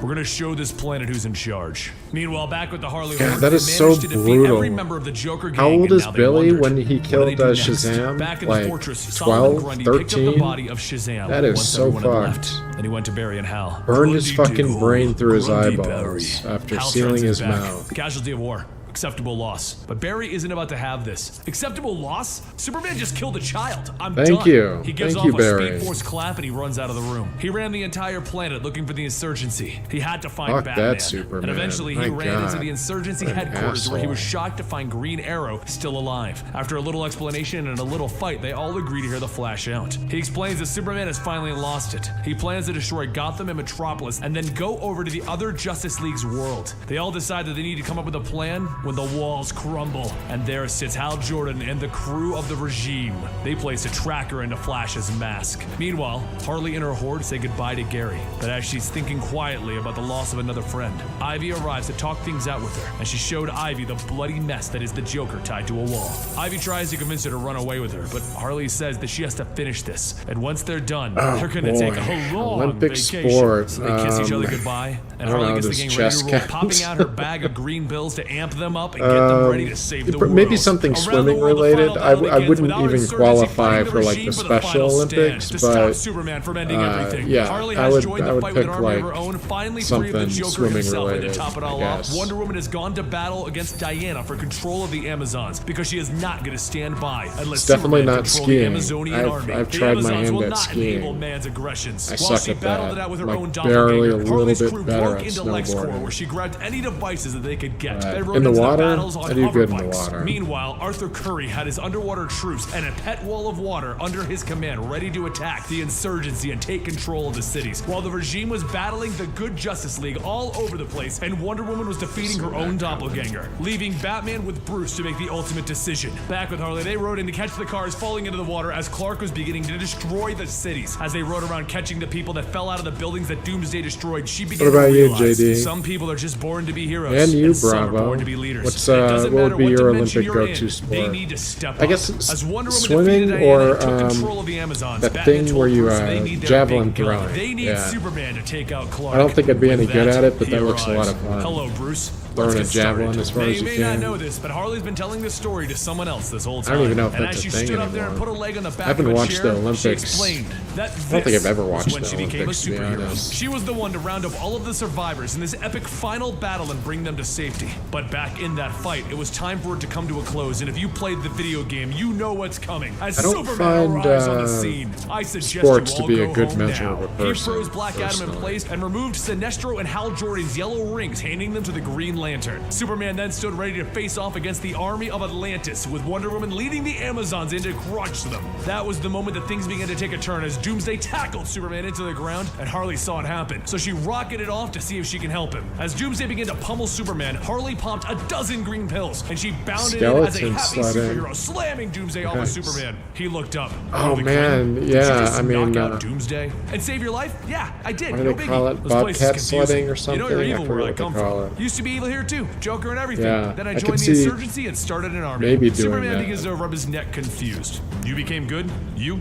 And she tells him, you might want to turn around. He smirks. Not yet. I don't want to ruin the surprise. Doomsday jumps in ready to fight again. All right, this right then, dungeon Superman ain't turned happening. around, slamming So I'm Doomsday and switching grabbing out him. to He my begins to hover archer off the ground. class. Thanks again, Harley. You've given me hope for this world. And then he launched into orbit with Doomsday. They both went back and forth, with Superman blasting Doomsday with his heat vision. And then he dragged him and threw him into the Phantom Zone. And then, the moment that we've all been waiting for arrives, as Superman hears a voice behind him that sounds familiar. I knew they'd bring you in eventually. You don't belong here. I'm this world's savior, not you. We're not gods. We don't decide who lives and dies. Yet after I've killed you, I'm gonna go find Lois and bring her here and save her. When she sees how I perfected this world, but Superman stops him, she'll be disgusted. Superman eyes Clark, the good and true Superman meeting the turned evil rule the world Superman. And as Superman tries to talk him down, Clark throws him into the floor. Superman grabs him by the foot, lifting him back up, and then he punches him into the ceiling. Clark returns with a chunk of the fortress, but Superman uses his heat vision to destroy it. And then Clark counters with his own heat vision, trying to bury Superman into JD, the did fortress you of catch that, solitude. He looked down, assuming that he'd won. I want to say it was only to maybe a have Superman rise again Superboy and punch him comic. before grabbing It his was a cape and more twirling him recent into the one, arena. where Meanwhile, Harley had one more thing to they do. actually she cut the Joker revisit down before the cracking her Injustice knuckles. I universe need where closure. Superboy Back to Superman, the heat goes vision there goes with back and forth, some and of the Superman begins to multiversal rapid punch Justice Clark League into a people wall. or He something. tries to tell him, fear is the only thing that these people and understand. like Ultraman Superman tells goes him, there, not and anymore. Injustice He then Superman spits up his comes own blood across as he him tells the first, and insurgency of hey, Bruce, Wonder it's Woman, amazing. Aquaman, Green Lantern, I and love it. Superman that they have to kill him.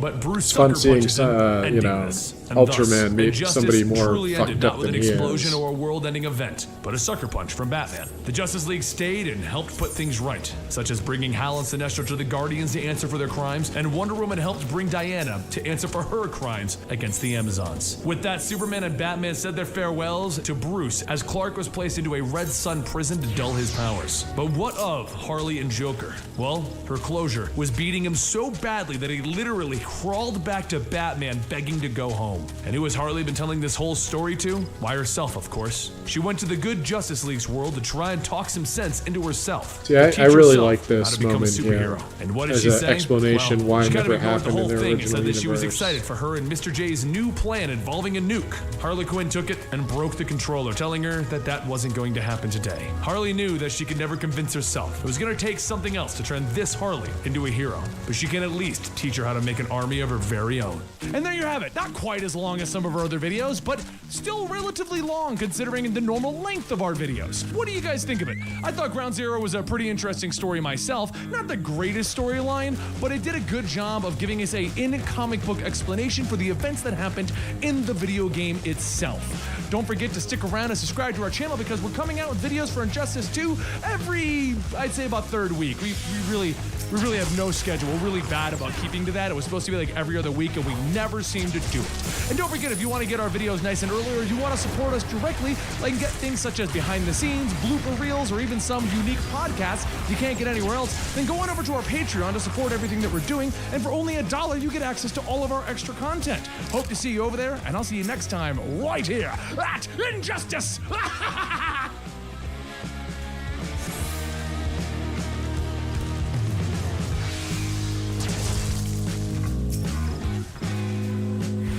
I not see one.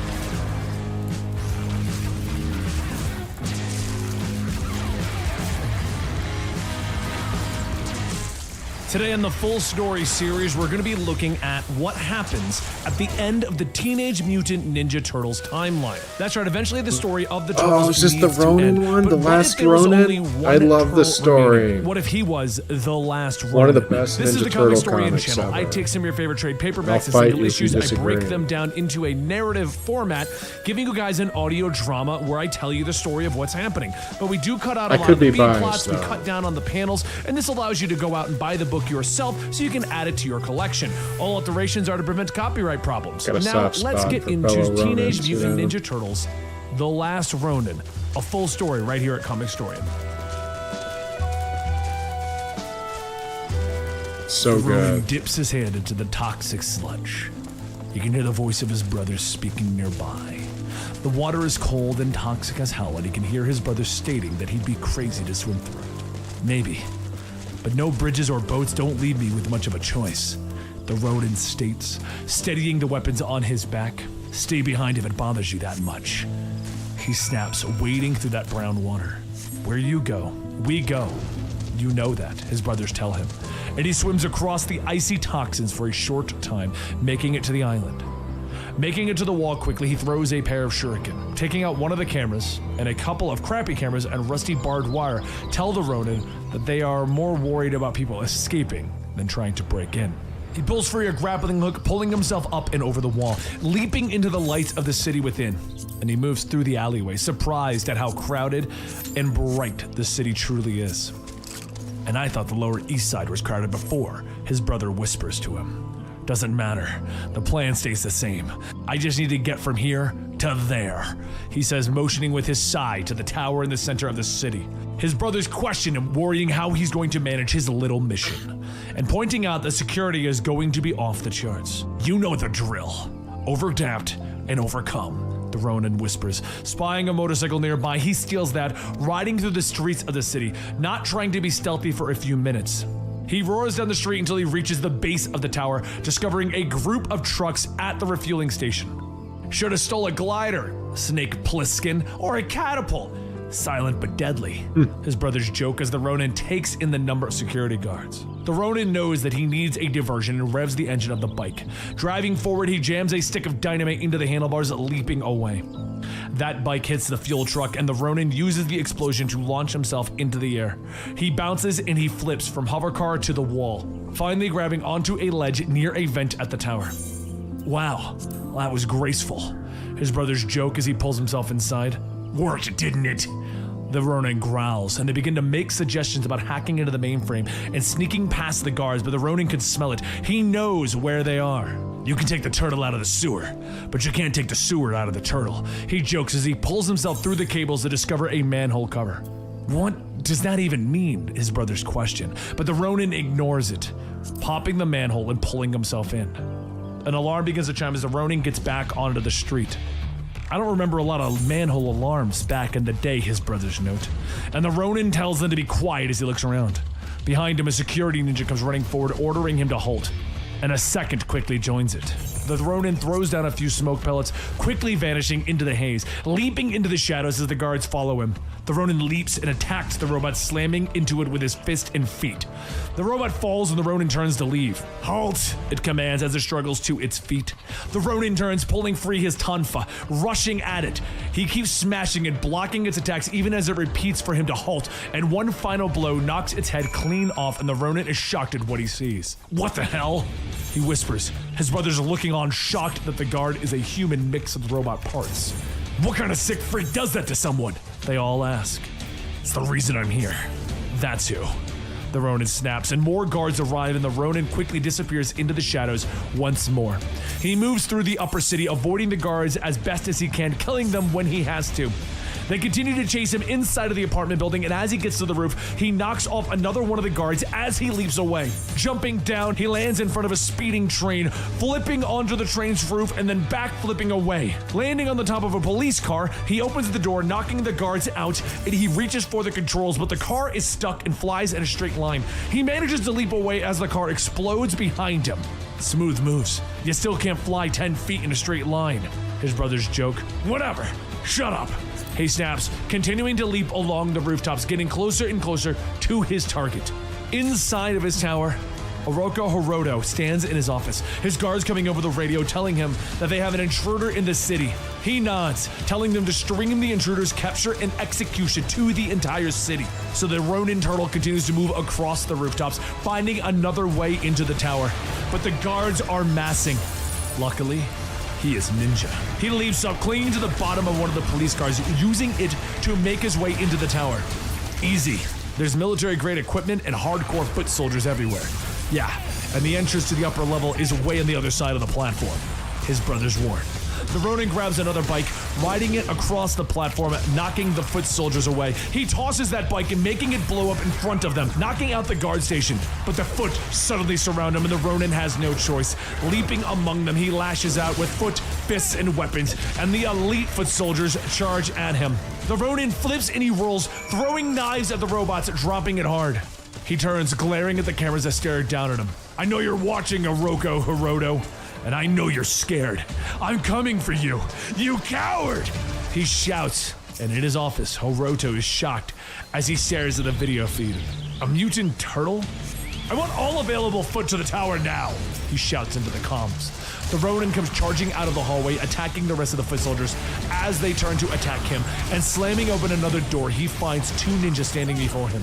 Elite ninja, I must be getting close now, he thinks to himself. Drop your weapons and wait for extermination, the ninja orders. But the Ronin draws his katana, rushing forward, metal meets metal as the Ronin quickly cuts through them with his blade. He blocks their attacks, cutting through their joints before attaching a bomb to one of their chests, kicking them out the window. Activate the Stockman tech!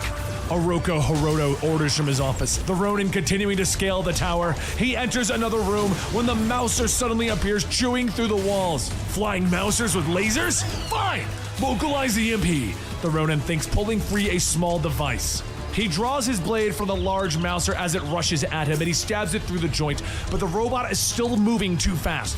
The robot's momentum carries them through the window, and he plummets to the street below. Another window breaks his fall, and the Ronin continues, bouncing off the side of the building until he lands amongst the people below. Hiroto, come face me! The Ronin struggles, every bone in his body feels broken as he tries to stand, blood pouring out of his mouth as he continues to yell. The security droids, they come forward. They order the crowd to disperse, so the Ronin struggles up, trying to escape into the alleyways of the city. Hey, bag of bolts! Dude you're looking for is not dead! Took off that way! A young woman named Jones points out. As the foot began to move off, Jones tells her friends to keep watch and moves in the actual direction that the Ronin went. Holy hell, this guy's bleeding! She notes as she follows the trail of blood to the open manhole cover. In his office, Oroku Hiroto is angered to hear that his soldiers allowed the turtle to escape. He is shocked that one of the mutants remains to challenge him, believing that he had wiped them all out years ago. He crosses the chamber to a cryopod, promising his mother that he would find the mutant and kill him, finishing what she was unable to years before. The Ronin continues to move forward in the sewers, blood leaking from his wounds, and he coughs, spitting blood into the muck as he stumbles. The end is close. He can feel it. Dude, you don't gotta. His brothers begin, but but the Ronin tells them to be quiet. He pulls out their weapons, and one by one, he lays the Teenage Mutant Ninja Turtles' weapons in front of him, next to their masks, which he drapes over the hardware. And finally, Splinter's journal. He misses them all so much, and he bows over the display in front of him before finally picking up his now broken katana. "I'm sorry, Father. I failed you. Please forgive me," he whispers as he points the tip of the blade against his stomach. But suddenly his cough, strength leaving his body as he falls to the floor. "No, not like this," he gasps, blackness overtaking him. There's a beeping sound in the background as the Ronin opens up his eyes. His brothers stand before him, and they laugh, and they joke about how he got his butt kicked. He looks around, and they're back in the old lair. "Thank God you're up," a voice calls out, and the Ronin turns to the voice. "April? Is that you?" he gasps, and April O'Neil stands before him, her face rather aged. "I'm so relieved you're awake. You had me worried, mister. But who were you talking to, Michelangelo?" she asks him. Alone, laying awake in her bed, April O'Neil begins to cry. Everything happened so fast back then. Her and Casey were setting up dinner to tell everyone the big news, that they're getting married. But that's when Raph came storming into the apartment, beaten and bloodied. She tried to ask what happened, but he just yelled that they were ambushed and began to throw all of the food that was set onto the nice clear table to the floor. A few seconds later, Michelangelo and Donatello came in with their own wounds, carrying Master Splinter. Master Splinter, he was in bad shape. Casey grabbed his bat and he and Raph got ready to go out looking for Leonardo, but thankfully, Leo managed to get back after letting the others get ahead. Master Splinter said that it was always a matter of time until the Oroku and the Hamato clans clashed. Kairi was trying to end it once and for all. It seemed like things might end up being okay, but Raph went back out onto the streets that night. In our current time period, April wakes up groaning, rolling out of bed, hardly able to keep herself up with the loss of an arm and a leg. She grabs her prosthetic arm off the nightstand, fitting it into the empty place where her arm used to be. But as she fits her leg, she fumbles and it rolls to the other side of the room. She sighs and then laughs, looking over to Casey's mask, asking, "Hey Casey, little help here?" Out in the kitchen, Michelangelo strikes a match, watching it burn out. And Leo tells him that it's hard to believe that April is still alive, huh? Hard to believe that anyone survived that. Michelangelo says, yeah, right. He strikes another match in an attempt to light the stove, stating that the last thing that he remembered was an explosion, and then, well, he was pretty bad when he woke up. Couldn't remember anything for days. The others talk amongst themselves, and soon it becomes too much for Michelangelo. As the kettle whistles, he just slams his hands down, telling them, "It wasn't enough! It's never enough for you!" Raph asks, "Yeah? At least I wasn't the one who tried to off myself at the first whiff of a failure." Michelangelo grabs the kettle, throwing it, yelling, "You are a stupid fool! You always made our entire lives about you! I fought every battle that you guys had, even the idiotic ones that you started, and you still want to judge me? The mission at the tower was always going to be a one-way ticket, from the start. For our father, for our family, for our honor." But as Michelangelo calms down, his brothers are gone. They are nothing more than his conscience speaking to him, figments in his imagination as they have all passed. Michelangelo grabs the kettle, putting it down on the stove, setting down 4 cups, filling the teapot. He sighs, stating that he should have been dead from that fall, but here he is, still alive, still able to fight. He may have lost one battle, but the war goes on. They've all stolen so much from him, but no more. He will finish what they started, what Master Splinter raised them to do. The last Oroku must die. And that's when he begins to remember how things ended for Raph, when he went after Kairi head on. What truce they had been broken. The Hamato and the Foot were at war, and there was no turning back. Raphael took the fight to them, slaughtering everyone that his size could reach. He carved his way through all of the Foot soldiers, shouting for Kairi to come out and face him. And even as he was cut and stabbed, he didn't stop. There was so much blood, all Raph could see was red. As the last soldier fell, Kairi finally appeared. They fought, leaving mark after mark on each other's body. An opening here, a block there, and soon Kairi was as bloody as he was. Eventually they fell into the water, both struggling to finish each other off. Kairi grabbed one of the kunai from Raphael's legs, and just as Raph stabbed her in the back, she stabbed him in the neck. The last bit of air left Raph's lips, and soon the waters also turned red. As Michelangelo reminisces with his brother's memories, April asks what the hell is he doing. He should be resting. Mike says that he couldn't sleep, so he made some tea. Hopefully, that's okay. April laughs. Of course, this was your kitchen way before we moved in. The tea's from when you lived here. Hopefully it's still good.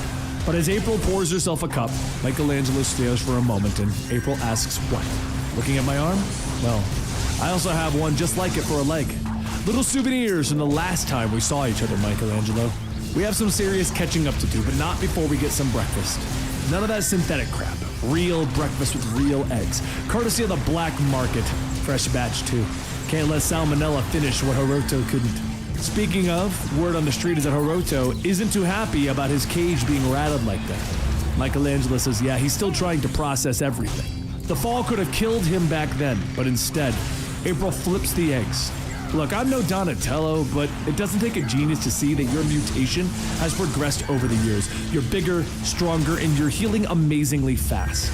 Michelangelo rubs his head, stating that maybe not everything. It's all so fuzzy.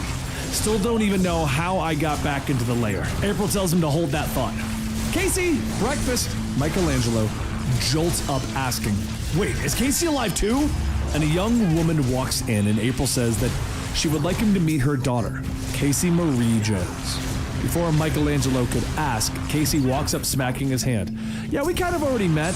You were a lot less conscious and a lot more bloody.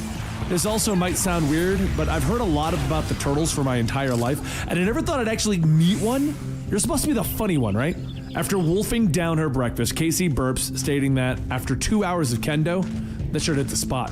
Michelangelo laughs. Yeah, I almost forgot what a real meal tastes like. Casey tells him just not to expect anything fancy in Rock Bottom.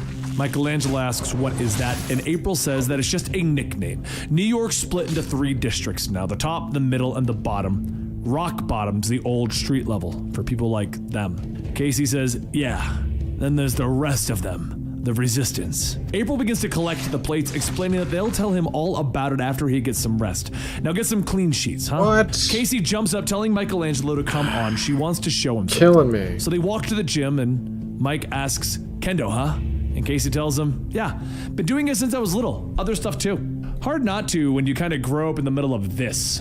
Really does blow my mind standing here with you. The stories that I've heard, the photos that I've seen, you were pretty much storybook heroes to me.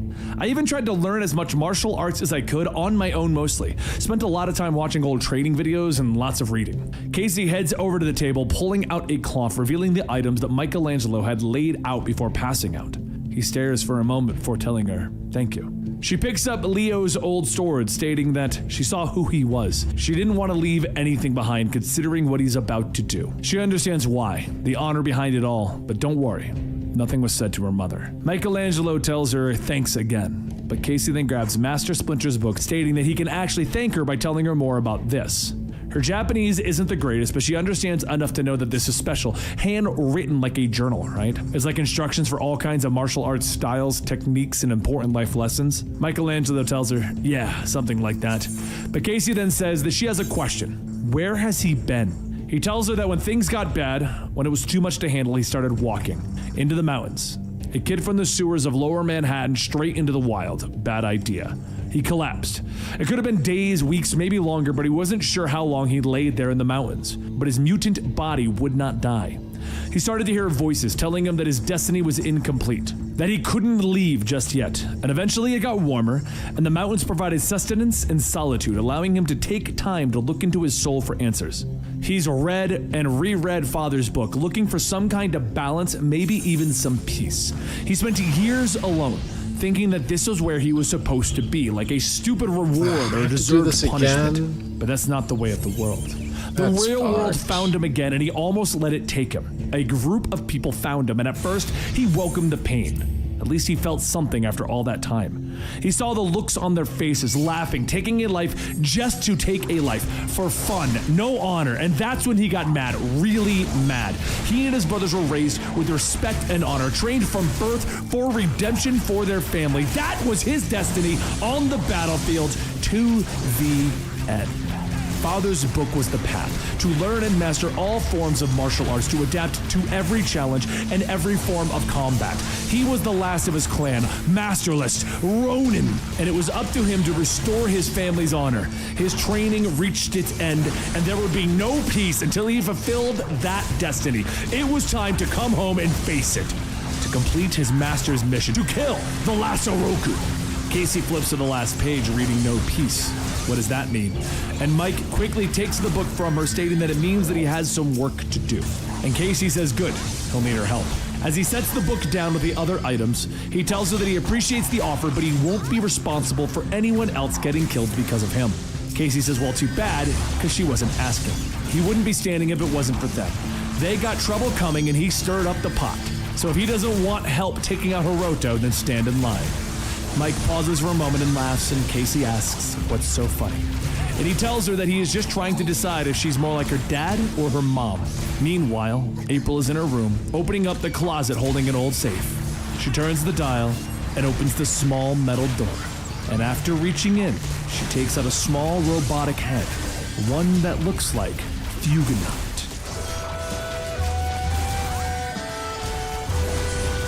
Gathering of the masters of the Foot Clan set together. They held up a scroll swearing Oroku Hiroto in as the head of the Foot Clan, taking over from his mother, who took over from his grandfather, the one known as Shredder. Do you swear fealty to the Foot Clan, to become the master that you were born to be? They question Oroku, and he bows before them, swearing his loyalty to the clan and all of those who serve under his most trusted generals. He draws his sword. With great honor and humility, I rise, he says, standing tall. It has been 10 years since his father was taken by the Hamato clan and his mother slipped into a coma. General Oyama, I am prepared to issue my first order as your new liege. Send a formal invitation to parley with the Hamato clan leadership, those here in Japan, and to Master Splinter in New York. He says, looking down at his sword. This war has gone on too long and it is time to talk of peace, he says, sheathing his weapon.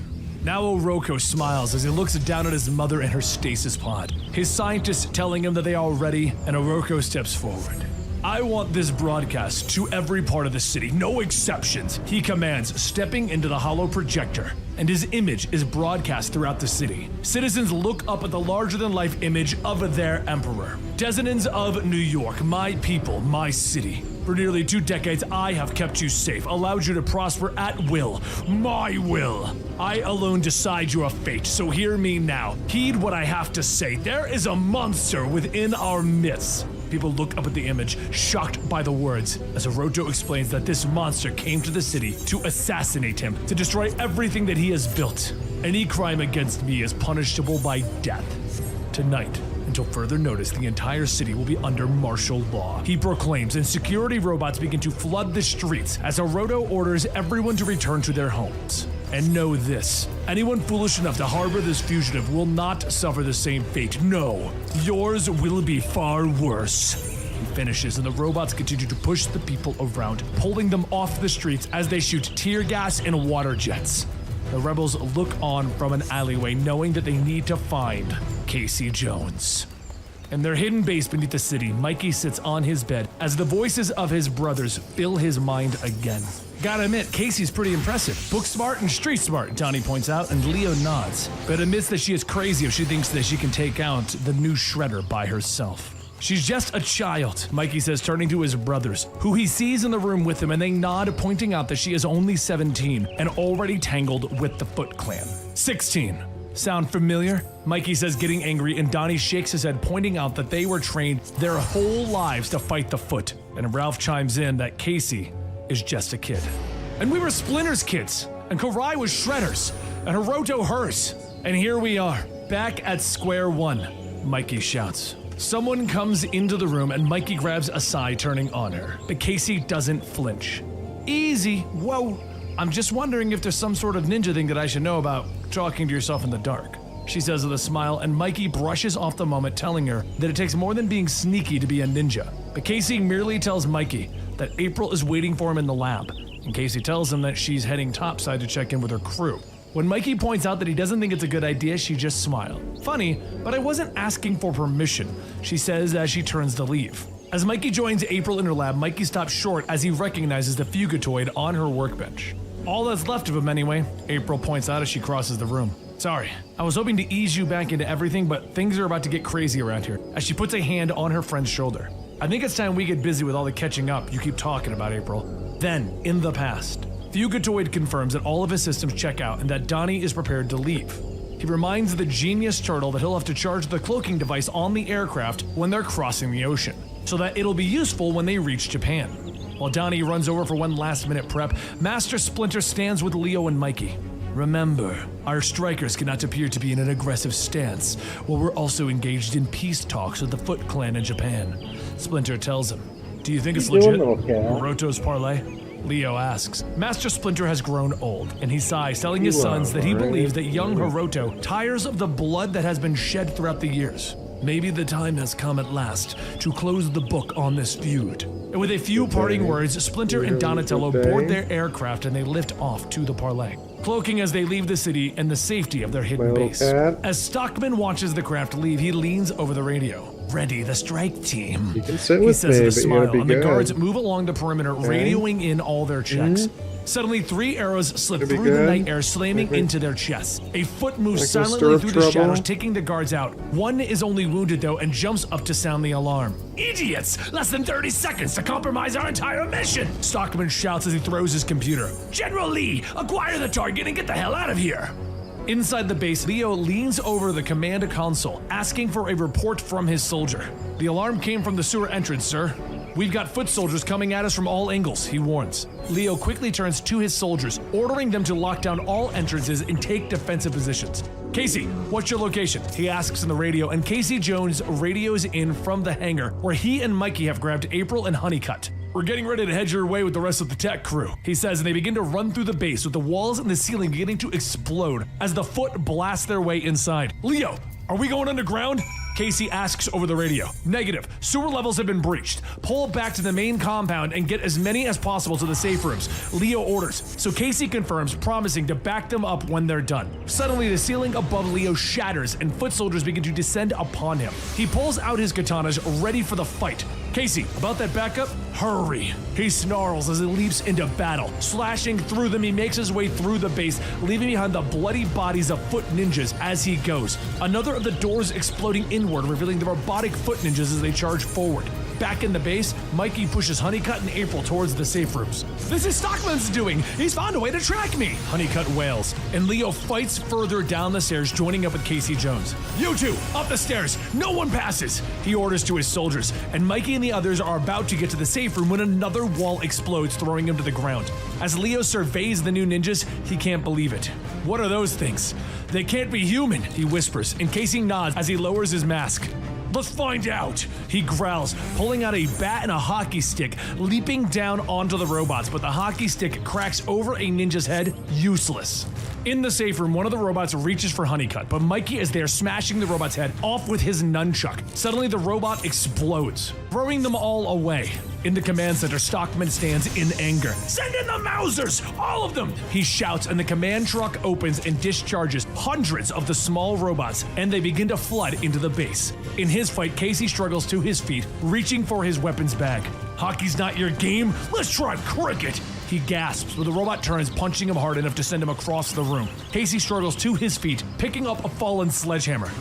Just what the doctor ordered, he says with a smile. At the safe room door, Mikey continues to fight the robots, telling April to get Honeycutt to the safe room while he holds off the enemy.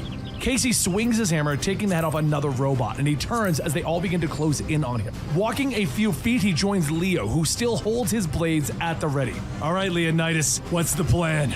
He asks, and the two of them look up, seeing the seething cloud of Mausers floating towards them. Huh? That's something you don't see every day, Leo whispers, and he gets on the radio, ordering Mikey to get everyone to safety and get word to Donnie and Master Splinter while he and Casey hold off the Foot.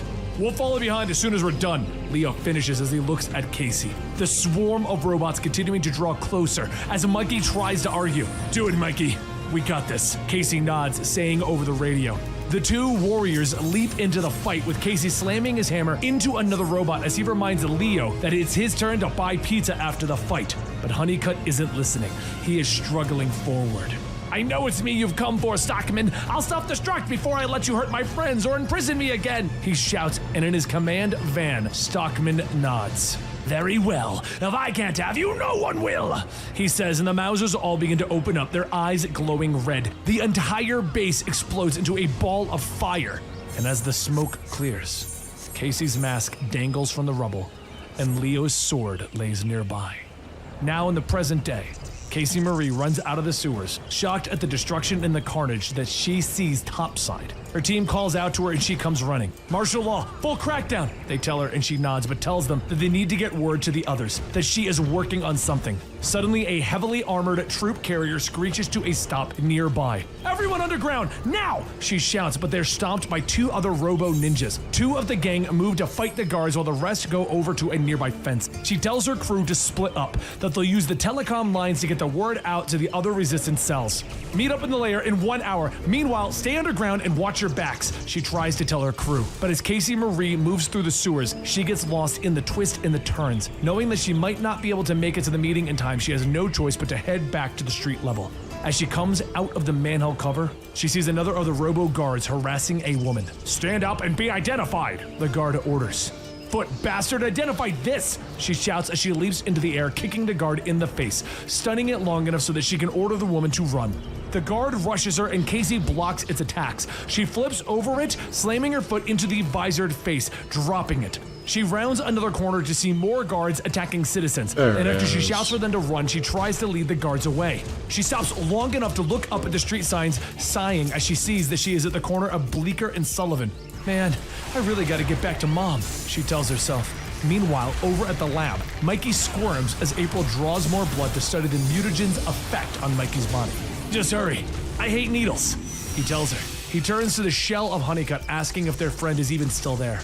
And April nods, telling him that she thinks that he is. Reactivating him would be like blasting another "here we are" to our enemies, though. She explains to him as she is taking the vials of his blood. He looks back at his old friend, finally asking how she got away after the explosion. She explains that she woke up a week later in the hospital, missing an arm and a leg. Oh yeah, in surprise, I was pregnant. After she went through physical and mental therapy, she watched as Hiroto and the Foot Clan began to take over New York. After she got out of the hospital, she took Casey, and she went to hide in the lair. How'd you get the Fugitoid's head? Mikey asks as April puts a band-aid on his arm. Some of Leo and Casey's strike team weren't killed in the battle, and they recovered it. You know, Casey Marie told me about the training that you did in Asia and Europe, but she didn't tell me how the hell you got all the way over here. April asks as she puts Mikey's blood in the machine. Mikey nods, explaining what happened next was kind of a fog. Believing that no one could have survived the explosion, he wandered down to the lair, hoping to get a hold of Donnie and Splinter. He was desperate to try and save them, so he stocked up on weapons and supplies and stowed away in a plane to go to Japan. If they were on their way to a peace treaty, they had to be there. I was hoping that I could catch them in time. I just didn't know what else to do. April nods, hugging her friend, telling him that none of this is his fault, but finally, she puts her hand on the Fugitoid. I think I know how to beat Hiroto, she tells him. Suddenly, Casey speaks from the door of the lab. Then you need to tell us right now, Mom, because all hell is breaking loose up there. After April explains, Mikey leans against the wall. I get the concept, April, but it's 1,000,000,001 shot. He looks at her, explaining that there are too many variables as he repeats the idea that they need to take out Stockman in his fortress before they can take out Hiroto. And our only chance is to try and activate Honeycutt during the attack, and if he wakes up, maybe he'll help us knock out Baxter's tech. I'm sorry, but I can't buy into this, he says with a shake of his head. At least this is a better plan than the 100-year-old turtle trying to attack Hiroto directly, Casey shouts in anger. The two begin to argue, but April yells for them to stop, grabbing Mikey's arm, leading him out of the room. She leads him to the hangar, explaining that she has been studying Honeycutt for years and knows that he is in stasis. She believes that they know that Stockman is always looking for his signal. She punches the code into the keypad, leading Mikey inside, and he's shocked at the hardware that the Resistance has on hand. I've been prepping for a long time, getting ready for one last fight for our freedom that I knew was coming. I've been planning and I've been building. Think Donnie would approve, don't you? She asks as she leads him to a massive armored vehicle. Yeah, what is it? He asks, stunned. Just something to even our odds, April says. As the battle rages on Roosevelt Island, Michelangelo gets behind cover, radioing to April, asking what is her position. Can she hear him? Damn it! I told you this was a bad idea. Casey tells him that she'll be here, but they gotta take out the tower guns now if her and the crew can. Michelangelo tells her no. They will find another way. Lay down suppression fire and wait for his signal. Drop smoke! Lots of smoke! He jumps over, charging in case he tells the resistance, "You heard him! Focus fire on the 2 gun towers! Let's see if we can take those bastards out from here." But up ahead, Mikey runs in, stating that this has gone too far. He's got to find a way in or they're going to die on the damn beach. Such a stupid plan. At that moment, a giant mech steps out, telling Michelangelo to prepare to be eliminated. But Mikey carves Leo's broken sword into its chest, questioning if it's just as nasty on the inside. As the mech swings, grabbing him, it falls over on itself, pinning Mikey to the ground. As more robots come in, Casey kicks her way through, and Michelangelo states that he thought he told her to stay put. And she says that he did, and she didn't. He growls, going on about her terrible discipline, her excellent initiative, but don't do it again. And she laughs. Yes, Sensei. But before this battle, we go back just a little while. Casey was training, and one night Michelangelo started to watch as his brothers in his mind told him that it would be interesting to see what she can do in 10 years. Except they don't have 10 years. As she stops hitting the bag, Mikey chimes in, telling her, "You're getting cardio, but other than that was about useless." She shouts that she has skills, and she's never had some ninja master showing her anything, and she still kicks butt across the city. So Mikey challenges her. "Hit me, as hard as you can. I want to see if you're just a child pretending to be a warrior." She yells as she charges in, and Mikey tells her, "Good thing you screamed so I knew you were coming." She keeps attacking, but Mikey deflects it all and finally throws her to the ground, telling her not to get up. She's been warned.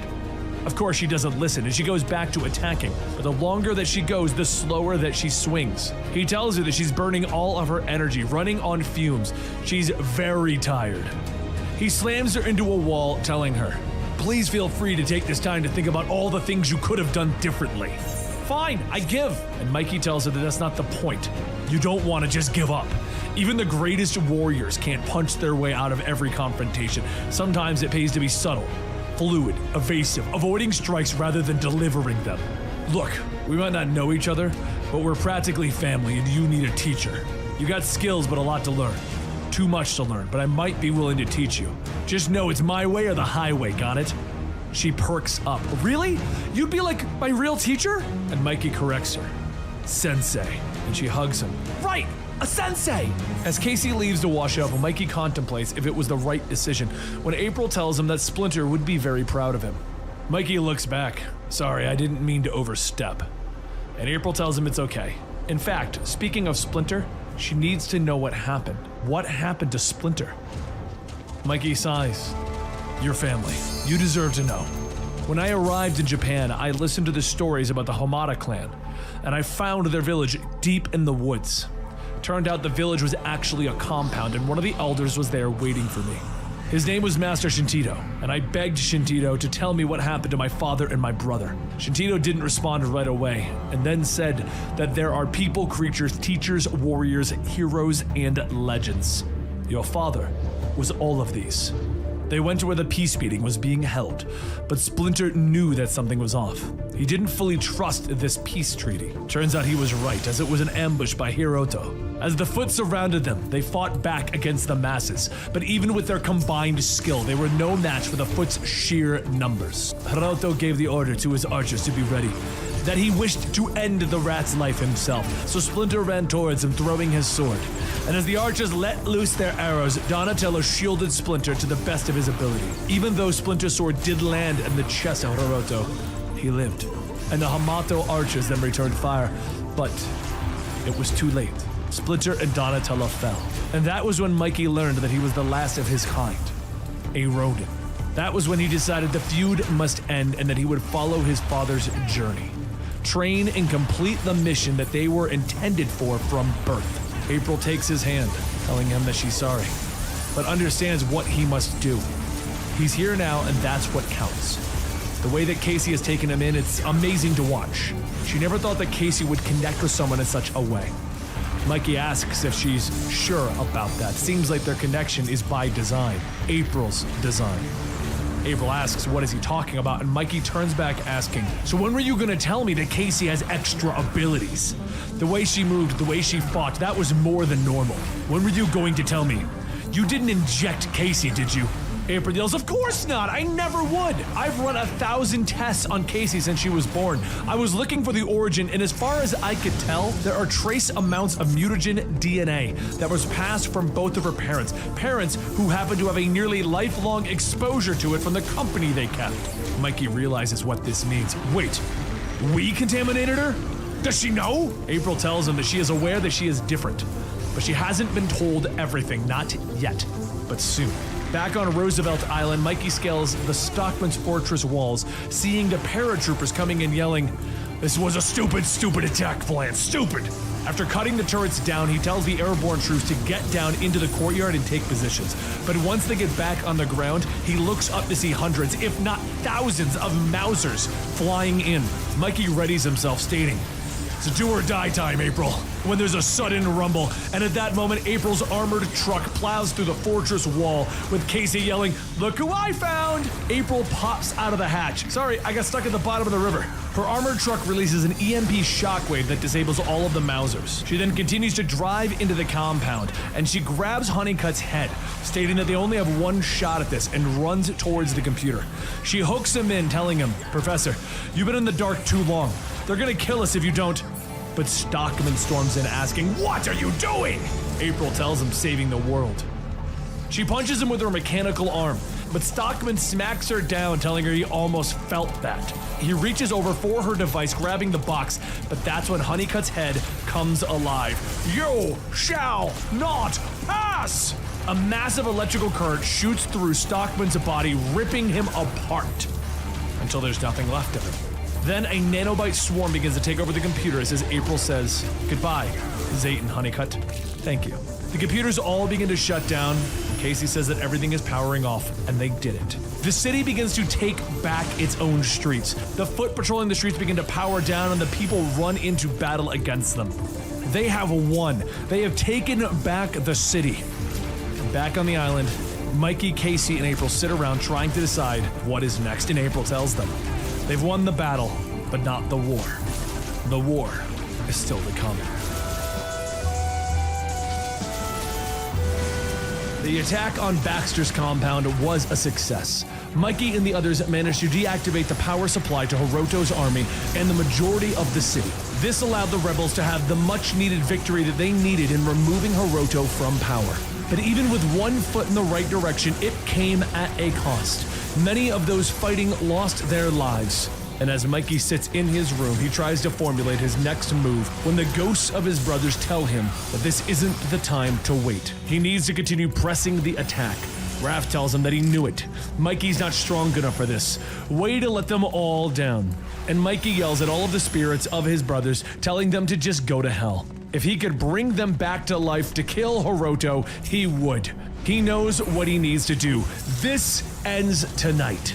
He doesn't need them telling him what to do. It's worse now than when they were alive.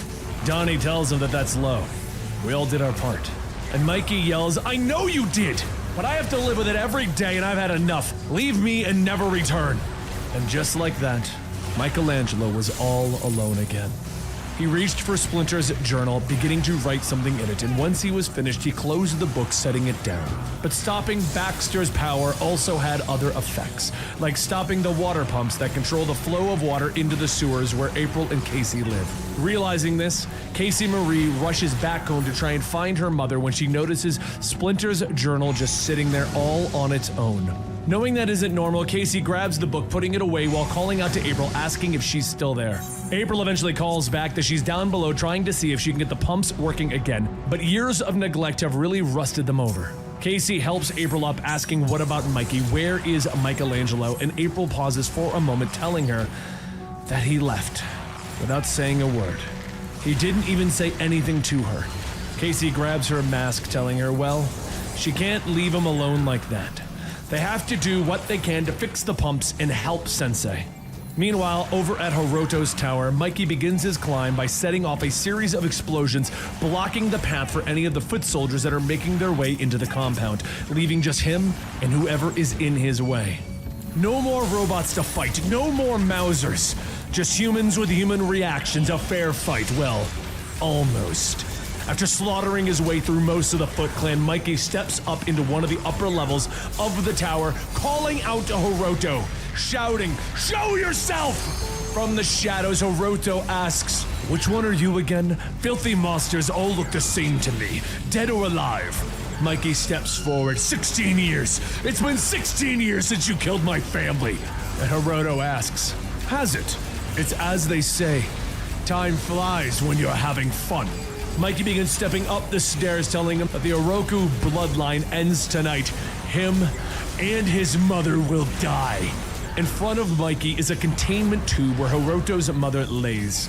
Hiroto tells him, "In truth, I hated her. She left me as a child and never returned. I only kept her alive out of spite, lost and alone in her coffin." Hiroto punches through the glass, exposing her to the harmful air, and Mikey tells him, "At least she had honor. Are you ready?" "Ready? Well, I didn't get dressed up for no reason." He launches himself at Mikey, knocking both himself and Mikey to the lower floor, but Mikey quickly realizes something about Hiroto's armor. It's made out of liquid metal that is shifting and adjusting to his movements. But a few seconds later, the second set of Mikey's explosions go off and the two of them are thrown out of the tower. They begin to tumble down the side of the building, with Mikey grabbing a hold of Hiroto, positioning himself so that when they crash through the water tower, Hiroto is the one who takes the brunt of the force. That's when Mikey sees it. That game As is so Hiroto gets up, fast-paced there's a for me. hole in the armor, and it begins My to brain is too close on addled. its own. Hiroto throws himself back into the fight, swiping at Mikey as Mikey returns with hits of his own. The only problem is that Mikey can only take so many without armor. So if Hiroto's armor has no weakness, he needs to create a weakness.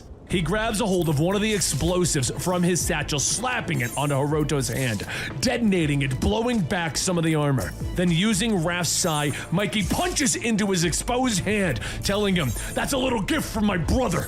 Hiroto pulls it out, asking, "Is that your best?" And he snaps it, yelling, "I will break you!" But then the final explosion that Mikey set up initially blows up, taking out the tower, with Hiroto visibly taken aback, stating, "My fortress, impossible!" With that brief moment of distraction, Mikey grabs one of the antennas off the roof, smacking him over the edge, following him down onto the street. His armor begins to shift and move, and Mikey stabs him in the gut with Leo's broken sword. "And this one is for Leonardo!" Hiroto shouts, groaning, slashing into Mikey's side as Mikey grabs Donnie's staff, breaking it over Hiroto's head, telling him, "Donatello sends his regards!" But with his injury, Mikey knows that he needs to get some distance between the two of them, so he jumps into the sewers to give himself the time that he needs to bandage up the cut that he just received. A few moments later, Hiroto jumps down asking, "Why am I not surprised that we are in the sewers of all places?" Mikey grabs his nunchucks, bashing him in the head. But soon there's a rumble as a torrent of water rushes in, sweeping the two of them, launching them back into the city. Hiroto picks himself out of the mud. "I can't be defeated!" And Mikey tells himself that he knows this whole thing was a one-way ticket, and I'm not taking the trip alone. He uses what strength he has left, beginning to punch Hiroto over and over in the face and the chest, weakening the armor. "You will be broken and alone forever outside of the city that you tried to destroy. Forgotten forever." Hiroto tries to force the armor to heal itself by overcharging it. "I am a god! I am immortal!" But soon the armor begins to short out, causing it to explode, and the two fall down to the mud, with several moments passing of nothing. And then Hiroto's lifeless body splashes up with a big gaping hole in his chest. Along the murky water, Mikey pulls himself out, bloodied and broken. Some god. But then, one of the sewer grates is kicked open and Casey Marie rushes out, calling to Mikey. She hurries over, stating that they did it. They fixed the pumps. She's sorry that she couldn't. "No, Sensei, you can't leave me yet. I brought the journal. You were going to teach me, you promised." Mikey coughs. "I'm sorry. It was my duty, the destiny of my family." She yells that she is his family now. And Mikey tells her, no, "Yeah, just the last Ronin your here. mom, This comic always. book is awesome. My father's journal, I It's left like it for you. continuity of the you Ninja Turtles, where everything. what if But the last lesson, all the turtles the most graphically important of them died all, except The for journal Michelangelo, opens and he to the became an last old page, grizzled turtle. where Mikey wrote, Then he comes "No back to New peace," York someday to but he replaced get it his revenge. with a couple of key So letters. good. Now it read "No Peace," spelt The Last Ronin. K-N-O-W. That's what it's called. A few moments later, April hurries up, but as she gets out of the truck running over, she can already see that she is too late. She looks down and begins to cry. Goodbye, my sweet friend.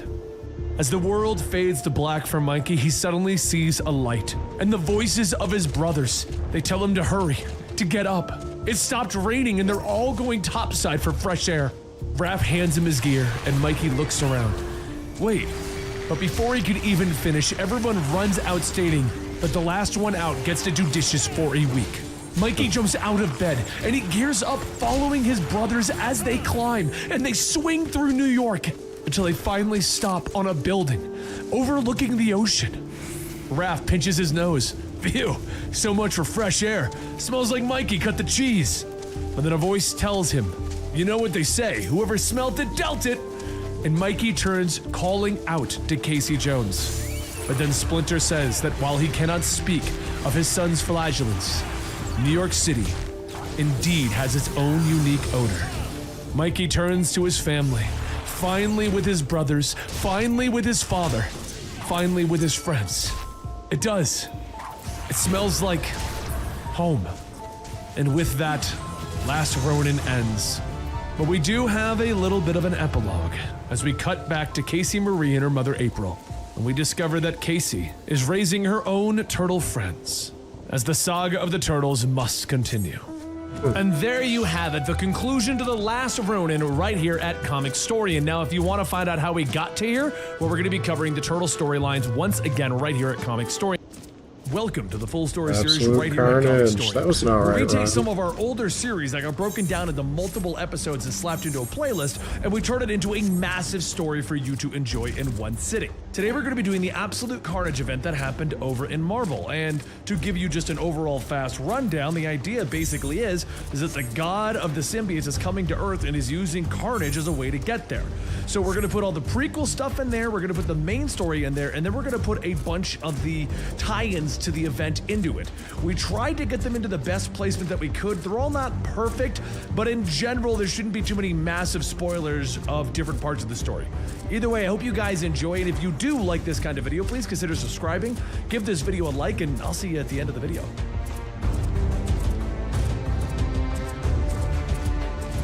On Wednesday night at the Ravencroft Institute for the Criminally Insane, a boy was born. Cletus Cassidy. It's also the same night that Cletus Cassidy died for the first time. He was born with the umbilical cord wrapped around his neck, choking him to death. However, he was reborn, and no one to this day knows why. Cletus himself claims to remember that moment. And if asked, he'll tell you that 19 minutes and 38 seconds later, he was sent to hell. He states vividly that when he awoke in hell, he found himself in a cage, in an endless black abyss. This was his initial trauma, that feeling of being caged, that formed the foundations of Cletus's particular devotion. In his mind, he's never mutilated his victim, he's merely set them free. The second rebirth, well, it happened inside the walls of a prison. That night, the darkness came alive, shattering the walls of his cell. The abyss set him free. And it was in that moment, whether he knew it or not, I he heard became that, an agent of the void. That day he learned the truth. There was no it's right either or a wrong, no prequel black or or a right. sequel. I The can't universe remember, was but I know red they and are planning on black. doing more. Truth with it. is chaos, Yeah, and you're right. God is carnage. As the Acolyte told the stories to her brothers and sisters, she tells them that now there is a new grand darkness before them. Many have warned their God's living darkness, stumbled into it upon it, but the darkness chose Cletus. Cassidy was born on this earth to shatter the walls of their cages. He has died and been reborn for them, and for him, Cassidy is the one. He will rise. Our God will be free. The Acolyte holds a torch to the carvings on the wall, showing the downfall of their Lord of Darkness. No. Struck down by the light and came back in pieces, I have shared with you. She moves to the next carving, showing a picture of the symbiote god Null, and yells that they do these things in his name, in servitude of the Great Dark, so that they may join the Black King Null in the final fight, forever and together in the void, forever and together. The others begin to chant forever and together, and as they go on, the acolyte calls out, asking the question, where is Cletus Cassidy? Is he not dead? Aren't those rumors and whispers? They have been told that he was taken to the darkness of space, ripped apart, and left floating and dead. But then he was reborn, and he continued his divine work, freeing the souls in the American heartland. And then he died, only to be reborn again. Some say he was stolen, taken far away, and others say that he died for good this time, but we know better. The abyss is not death. Darkness is not the end. And so what then of the man Cletus Cassidy? What became of him? How did he return from the brink? The answer is, of course, no great mystery. He burned. After we discovered his body, we performed extensive research to determine how this man could have survived re-entry into the atmosphere, but we already knew the answer. Cletus and his symbiote have a very unique bond, a perfect one. Where there is one, there is always the other. As he fell, this gentle creature breached his flesh to face the flame one final time to bring our carnage home. It was agony for the symbiote. Even after the Darkhold curse gave it its immunity to fire and sound, it must have known that it was giving its life for his. Born and reborn from the tendrils of the abyss, it was without a doubt Cletus Cassidy's most beautiful rebirth yet. However, minutes after he fell to Earth, he died.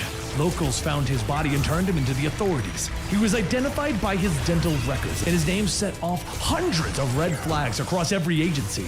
But we watched those lists. There was quite a battle to recover Cletus's body. Many of them died, but fewer of our brothers and sisters died. The acolyte unveils the containment device holding his body, stating, "We have waited for this day," and she holds up a vial of black liquid.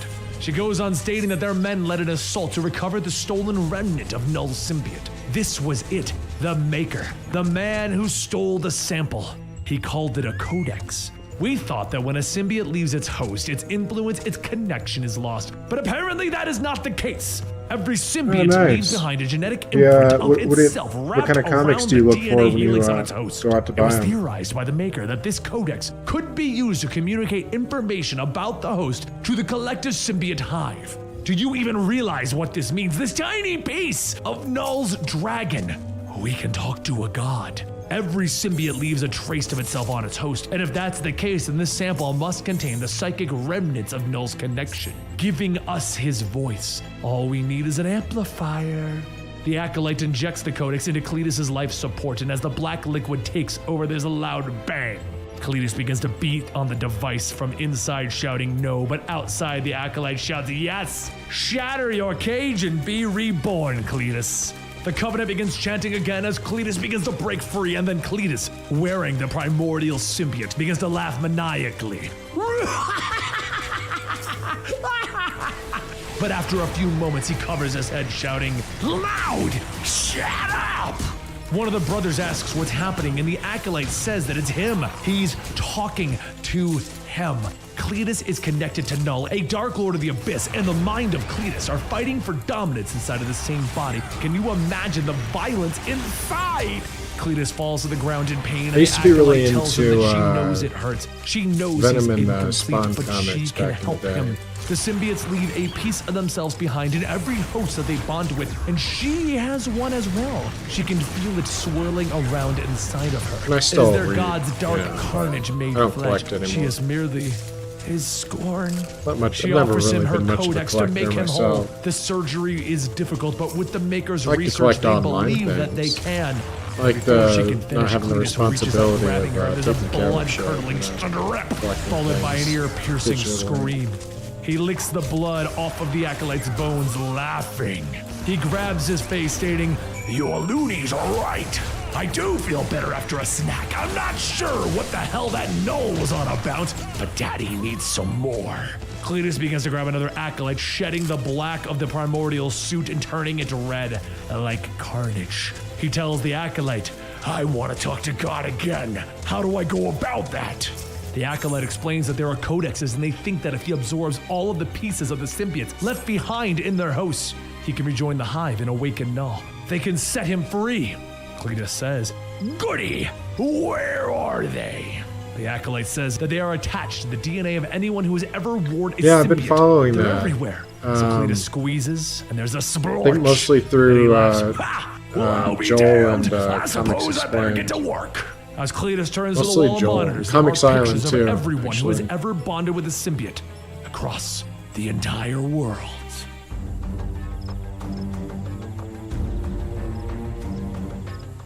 After nearly dying in a fight with the symbiote god Null, Venom no longer has a personality or a voice, and without even a mind of its own, Venom really like, subconsciously has been trying to protect Casually Eddie Comics, and bring him back to his content. She's childhood pretty home good. in San Francisco. She covers As a lot Eddie of tries to really, make sense of all of interesting this, Venom is now topics. reduced to nothing more than a hulking dog trying to keep his host safe. Night begins to set in over the old shoddy motel as the vacancy light flickers on. Inside of the office, voices can be heard stating, Edward Brock, as a pair of mindless men reach for the keys to Eddie's room. These men's eyes are red like when Null took over someone, but this infection is different. The men shuffle their way to Eddie's room while he's sleeping, and just like a dog protecting its owner, Venom wakes up to hear them. The men put the key in the lock to open up the door, but before they can turn it, the key falls out of the knob. The How men did you stare feel at the about key the confused, retcon and they kind try of did again. with the three This time, Jokers thing? the key is pushed back out, and behind So I know it they did is a Venom story lashing recently out where it through the seemed like keyhole they were at kind the of men. ignoring Venom bites the- down on one of them, but as he listens, three Joker he can story hear the they faint told like laughter a of year or two madman. ago. Venom kinda liked pauses it, as he takes in but the scent. I And guess once he they're knows where it's deciding to coming from, ignore he it jumps now, down or- and he follows the trail. The dogs begin to growl and So he bark, gave some and as other they do, explanation Venom opens recently his for the whole mouth, three chomping Jokers down thing. on one of them. I don't know, He I begins just to remember grow it being all inside, set up as a big screaming at the deal, dogs, and causing them to it's whimper like they lost and confidence, whine. now they But want as to Venom explain. listens, they can hear the same laughter coming from inside of their minds. He heads into the sewers, following the trail, passing by even more infected men, and then a man in a large metal suit begins to loom over him. Before Venom could react, a second suit appears, grabbing him, asking, "Brock?" Venom turns into a goopy liquid mess to escape the man's grip. But as he attacks, the first suit activates its sonic evacuators, and it blasts Venom into thousands of pieces. The two turn, but when they're not looking, Venom reforms, seeping into one of the suits. The suit falls, and when the second man looks closer at his friend, Venom bursts out through the helmet at him. The man tries to hit Venom with another sonic blast, but this time Venom separates his body to avoid being hit. He jumps through the glass, knocking the man down, but as he comes back out, he can hear the other man calling for help. Venom looks at that man and then notices a small red worm wiggling out of its nose. Venom sniffs the worm and he can hear it. He can hear the thing that he's been dreading. The laughter of Cletus Cassidy. The other man starts to get back up, asking Venom not to hurt his friend, but Venom opens his mouth, wrapping his tongue around the worm, pulling it out. He then takes it and jumps down, with the men beginning to ask each other, "What was that? Worms?" They look over and they see the other men and they call out to them, and when they get no response, they figure that the worms must have got them too. One man then asks, "What do they do now? How do they fix this?" And the second man says that it was a dog. He extracted the one in their heads. First man says that he vaguely remembers hitting him with a sonic blast. Maybe that helped loosen the worm's hold. With a shot, right? Venom follows closely behind the two men as they follow their friends, and as they arrive at the source of it all, they see a red mutated pillar in the middle of the street. Scribbled all around it are the words, "God is carnage. God is here." One of the men tells Venom that they will try to clean things up, but he needs to round up as many members of the community as he can and extract those worms. Can he do that? Venom barks in agreement and he runs back into the mines. A short while later, back at the motel, Eddie wakes up when he hears scratching coming from his door. He looks out the peephole. When he doesn't see anything, he opens it up asking, "Hello?" Sitting there, wagging his tail, is Venom. Eddie looks around at the blood all around the door and he asks what happened. Venom begins to hack, and as he begins to throw up something, a pile of red worms fall out of his mouth. Eddie asks, "What is that?" No. Where did you find this? Did you see him?" Venom sits down and Eddie tells him, "Come on, if you're ever gonna talk, now's the time, please." "You can't, I know, I'm alone. Carnage is coming, and I'm going to have to face him alone." Eddie looks at the pile of worms and he pets Venom. "Good dog."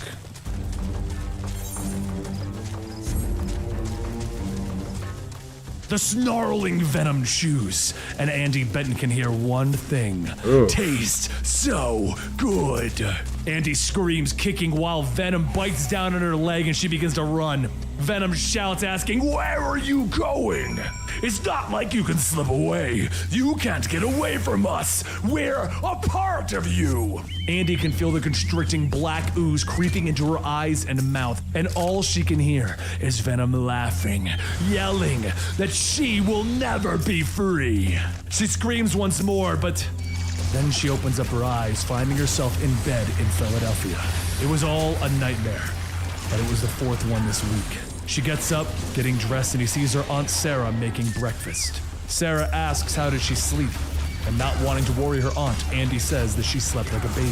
For Andy, her life has changed since she met the assistant coach, Flash Thompson. Flash Thompson had a secret, which they all do, but Flash's secret was just bigger than most. He was actually the superhero Agent Venom. In an attempt to save her, a part of Venom broke off and turned her into Mania, sort of a superhero in her own right. But that symbiote was stolen from her, ripped away in the streets of New York. Flash used to talk to her about phantom limb syndrome. He said that he could feel his legs even though they were gone.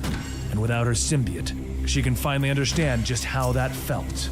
It took some getting used to, but slowly she was able to adjust, to make new friends. But that only helps the phantom pain. And it makes her think that if she keeps working at it, she might leave all the nightmares behind her. Except, the nightmares only come back. They're stronger and they hit harder than before. They show up while she's awake, and it's the same as always. The symbiote brings nothing but death and destruction to all of those around her. When it's all over, she snaps back to reality and she sees that it was all a waking nightmare once again. Her friends smile. They laugh it off that she had an episode.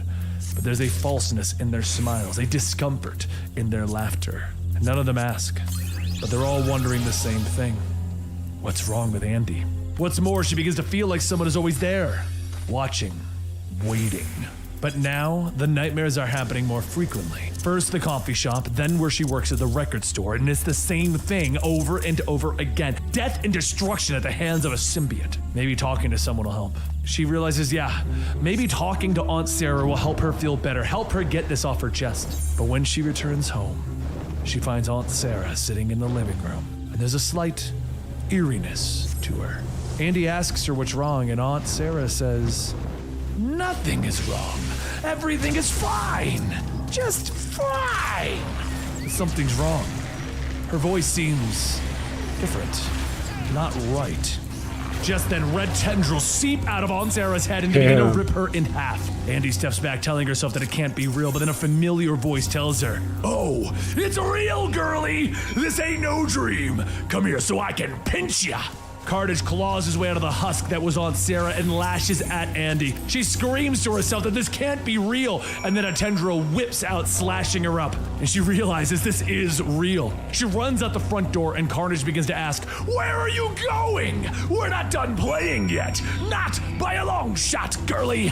She holds out her arms as she hurries down the sidewalk, and she bumps into an old man walking his dog. The old man says that he's sorry, he didn't mean to run into her. Oh God, her arm! She should go to the hospital. But before he could finish, there's a loud swoosh as red tendrils cut through the old man's head. Andy continues to sprint, heading to the nearby park, but just when she stops to catch her breath, Carnage slinks around the corner, yelling, "Gotcha!" She closes her eyes and quietly says, "Rise, monsters of evil!" Using the hell mark that was placed on her during her time as Mania, Andy calls forth the monsters of hell to aid her in her fight with Carnage. Carnage jumps down, stating, "Damn, girl, you're freaky!" Andy tells him that he doesn't know the half of it. She's marked, cursed by the devil. One of the larger monsters begins to breathe fire upon Carnage, and he starts to scream. And then one of the other smaller ones pins him down with him shouting, "No, no more! You're killing me!" But just then, Carnage turns one of his arms into a giant spike, stabbing into one of the creatures, and he yells, "Psych!" Andy steps back, asking how. Those flames, the hellfire, they should have turned him into ash. He laughs as he walks through the fire, telling her, "That was a nice try, but fire doesn't bother me that much anymore. You ain't the only one who's cursed, girlie." As he begins to walk forward, he hears a loud thumping noise, and he looks back to see a Hellfire Bull ramming into him, Alright, looks like launching him there's a bunch across of the park. side quests I All can of the do monsters here. begin to quickly surround him, but just when they get close enough, Carnage releases a dozen tendrils, whipping and ripping through everything. He screams that he will make it rain blood and gore. I will be back in a You can't minute. stand in the way of the gospel. I am. Just a minute. I promise.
Alright, see? Not so bad. Thanks for waiting. I am the apostle of Gotta grab no. another beer. Your blood will be an offering to me. Andy focuses her power, telling him that if that's the case, come and get it. But she damn sure isn't gonna make it easy. As her power is released, she is covered in hellfire armor, charging and smacking Carnage with a mace. She lifts her arm again to strike, but before she can swing, the tendrils come out, wrapping around her, and they begin to squeeze her tight. As her wrist snaps, Carnage tells her, "Your turn to holler a bit. Those traces of symbiote DNA that are flowing through you, I'm gonna need them. Gotta fulfill a promise to Null." She shouts that whatever he's doing, whatever insanity has got him all riled up, it brought him to Lot of her, poacher and she is problems going to around here. send him to hell. Carnage asks, "Haven't you been listening? Do you think the devil scares me? I'm the one who gives the devils nightmares." He rushes forward, grabbing Andy, telling her, "Soon enough, I won't just be good old Carnage. I'll be a god." He turns his arm back into a spike, slamming it into her stomach, stabbing her through her back and out her front. Then one of the Hell Minions quickly smacks him away, and in that short window of opportunity, Andy is teleported away. She asks what happened. Somehow she was taken away? Demonic self-preservation? At least she'll live to fight another day. As she descends back upon Earth, she lands in New York, but why here? Well, Venom's here, the other Venom, Eddie Brock. She's got to find him and warn him about Carnage. Warn him that Carnage is coming for people connected to symbiotes. But back in that park in Philadelphia, Carnage finishes off killing the last of the Hell Minions, and he states that the little snot thinks that she can run and hide. "Don't you know that I can find you wherever you go? Don't you know that you're just leading me where I was planning on going anywhere?" And as everything around him burns, Carnage walks away, whistling to himself.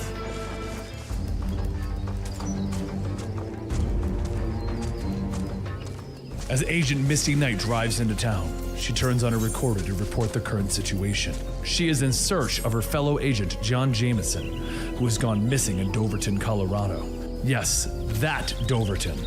The one that was taken over and brutalized by Carnage during the Carnage USA storyline. Misty I parks remember just that. outside of the city That's an limits, alright walking story. into the ruined town, recording her surroundings. As she passes some debris, she hears something rumbling. She looks over to see a hand twitching beneath a piece of metal and quickly pulls it up. On the ground, a naked John Jameson is quietly repeating, "God is coming, God is coming, God is coming." Misty grabs John by the face, telling him to snap out of it. But after a few good shakes, John asks, where is he? Who is he? And why is he naked?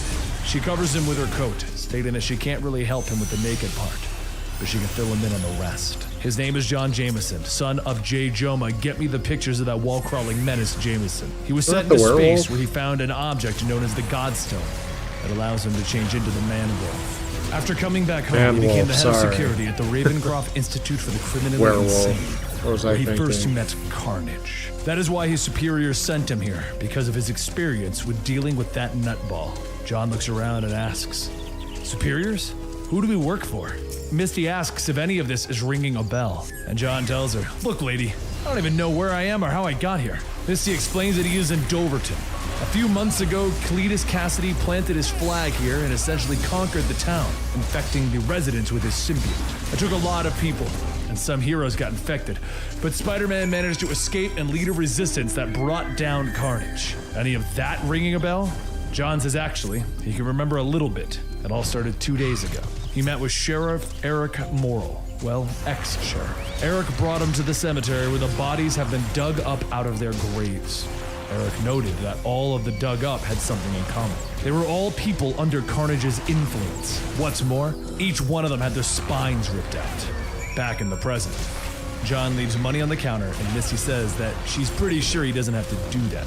He grabs a pair of shorts and shirt from the hanger, stating that it's a force of habit, and he will pay her back. As John gets dressed, Misty tells him, "Okay, now that you're not naked anymore, what happened next?" John thinks for a moment and then says that Eric had a hunch on something, and when they went to the zoo, they found the same thing. The animals that were infected by Carnage had their spines removed. John then recalls back, stating that even back then, the town was empty. The only people here were at the Church of the New Darkness, which seemed to appear overnight. When asking to go in, the letting people denied him, stating that only members of the congregation were allowed in. So the next step was to get answers from the church's spokesperson, Miss Deal. Their building even had a strange whirl plastered everywhere. Deal said the same thing the man at the front door said. Only members were allowed. But there was something else bugging him. What did the symbol mean? When asked, Deal smiled, stating that it is null.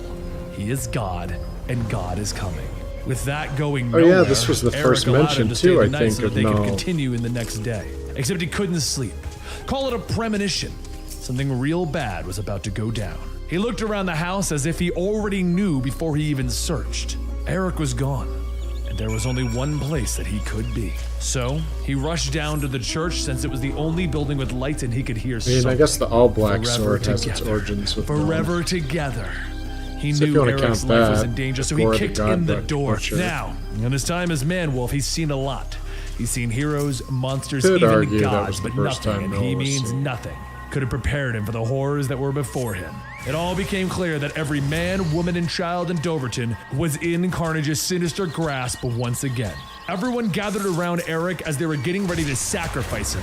She shouted, "For the love of God, save him." A hooded woman then says that the only God that would save him now is Null. The woman pulls her hood down and shows herself to be the spokesperson, Deal. She ruffles her hair and wipes off the makeup, stating that she should probably reveal who she really is. Once the makeup comes off, Shriek screams at John, and the next hooded person begins to pour red ooze all over Eric.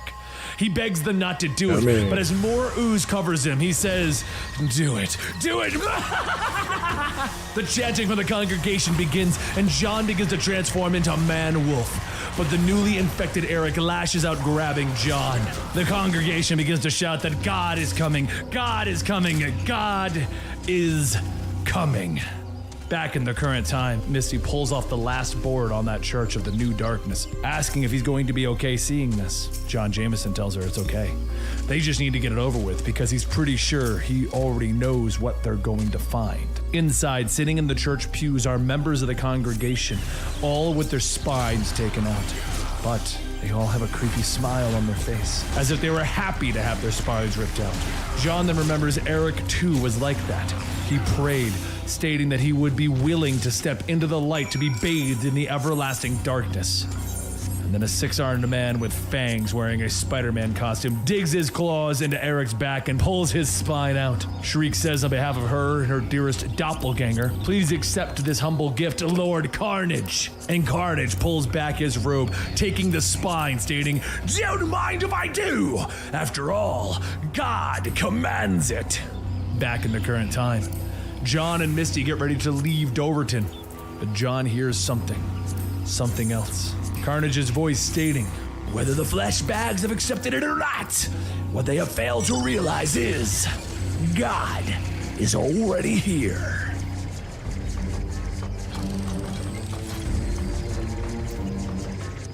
The rain falls harshly on the streets of New York City as Eddie Brock pushes forward, the hood of his jacket pulling up high to hide his face, while the young boy, who doesn't know that he is his father, jogs to keep up. "And then we all die. Any questions?" Eddie asks, as he finishes telling the boy about his history with the Venom symbiote and the fact that Carnage is going to try to resurrect the dark god of the symbiotes, Null. Dylan responds, his eyes wide with shock and fear. He asks about the man who is trying to resurrect Null, but Eddie corrects him.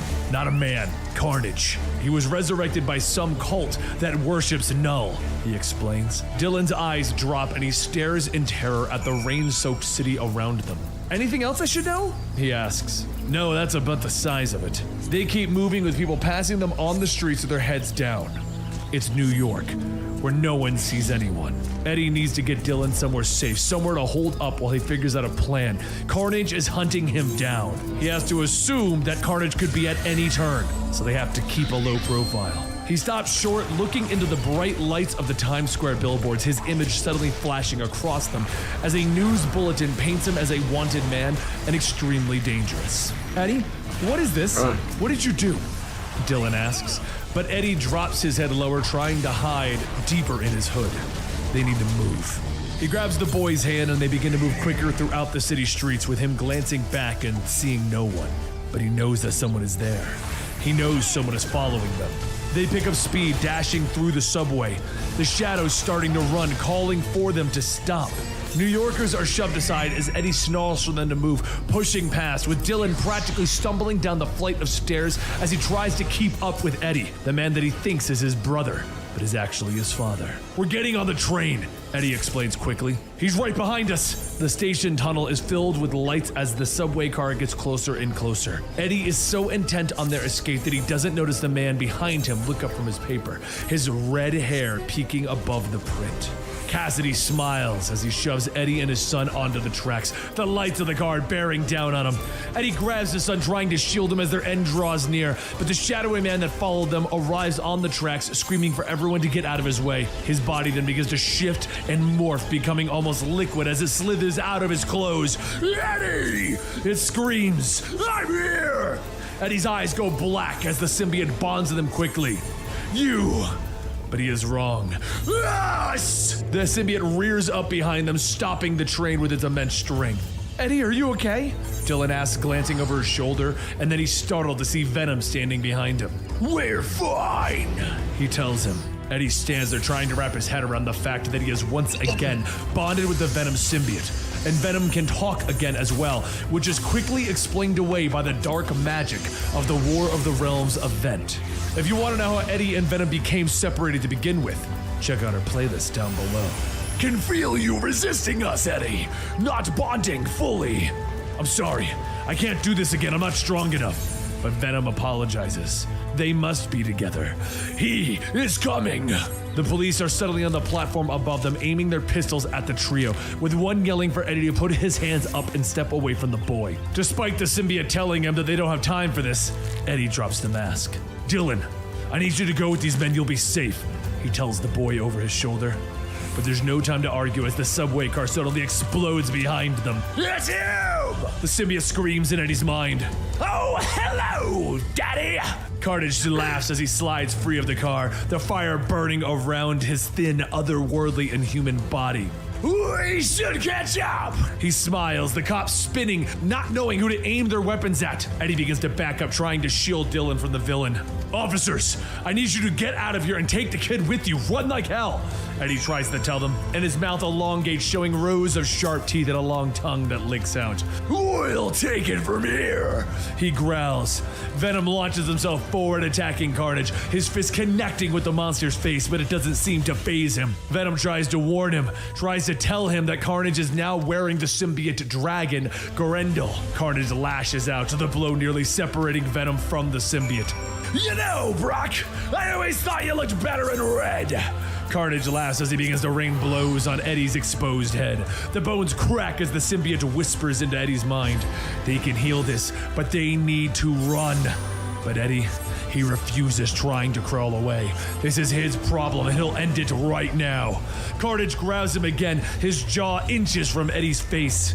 He threatens Dylan, stating that he'll peel back the skin from his body. Eddie screams, reaching out, grabbing the third rail of the subway. Electricity courses through his body and into Carnage. The monster screams, the symbiote flailing around as the psychopath falls. The symbiote pulls free of Eddie, its body melding into a face that stares with concern for its host. He probes him, trying to wake him up.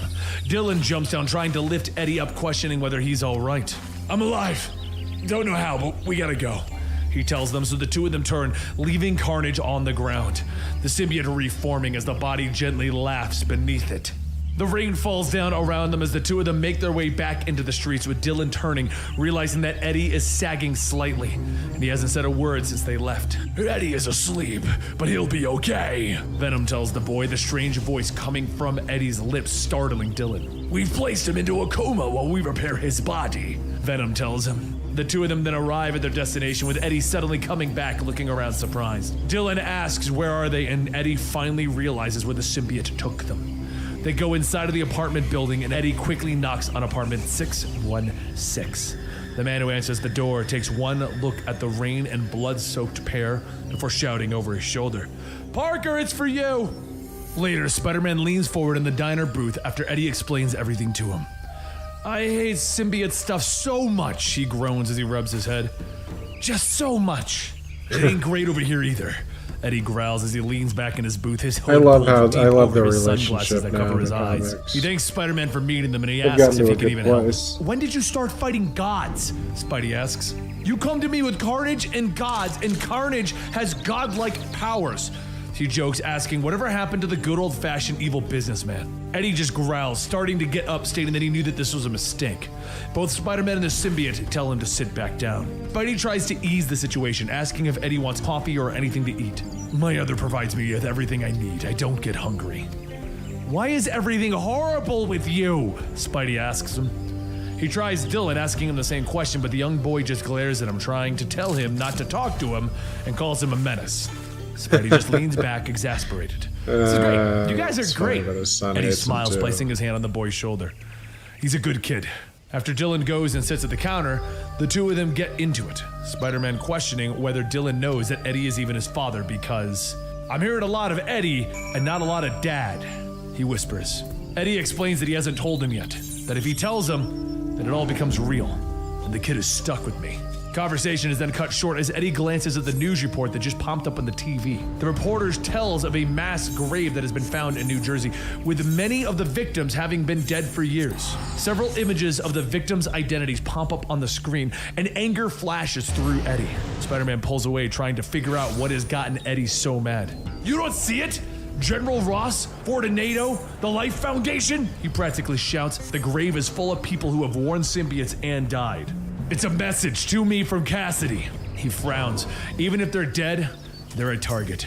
Even Annie, his ex-wife. Dylan looks up, wanting to know who that is, when suddenly the door to the diner bursts inward and two men in ski masks holding guns shout for everyone to stay down. One of them shrinks back against a wall when they see who's standing before them, though. "Flip a coin?" Spidey asks.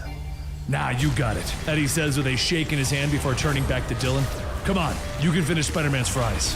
As Spider-Man flips in, disarming the robbers, tying them up, Eddie finishes explaining that Carnage is after everyone who has ever worn a symbiote. The last robber falls, and Spider-Man leans over their webbed bodies. When the police come, tell them I said something funny. I have a reputation to uphold. It's decided that they need someone who can build a machine to extract the remaining symbiote cells from someone's body." Eddie sighs. He knows someone. Later, Eddie and Dylan swing over to one of Rex Strickland's former safe houses.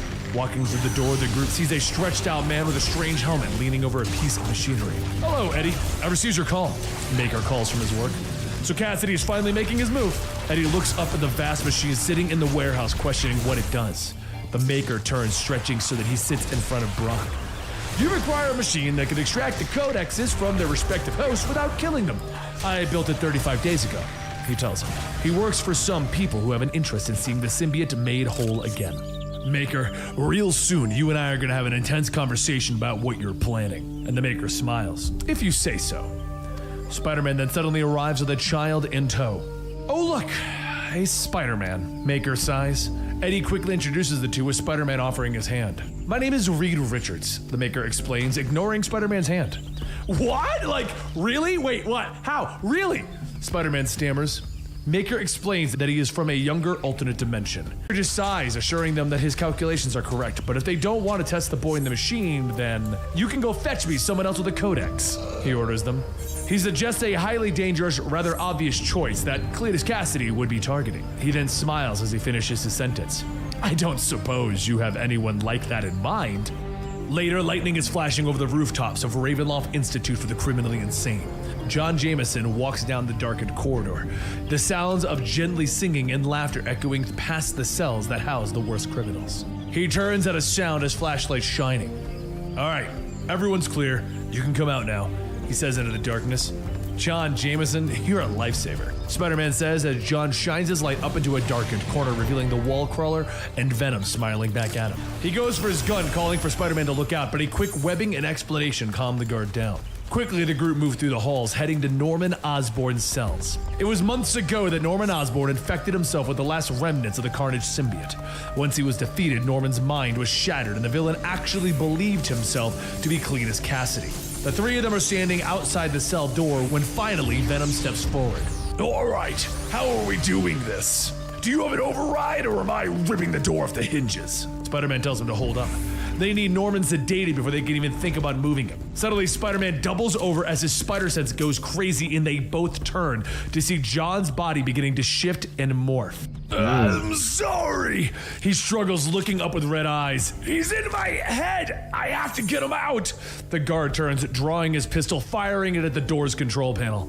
The alarms begin to blare, the sound amplifying in the dark hallways, the sound waves piercing through Venom. The symbiote begins to writhe in pain on Eddie, screaming in his head. Spider-Man knocks John to the ground, trying to get control of him, but the man is just babbling about releasing God. Deeper in the prison, Cletus is walking through the hallways, his mere presence seemingly driving the inmates even crazier. He reaches into his chest, pulling the symbiote aside to reveal the red maggots wriggling in his exposed chest cavity. He pulls them free in handfuls, flicking them at the prisoners as he passes their cells. All right, buddy. Thanks for stopping by. It's great seeing you. Hopefully work goes by fast for you. One by one, hopefully the you get to work in some Deadpool and Wolverine soon, soon, the maggots man. take hold and Telling you, inject it's their so hosts. good. Eddie I'm gonna go see it again soon. The symbiote's still screaming in pain inside of his You head. be safe out he calls there. for Peter's help, but the hero is still trying to tie up John before he can change into a werewolf. "Fine, I'll do it myself," Eddie growls, reaching for John's fallen gun, and Eddie and Venom scream in unison as he fires the gun, destroying the speakers that surround them. The sound lessens and the symbiote calms, forming once more around Eddie. But Venom doubles again, and Peter is at his side. He's screaming inside of my brain," Eddie explains. "It can sense them." Strange noises start coming from down the hallway, and the two look up, and at first it sounds like a plague, like a swarm of beetles clacking against the concrete, and then they realize it's not bugs, it's teeth. Carnage laughs as he and the infected come at the heroes, their jaws opening and closing with the clicks of their teeth. That's when Spider-Man realizes, we gotta save Norman. Venom pumps himself up as the infected get closer, and he prepares for a fight. "All right, Webhead, you ready? Where's Cesare when we need him?" Spider-Man sighs, and suddenly the wave is on them, the jaws snapping, the fists cracking against bone and flesh. Venom is alive now, making Eddie feel stronger than he has in months. They begin to overwhelm them, his arm morphing into a blade ready to pierce the throat of the closest infected to him. Hey! Spider-Man yells, tossing aside his own infected. These are innocent people. They're murderous psychopaths that were indicted by a jury of their peers. Venom snarls. You know what I mean! No killing! Spidey orders them. The two keep fighting, trying to come up with a plan, when suddenly an inhumanly long arm lashes out, wrapping itself around Spider-Man's throat. Hello, little bug! Carnage laughs as he pulls the hero from the crowd, tossing the wall crawler across the hall, slamming him hard enough into Norman's cell door to knock it off its hinges. Well. Norman smiles as he leans forward, a blade hidden behind his back. Isn't this a treat? Venom flies into the room, kicking Norman in the face and launching him back. We're trying to save you, dummy! He snarls, quickly grabbing the fallen door and slamming it back into place, holding it there with his body. I'll hold the door, you get us out of here! He snarls, but when Spider-Man questions him, don't be clever, be strong! The infected keep pounding against the door as Spider-Man crosses the room. This is gonna hurt, he sighs as he webs up his hand and begins to punch the 3-foot-thick concrete walls. Venom cheers him on as every blow is against that wall, and Spider-Man's web and costume begin to shred. Blood begins to drip, and the infected keep pounding on the door. Enough! Carnage snarls as he kicks in the door, sending Venom and Spider-Man against the far wall. His symbiote slithers in, taking the unconscious body of Norman Osborn in its embrace. The symbiote then begins to slither inside of Norman, turning his eyes red, and he smiles up at Spider-Man. I'm not here to kill. I'm here to make friends, Cletus tells them as Norman Carnage turns looking at them.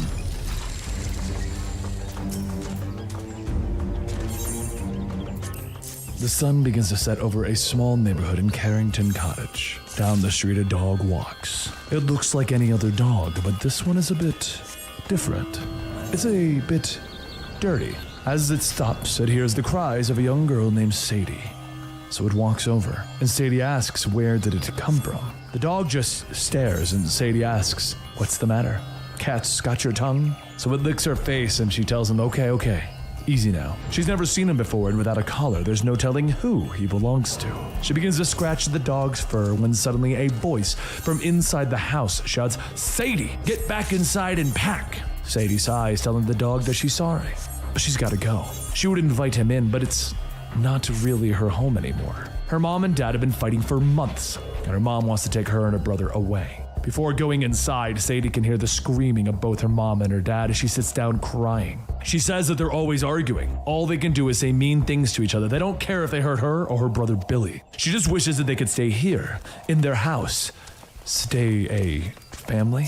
Maybe she can sneak him in and get him something to eat, just until they find out where he belongs. Sadie gets up and quietly opens the door, leading the dog in, sneaking past her parents without them noticing the dog. Except the dog sits to listen to the argument. She hurries upstairs to the attic and knocking on the door. As she opens it, Billy tells her she forgot the password. She says, Zemnu, happy? Now hurry and come downstairs, I've got a surprise for you. She helps her brother down, and just as she says that she would like to introduce him to her new friend, both children freeze in place. Before them, the dog that Sadie let in splits apart and begins to attack her parents. A blackish ooze covers her father as he screams for help, and once he's fully covered, Riot stands up screaming, come to daddy. Sadie's mother tries to get away from the purple ooze, telling Sadie to get away. However, as she finishes, the purple ooze jumps on top of her. She screams as she's covered, and then a purple hand reaches out, and Agony crawls over. Sadie runs over to the door, with Agony slamming it shut, telling her to stay. They're all family. Isn't this what she wanted? Isn't this what she asked for? To be one? Just as Agony and Riot reach them, the doorbell is rung. Agony quickly reverts back to Sadie's mother, answering it, asking if she can help them, and one of the neighbors says, hey, sorry to bother, but it sounded like I heard screams. Is everything okay?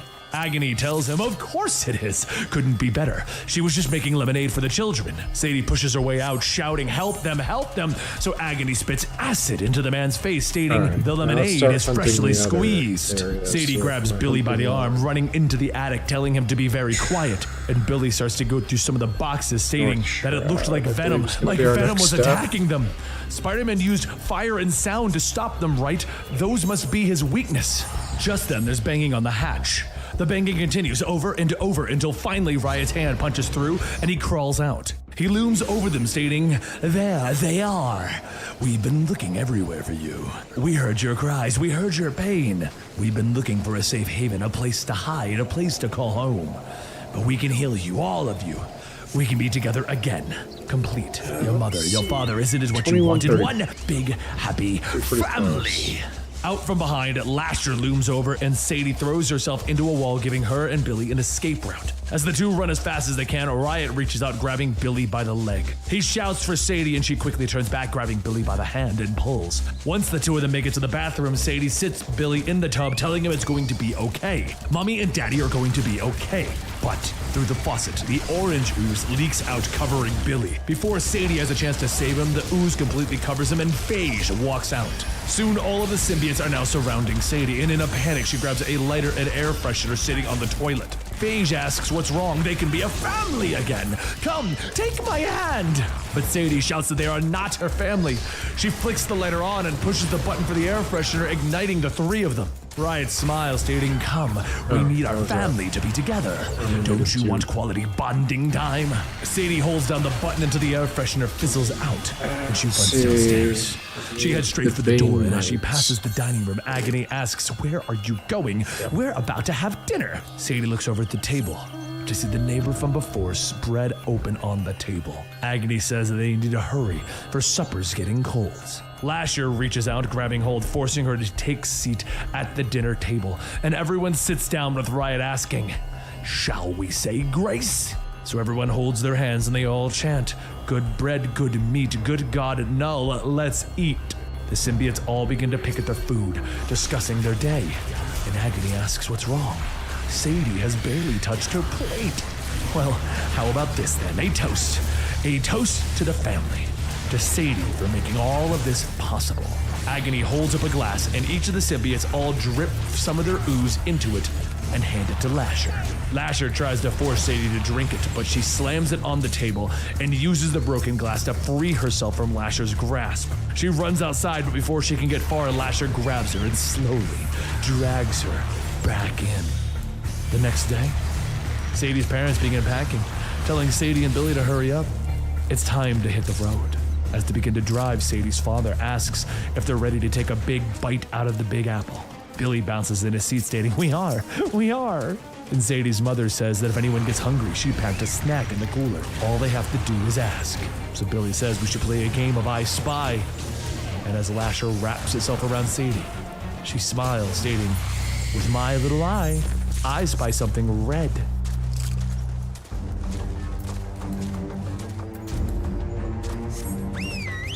Smoke curled from the Nicaraguan village as Alejandra Jones entered. Her cloak drifts around her in the wind as she inspects the damage done, the destruction, the claw marks. She has been here a long time and wiped sin from these people. She believed that she was saving them. Instead, they are reduced to nothing more than drooling drones, devoid of any humanity. She turns her flaming eyes upon the village, and as penance for her own sins, she protects this place. She has faced militia, narcos, but today, something new has threatened these people. Movement from a nearby home draws her attention, and Alejandra investigates. As the simple door is pulled open, an evil voice drifts into her ears. Alejandra Jones, I believe you have something that belongs to me. Carnage hisses, his sharp tendrils lashing and piercing members of the village. Meanwhile, in Brooklyn, Danny Ketch signs for a shipment of whiskey for his bar. The delivery man tips his hat and walks out, leaving Danny to cart the booze to the back of the bar. He pushes open the door to the stock room, startled by a voice that greets him. Danny! A voice hisses at the sound of broken glass, hot gravel, and lost souls. Fear leaps through him, and only a second and the box of whiskey falls to the ground, shattering. I need your help. Johnny Blaze, the Ghost Rider, the King of Hell, tells him. Fear gives way to annoyance as Danny looks at the images of his former friend, ally, and enemy. You scared the hell out of me, Johnny. Alejandra needs our help. Johnny tells him, ignoring his words. Danny ignores him, continuing on about how the whiskey he just broke cost him $300. Forget your liquor for a minute, Johnny snarls. I need you to go to Nicaragua and help Alejandra Jones. I don't know who that is, Danny tells him as he bends down to try and salvage what's left of his booze. All of them broken, he mutters quietly. So Johnny tells Danny that Alejandra, she was the Ghost Rider that Johnny tried to mentor.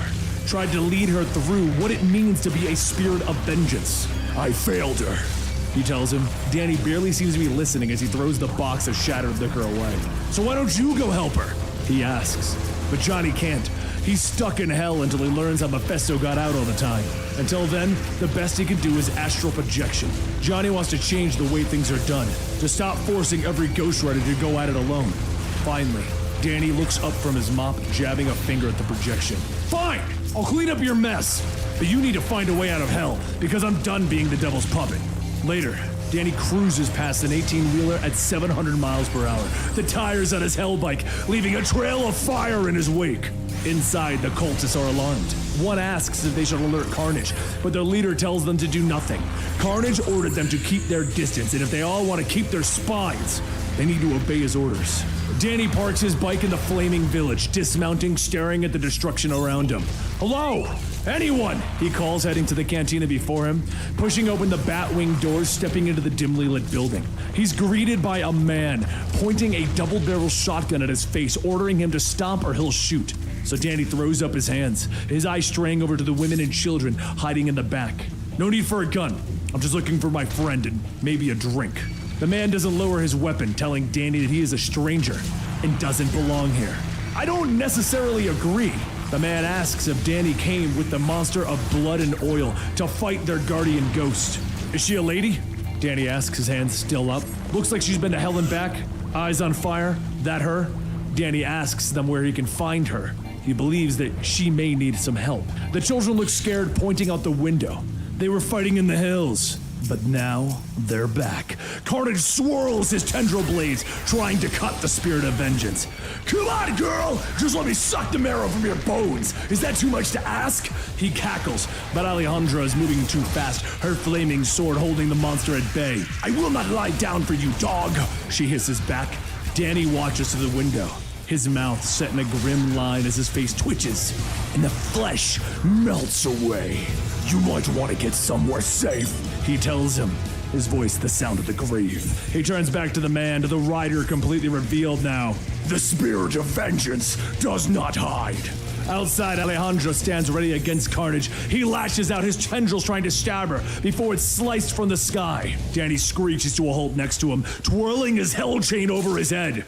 You must be Alejandra, he tells her. She looks confused. Johnny Blaze? She asks, but Danny shakes his head. Not Johnny. I'll explain later. The chain snaps out, wrapping around Carnage's throat, pulling him to the ground. Quickly, Danny crosses the ground, pulling the chain tighter as he goes. Thought you were dead. He hisses at the madman, but Carnage lashes out, sharpened thorns from his symbiote flying across the distance, stabbing into Danny's skull. The spirit of vengeance shrugs the attack off, calling for Alejandra to get ready with her plan if she has one. Alejandro rushes forward, ready to deal the killing blow with her sword, but Carnage breaks free of Danny's grasp, his arm morphing into a blade, and he pierces her chest. No! Danny screams as Carnage devours the woman's spine, and he watches the flames in her eyes finally die out. As Carnage devours Alejandra's codex, his eyes suddenly alight with flames, and his skull bursts into hellfire. Oh yeah! Papa likes this! He cackles. Danny rides forward, his hell chain lashing out again, but Carnage avoids it, his own arm morphing into a form of hell chain that pulls Danny from his bike. Meanwhile, Alejandra opens her eyes to the new world around her. I'm sorry, Johnny tells her as she struggles to her feet. A world of fire and brimstone greet her. Johnny stands before her with a flaming crown over his head. You're dead. This is hell, where Ghost Riders come when they die. Alejandra stares at her former ally, ordering him to send her back, but Johnny looks away. I can't. So she slaps him. You're the devil. I fought enough devils to know the power that you possess. Johnny tells her that he just can't send her back. He could help her possess someone. Alejandra pulls him close, telling him to do it. I need to make sure they're safe away from that monster.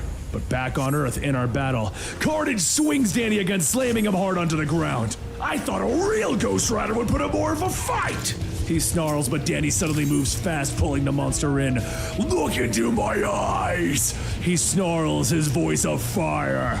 Every moment of pain, of torture, of cruelty that you have visited upon others, feel it tenfold!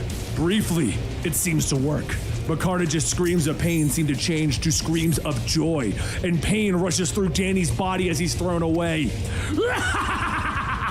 The monster laughs. I feed off pain and chaos. Showing me my past sins has only made me stronger. Danny is stunned as Carnage lifts him up, his hand morphing into a blade again. He lashes out, stabbing Danny through the chest.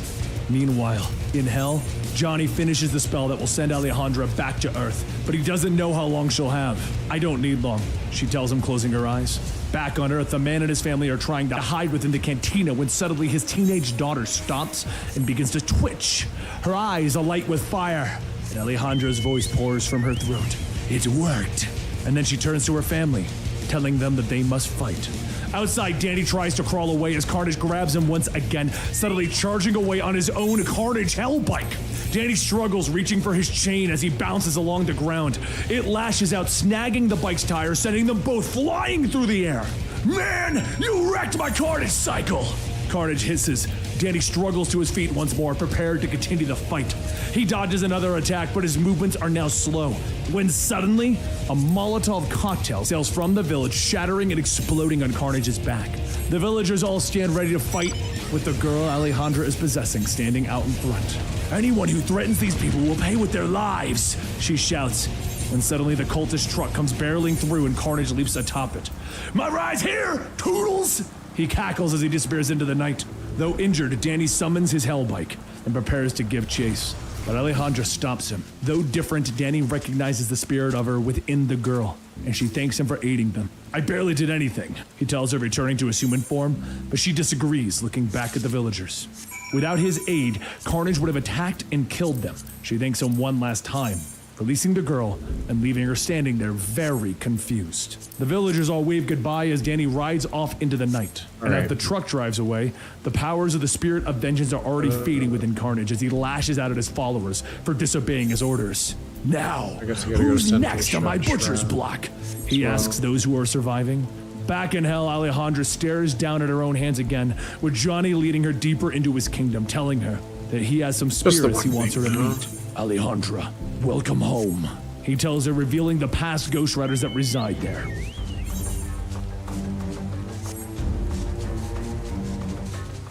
The door flies inward, and the creatures that have been overtaken by Carnage push their way there. The walls buckle as the monster that was Cletus Cassidy pushes past them, roaring at the two heroes, that they find themselves trapped. I'm kinda getting low on web fluid, Eddie. This is kinda... Spider-Man tells his former villain-turned-ally. We know. We can't win this, Venom says as his arm begins to morph. Spider-Man begins to fire his webbing, trying in vain to hold back the Carnage monsters. But Venom turns, his fist becoming a massive orb of hardened symbiote. With a mighty boom, the wall collapses outward into the rain-filled night. Come on! He cries over his shoulder to Spider-Man, but the web swinger has his hands full as the monsters overtake him. We can't leave Norman like this! He yells, realizing that Norman has been overtaken by the symbiotes that Carnage has been pushing out into the world to take over his minions. But Eddie isn't waiting around. He snags the hero with his webbing, pulling him free and yanking him through the exit that he made. He's dead and we have to go. Spider-Man dangles as Venom starts to lower them down. When suddenly the symbiote morphs again and great bat-like wings form out of Venom's back. Don't worry, Pete. We've got this. The wind and the rain rush past them as Venom flies away, with Spider-Man hanging from his arms. What is going on right now? I hate all of it! Spider-Man screams into the night, and back in the prison, the Carnage monsters watch through the hole that Eddie Brock created. Norman Osborn once again sheathing the piece of the Carnage symbiote, turning back to his new master. Why are we not following them? He questions, still thinking himself to be Cletus Cassidy. Carnage merely turns away. We are. There's nowhere that they can run, he tells his children. But Norman doesn't like that answer, preferring to run down his kill and slit their throats. The young wolf runs. He kills one. The old wolf walks, and he kills them all. Carnage watches as the risen corpse of Cletus Cassidy, the man that he believes that he is, walks away. What are you talking about? Meanwhile, in the distance, Venom swoops low over a rooftop, tossing Spider-Man to the ground. Spidey's screams are cut short as he rolls onto the ground as Venom collides next to him, and they both lay gasping for air in the rain. Eddie, what was that? What are we fighting? Spider-Man asks. The symbiote slides away from Brock's face, revealing a look of surprise and fear. I don't know, but I don't think we can fight it, Pete. Well, that's a bad attitude to have in the apocalypse, Spider-Man notes as he sits up. The two men sit there in the rain trying to come up with a plan. If they can't defeat Carnage, they just need to pull the codexes out of the symbiotes that he's bonded with. So Peter thinks that he should probably go deal with Captain America and Wolverine. They both have had a symbiote before. And I guess that I'll go talk to all the low-life criminals, psychopaths, and murderous aliens on the list. Cool. Eddie scoffs. Peter nods. It sounds like a plan. They get all of the people that they're trying to protect together, and then he thwips off into the night.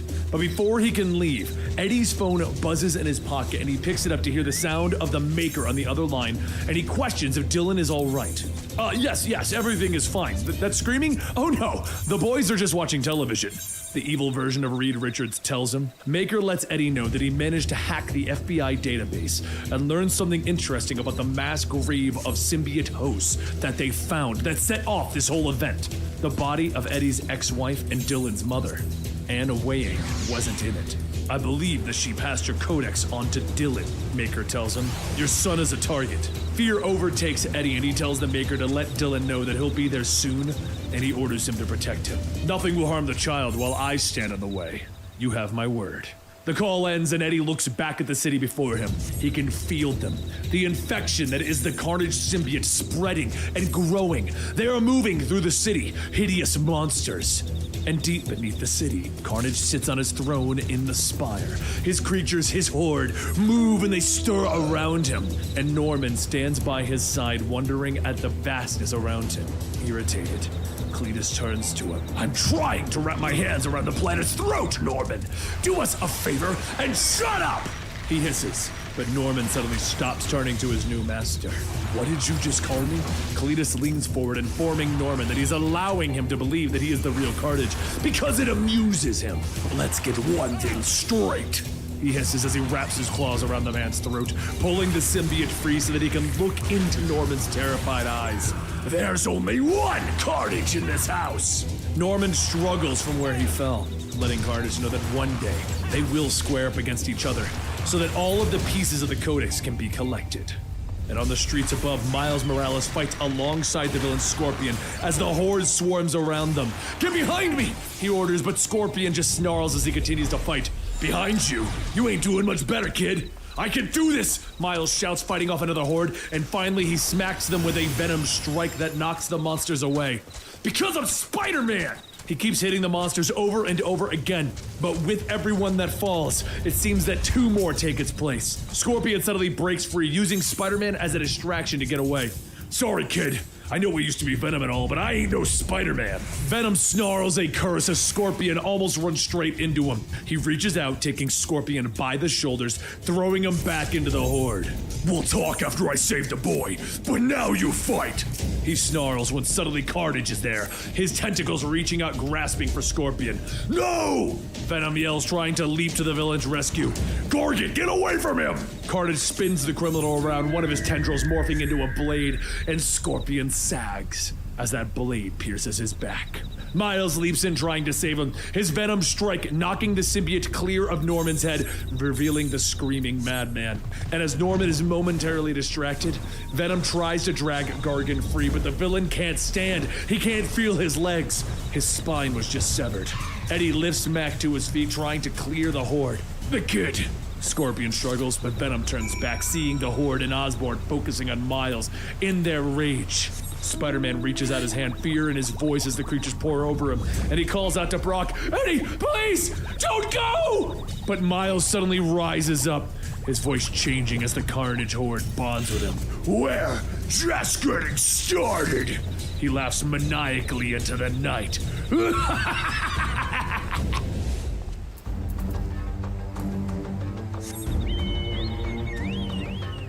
His name is Eddie Brock.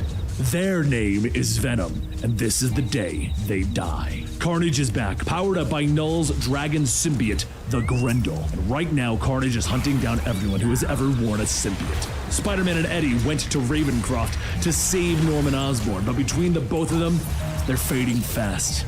Eddie can feel it. Cletus is down the hallway, crawling around in his head, laughing as the bones break. They won't make it out of this one, and it's his fault. Carnage is an evil that he created, and now all he can think about are the regrets. About his father, about Anne, about how Dylan will never know who his father is. And maybe that's for the best, that he does wish that he could have told Dylan that he loved him. Meanwhile, at Rex's warehouse, Dylan sits on a box stating that he's not home. Maker continues putting together his machine, asking, who? And Dylan tells him, Eddie. You remember, my brother? Maker looks at Dylan for a moment, then goes back to work, stating, yes, I'm sure Eddie will be fine. Normie Osborn walks off eating chips, asking what's wrong with him, and Dylan says that he has no clue what's wrong with the Maker. Maker then takes off his helmet, showing his misshapen head, stating, ha! The machine is all done and ready to. The two kids stare, asking what happened to his brain, and the Maker puts the helmet back on, sighing, telling them, yes, my cranial augmentations must seem frightening to young eyes. This is, well, it doesn't have a name yet, but essentially, it performs a symbiote codex isolation and thermoheated extraction process. In short, it removes the codex attached to the victim's DNA without killing them. The codex is then destroyed using a, Dylan shouts, SCITHE. That's the name of it because it's the symbiote codex ISO, but Maker stops him, telling him acronyms are for children and comic books. Machines don't have names. Either way, it is time. You, Osborn child, you're first. Dylan jumps in front of Normie, yelling, no way! Eddie and Spider-Man said that they didn't want Normie going into the machine until they tested it first. So Maker sighs. And what if they don't return? What if Cletus Cassidy is on his way here right now, hunting for anyone with a codex wrapped around their spine? I would not want the life of an innocent child weighing on my soul. Now shall we? Dylan shouts, no! You're a creep, and the answer is no! You want Normie, you're gonna have to go through me. So Maker stretches out, telling them, I am not accustomed to being threatened by anyone, especially one that I am so desperately trying to save. Now stand aside or... Dylan places his hand on his waist. Or what? You have to explain to Spider-Man and Venom how you hurt two little kids to do a science experiment? How do you see that going? Maker scowls. You really are just like you are. But before he could finish, there's a loud bwamp.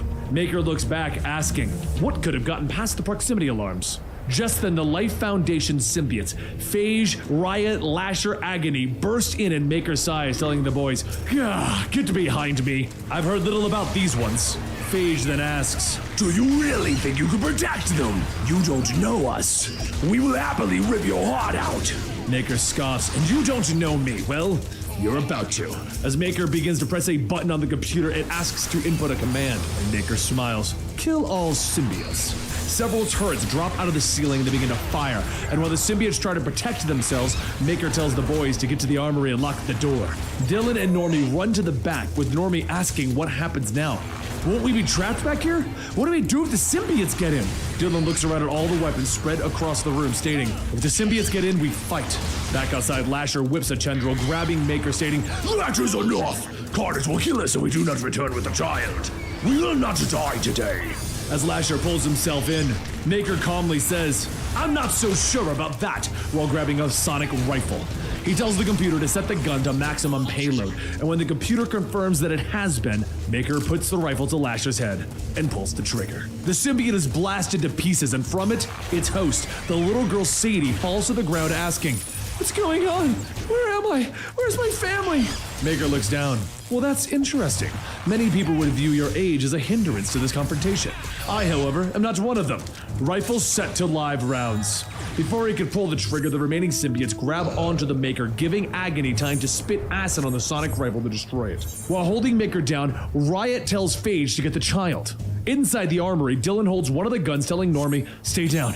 If anything comes through the door, I'll handle it. Just then, there's a loud crack-a-cacoom coming from outside the door, and Phage begins to rip it off its hinges. Phage pulls apart the door, yelling, hello, boys! Mind if I come in? As he gets closer, he sniffs the air, telling Dylan, you reek of the smell of your father. You reek of venom. I will kill you for fun. But the Goblin Boy, he dies for carnage. As Phage gets ready to lunge, a pair of hands appear around his head, and then they twist, snapping Phage's neck. His body slumps to the ground, and from behind him, a black and yellow symbiote appears, and he tells the boys, do not be afraid. I am Sleeper. You can trust me. I have family. I am the seventh spawn of the one they call Venom. I have been gone for a long time, exploring the cosmos in search of answers. Answers I wish I did not know. While traveling, I felt something.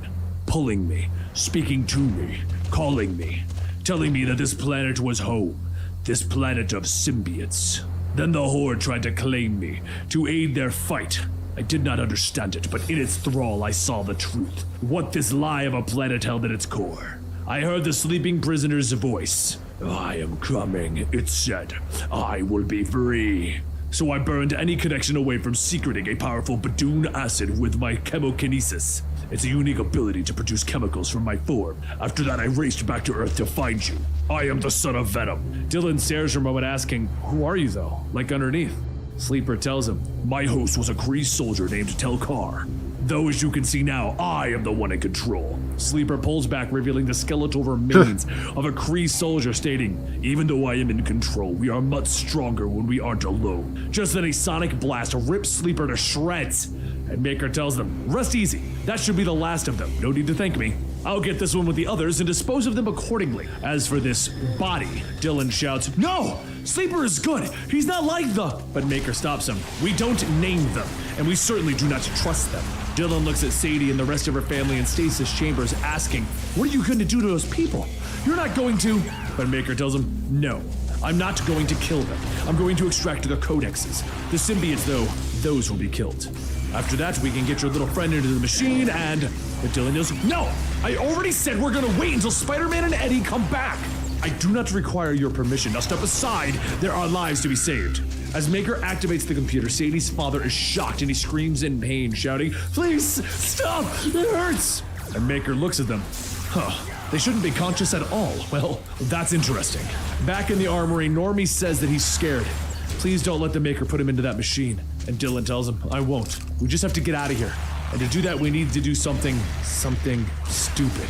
A few moments later, as Maker is continuing the extraction process, Dylan calls out to him and Maker sighs, what is it now, boy? Dylan, holding a gun and several grenades, says that they're going to be leaving and there's nothing he can do about it. Maker laughs. And why is that? Because you're going to what? Kill me? Dylan smiles, telling him, no, because you're going to be a little busy. Dylan starts shooting, but as the bullet passes through the Maker, they begin to hit the canisters that contain the Life Foundation symbiotes. The boys begin to turn and run, and as Maker tells the computer to activate evasive defenses, the symbiotes grab him by the head and slam him into the console. Normie asks what's going on, and Dylan looks back, stating, I'm not sure. The symbiotes are all coming together. They're joining into one massive hybrid. Hybrid screams and Dylan yells to Normie to run.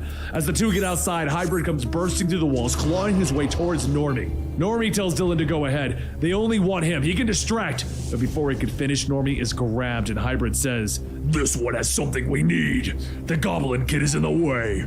Hybrid throws Normie to the side and Dylan asks, what? What do you want with him? And Hybrid asks, you have no idea, do you? Together we can sense. And Maker knows, and now we know. Hybrid reaches out with Dylan screaming for them to get away, but there's something else within him giving off power. And Hybrid then says, there it is. Now.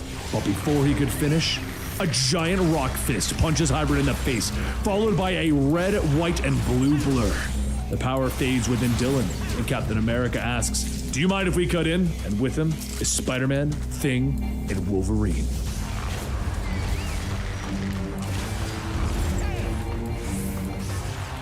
Along the streets of Soho in New York City, the young hero Miles Morales is brought to his knees, and all it took was a pair of sneakers.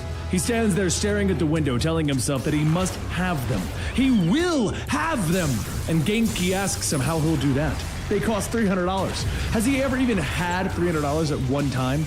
It's not like money just falls from the... But before Genki could finish his sentence, there's a loud explosion, and money begins to rain from the sky. As the two try to figure out how this could be happening, down the road, an armored truck crashes into a sign and Scorpion yells, you could have given up the goods nice and easy, but now the Scorpion has to hurt you. Scorpion climbs up onto the hood of the truck, telling the driver that he may have lied.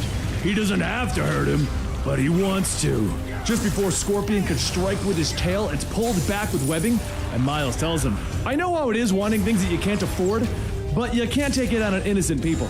Miles begins to web up Scorpion, but before he can finish, Scorpion tears through it, shouting, "I'm gonna kill you!" Done. He whips his tail around, grabbing Miles by the leg, throwing him down the street.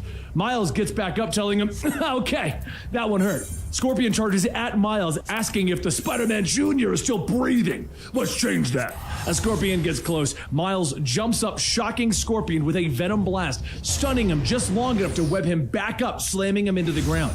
Scorpion whips his tail again, but as Miles knocks him to the ground, he asks, "Can't you just give up? It's raining and..."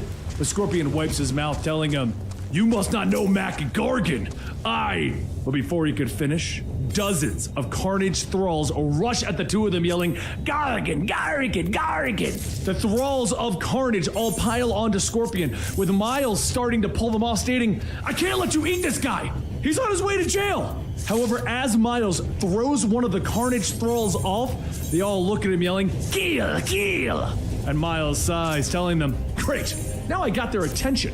As Miles and Scorpion lean back to back, Miles tells them, "These guys are trying to kill us both. Truce?" Scorpion scoffs, telling him, "For now we do." The two fight the thralls back, with Miles asking, "Who the hell are these people?" And Scorpion tells him, "Based off the orange uniforms of the inmates of Ravencroft, the place where the real cycles are put. In fact, the huge one there is the same tattoo as Happy Dan Andrews." Miles punches the thrall, asking, "Happy Dan Andrews? As in Happy Dan the serial killer?" He looks to take a closer look at the thralls, noticing a spiral pattern on their heads, one that he saw when he fought Venom. As more and more thralls begin to pile up, Miles asks, "Can we do this without killing them?" A Scorpion throws a thrall, asking, "Where's the fun in that?" The thralls begin to overwhelm the two of them, and Scorpion yells, "Well, I've had enough of this. The only way I'm gonna make it out is if we slow these creeps down." But before Miles' spider sense could kick in, Scorpion smacks Miles down with his tail and begins to escape. Before he could get far, a voice tells Scorpion, "That was dumb.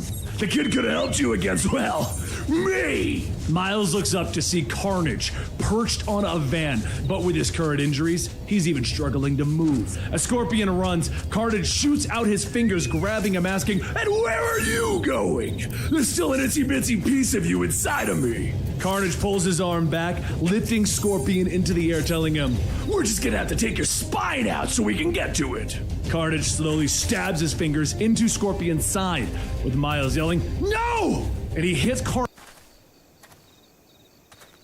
Alright, well, I think that's going to do it for me today. We got a lot of progress today. Between all those dungeons, the hards and the extremes, I think we went up about, I don't know, 8 levels or more, maybe 10 for our archer class. Did a bunch of side quests, got all the society shit done. I'm happy.